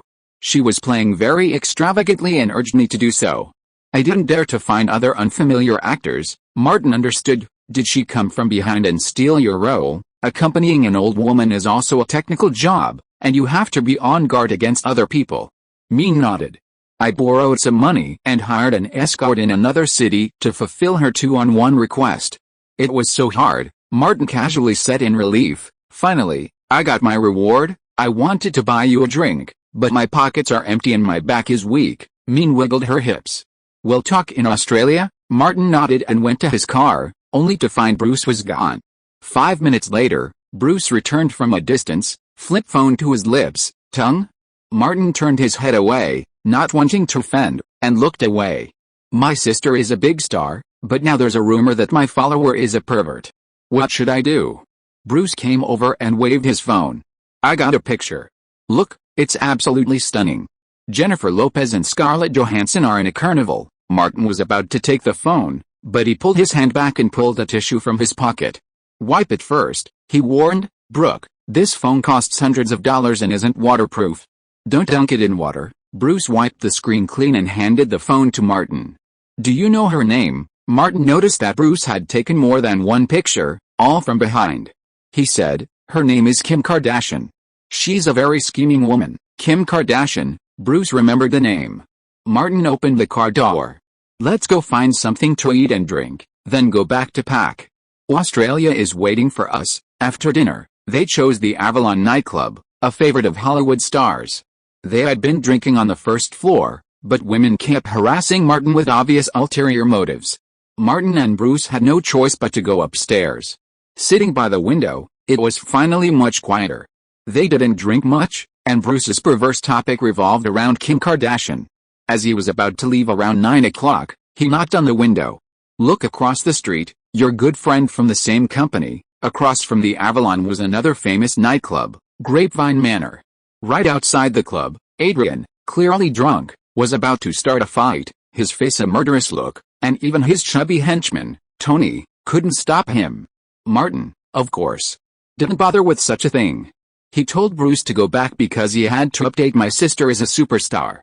Chapter 99 Born Bad.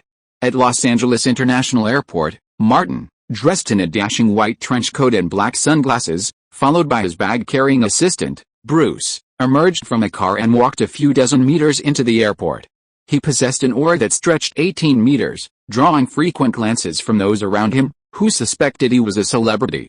The freelance journalists and paparazzi who frequented the airport flocked to him. Before he arrived, the flashlights went off. Once they saw he was a stranger, they secretly gave him the middle finger and then dispersed. A few who regularly followed internet forums and B-movies vaguely recognized Martin and took a few extra photos. Of the two remaining freelance journalists, the woman asked her colleague, "Can we sell the film and develop it?" The man was very pessimistic. "It's very difficult." Martin, with his sharp eyes, spotted the petite blonde woman in front of him and quickened his pace. "Hi, my twin sister." What a coincidence. Eliza quickened her pace slightly and said directly, "My sister is a big star, but her writing is not very good. You've broken my fragile heart." Martin clutched his chest, then opened his arms. "Your twin brother needs comfort." Finding his words amusing, Eliza gave Martin a gentle hug. Several paparazzi and reporters raised their cameras to take pictures. The two, one petite and sexy, the other tall and strong, created a unique contrast in the camera lenses. Eliza's assistant, wearing glasses, was even shorter than her, with a face covered in freckles and quite inconspicuous, but then she coughed forcefully. How could such an innocent and kind man like Martin have such bad intentions? He said, "Let's go in." The four of them entered the airport terminal. The female reporter outside said, "Eliza has a close relationship with him. They'll recoup their investment and even make a small profit." His male colleague didn't respond, for he was preoccupied. He already had the initial plan, and it looked pretty good. Now it was just a matter of writing based on it. Hollywood rising star Elisha Cuthbert's new relationship has been revealed. After getting their boarding passes, going through security, and arriving at the gate, many members of the crew were already gathered. Adrian came over and fist-bumped Martin. "We were lucky enough to get the part." With Bruce standing behind Martin, he felt incredibly confident. "We're friends from the same company, helping each other out." Eliza leaned forward and asked Martin, "Your friend?" Without waiting for Martin to answer, Adrian put on his most charming smile. "Adrian Glennie, the lead actor in Entourage," he added. "Martin's my co-star in that show." Martin smiled and, like he did during the filming, put his arm around Adrian's neck. "So, this time, he's playing Nick's henchman, co-starring with me." Adrian tried to break free, but without significant movement, he couldn't. The clatter of high heels echoed as Paris Hilton and Kim Kardashian arrived. Martin released Adrian and gave Bruce a look, earning a subtle nod. Over drinks at the Avalon, the two had discussed a guide to chasing and macing with people. Stinky shit plus stinky shit equals a stinky mess. Bruce grabbed his carry-on bag and warned, "It's almost time." Martin gestured toward the VIP lounge and said to Eliza, "Shall we go in?" The two were traveling business class and would use the VIP aisle. Adrian watched Martin enter the lounge, then sat back down on the bench, frowning in thought. Bruce sat in a discreet spot, his seemingly gentle gaze flickering from time to time over to Adrian. It was boarding time, and Kim Kardashian, a mere bag carrier, was heading to economy class. Finding her seat and placing her bags in the overhead bin was a struggle. "Let me help you," Bruce said, moving over to help her place both bags inside. Kim Kardashian quickly thanked him. After taking her seat, she noticed the man's seat to her left. She politely asked, "Who are you?" Bruce said, "Bruce, we're on the same crew. I'm Martin Davis's manager. Just call me Old Bruce," Kim Kardashian replied. "I'm Kim Paris's personal assistant." Bruce, recalling Martin's awful way of getting clothes, said, "Our jobs are pretty much the same. You're the manager, I'm just the assistant." "What manager? That sounds nice, but it's just that." Bruce, remembering they weren't part of a gang, quickly corrected himself. Martin's henchman. The plane took off, and the two stopped talking. Once in the stratosphere, Kim Kardashian was visibly unwell. Bruce had a sudden inspiration and said, "Let me get you a glass of water. Drinking more water will help." "Thank you." Kim Kardashian hadn't fully evolved yet. Bruce called the flight attendant and asked for a glass of water. When Kim had almost finished, he asked for another. "Are you feeling better? Have a little more." The plane was no longer as bumpy as it had been during takeoff, so it was naturally much more comfortable. Kim Kardashian drank some more water. The two chatted for a while, and Kim Kardashian couldn't hold it anymore. "Sorry, I need to go to the bathroom." Bruce put away the storage table and leaned out to make room. Kim Kardashian left, then returned a few moments later and repeated the same thing. Bruce's breath burned his lips, and in just a dozen seconds, they had a layer of dry cracking. The two chatted, and continued chatting when they woke up and fell asleep, mainly about the people and things on the crew. Under Bruce's intentional or unintentional guidance, the topic came to Adrian. "Kim, I heard something and I don't know whether I should tell it." Kim Kardashian thought it might be important news. "Aren't we friends?" Bruce deliberately hesitated. Kim Kardashian's eyes were full of expectation and encouragement. He made up his mind. Martin and Adrian are from the same company, both in WMA. Kim Kardashian had learned about the crew's news. "I know." Bruce approached quietly and lowered his voice. "Once I followed Martin to the company and hid in the emergency passage to smoke. I heard people discussing a piece of news. The person who hit Jason Shawn was named Tony. Tony was Adrian's follower, and Adrian also auditioned for the role of Nick." Kim Kardashian followed Paris and saw some bad things. She approached Bruce, almost touching her head. "Adrian instructed Tony to frame Jason Shawn. No mistake. One song, one post, one content, one book, one forum." Bruce shook his head. "I don't know whether it was Adrian who instructed me to do this. I saw Tony at the company. He had injuries on his nose and face those days." "Thank you, Old Bruce." Kim Kardashian deliberately touched Bruce's forehead with her forehead. "This news is very important to Paris and me," Bruce said. "I just want to remind you not to be calculated by him again. Some people are born bad." Kim Kardashian raised her head and wanted to see where Adrian was sitting. "You are absolutely right." The flight arrived safely in Brisbane, the capital of Queensland. After getting off the plane, Bruce quickly met up with Martin. Martin asked, "Did it go smoothly?" Bruce said, "The news leaked out. She has a good impression of me." Martin glanced at Adrian in the distance and said, "If someone causes trouble for him, he probably won't have time to cause trouble for us." Bruce went to get his luggage, and when he came back, he said, "You're making it too complicated. Australia is vast and sparsely populated. There are large uninhabited areas in Queensland. The saltwater crocodiles in the bay are said to grow to more than 4 meters long." Martin reminded him, "Old Bruce, we are in Hollywood, not in the underworld. Have you forgotten our original intention? We are civilized people." "I don't have my ID." Bruce didn't bring a gun. Eliza and the assistant came over with the luggage. The former asked, "What are you talking about? You look so happy." Of course, Martin couldn't tell the truth. Remembering the news he had seen in his previous life, he said casually, "The saltwater crocodiles in Australia are rampant. Old Bruce wants to inquire whether he can get a hunting license to hunt saltwater crocodiles." Bruce glanced at Martin and thought to himself, "You are so civilized, pushing me to death." Eliza said, "Let's go.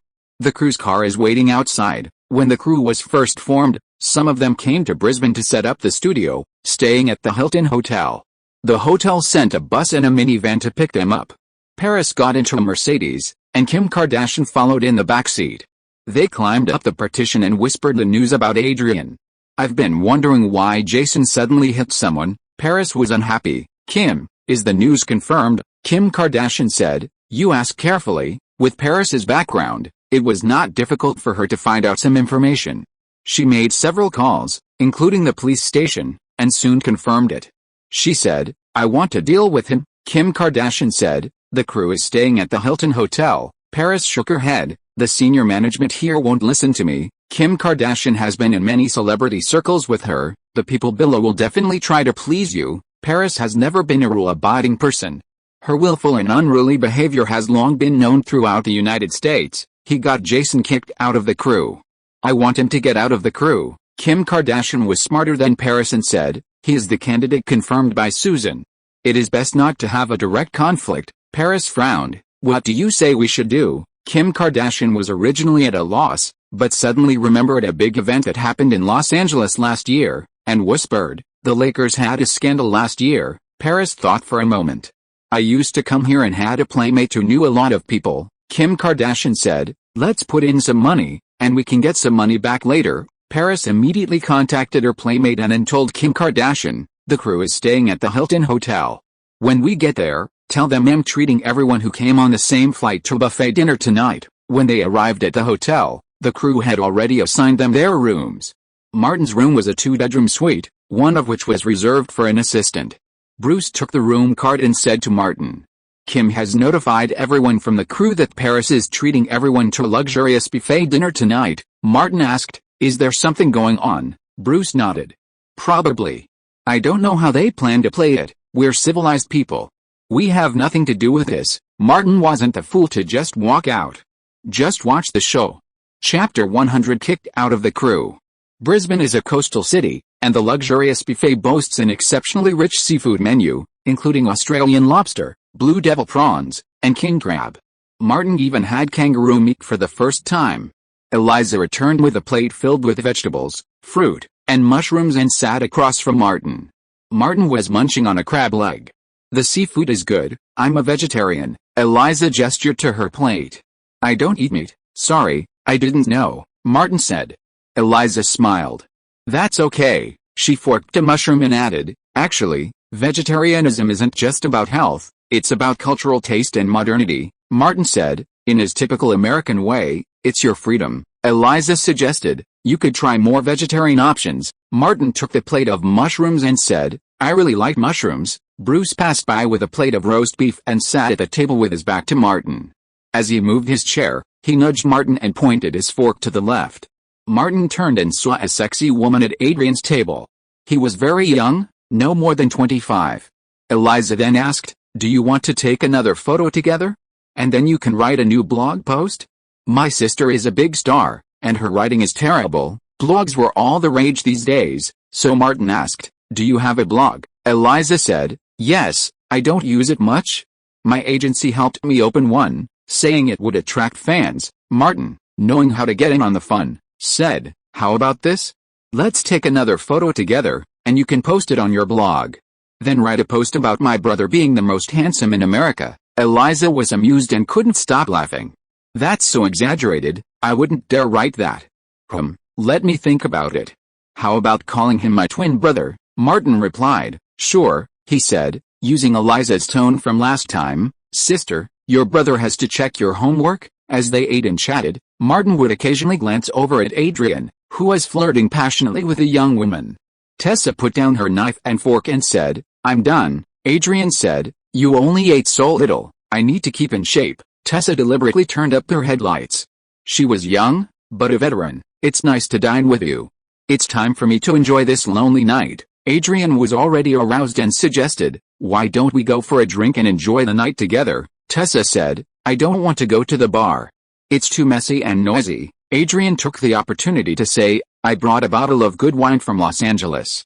It's hard to find in Brisbane. Tessa thought about it and responded, just go for a drink. Adrian nodded, of course just drink. The two left the buffet together. At a table nearby, Kim Kardashian reminded Paris, they're gone. Paris said, if this blows up, I'll go to Susan Levine as an investment agent. She'll have to give me an explanation. Kim Kardashian replied, I've specifically asked. Young actors like this are easy to find in Brisbane and won't delay filming. Paris finally let go of the pent-up anger she'd been feeling since her breakup with Jason Shawn. Kim, when the opportunity presents itself, I'll officially introduce you to the celebrity world. Kim Kardashian had willingly been a bad girl for just this reason. She was overwhelmed and said, thank you, Paris. Paris was just saying it. She felt it would be embarrassing to introduce Kim to the social scene. Her family was worth hundreds of millions, let alone billions. Just giving her a chance to be a Batgirl was a great honor. Eliza didn't eat much and went back to her room early to adjust to the jet lag. Martin returned with more alligator meat and seafood and sat across from Bruce. "They're gone," Bruce asked. "Do you think they fought?" Seeing the woman leave with Adrian, Martin had a guess. It must have been last year in Los Angeles. "There was a huge scandal involving a Lakers star, very likely," Bruce said. "In this kind of situation, as long as there's evidence and no surveillance, the outcome is bound to favor women." This remark struck Martin. That makes sense. In the ordinary room, the fight was exceptionally intense. Tessa kept shouting, "Rough. I like it. Don't act like a woman. Where's your strength?" Adrian couldn't stand being called a woman at this moment. He demanded roughness, and so he did. Tessa's body was covered in scars, even her neck was pinched. Finally, it was over, and the room returned to calm. Tessa pushed Adrian away and ran to the bathroom. On the way, she picked up her clothes, took out her phone, and dialed 000. Her voice trembled. "Help. Help me. I've been raped." Adrian found that his female companion had entered the bathroom and would not come out. He shouted, "Hey, beautiful, what are you doing?" Tessa said, "You got everything in there." "I need to clean up." Adrian smiled happily. "Do you want me to go in and help you?" "No." Tessa's voice came out. "Just wait a moment." Adrian didn't wait for Tessa to come out, but he heard a knock on the door. He went over and opened the door, and found that behind the waiter were two uniformed Brisbane police officers, a man and a woman. "Cop," one of the policewomen announced herself. Another stepped inside to prevent Adrian from closing it. The first officer said, "We've got a call." The voices carried into the room, and Tessa screamed from the bathroom, "Help! Help!" Adrian was startled for a moment, then quickly reacted and defended himself. "No, she came looking for me." At this point, many of the things he had just done while his little head was controlling his big head flashed back to him. Realizing something was amiss, he said, "I'm American. I'm a star. I need to call the crew. I need a lawyer." The chaos quickly alerted the rest of the crew. Martin and Bruce joined the crowd, coming out to watch the excitement. Nearby, Mean muttered, "It's all about skill when it comes to picking up girls. It's a matter of mutual consent." Kyung Jin is such a jerk. From the crowd, Kim Kardashian announced, "The producers are here." Susan Levine and her deputy came down from upstairs, and Martin and the others automatically made way for them. The victim's body was visibly scarred, and there was a substance inside his system. The crew had only managed to get the Brisbane Police Department to suppress the information, but Adrian had to be taken away. Susan was furious. This hadn't happened before filming even started, and an actor had been arrested.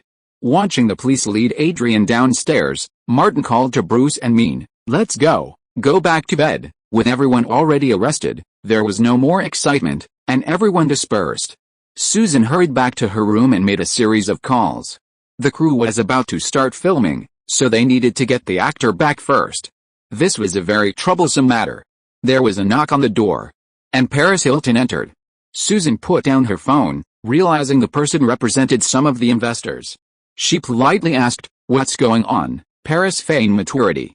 "Should we notify the investors about this?" Susan replied, "Not yet." Paris continued, "What about Adrian?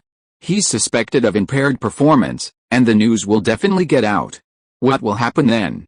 What if he faces criminal charges? What will the crew do?" Susan understood her meaning. Paris continued, "Investors trusted me to invest on their behalf. With this happening, the risks multiply. I have to step in and replace the actor. Adrian's salary is only $15,000. The most the crew can do if they fire him is pay him in full. But if something happens to him, we'll lose far more. A single day of delayed filming would cost us far more." Susan nodded, "I'll consider it." Paris was at a loss for words, able to say this because she had prepared herself. She added, "As soon as possible." Time lost is time lost for the investors. After sending Paris away, Susan returned, not rushing into a decision. The next day, Brisbane police informed the crew that, after a series of procedures, including a medical examination, they had decided to arrest Adrian. The crew could post bail. Unwilling to let the crew pay for this, Susan notified Adrian's agent and had them initiate the termination and exit process, removing Adrian from the cast. If he wasn't part of the crew, what did the scandal have to do with them? At the same time, a local notice was issued, seeking a suitable actor. The crew was still adjusting to the time difference, so they had plenty of time to recruit new actors. At the Brisbane police station, Agent John, who had rushed over, met with Adrian accompanied by his lawyer. "This is very troublesome," John said bluntly. "That woman has injuries on her body, and she has your offspring in her body. Someone provided a recording proving that you invited her to the room for the alcohol you brought from Los Angeles." Adrian protested loudly. "She's framing me." "I didn't." John raised his hand to stop him from yelling. "This won't solve the problem. I'm here to clean up your mess, and secondly, the crew has terminated your contract." Adrian didn't care about the supporting role. John continued, "HBO and Warner Brothers are very unhappy with you and think that your behavior will affect Entourage.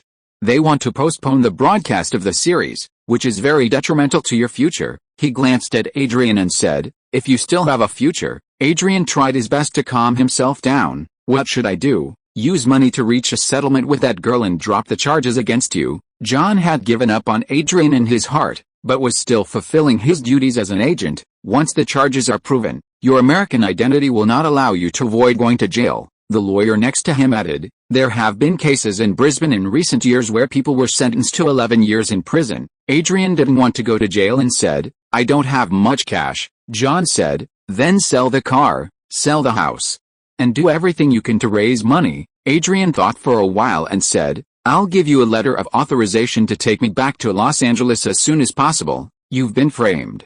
I don't know who it is, but you're no match for them." John reminded, "I'll help you get bail. Don't get close to that crew. The farther away, the better." Adrian could only nod. John did his duty and said no more because the company decided to give up Adrian. There were many excellent young actors and it was not worth wasting resources on him. End of this chapter. Thank you so much for reading until the end. Don't forget to give it a like. Looking for more exclusive content and immediate access? Subscribe to our Patreon. Remember, every like, subscription or donation encourages us to continue. Thank you all. See you in the next video.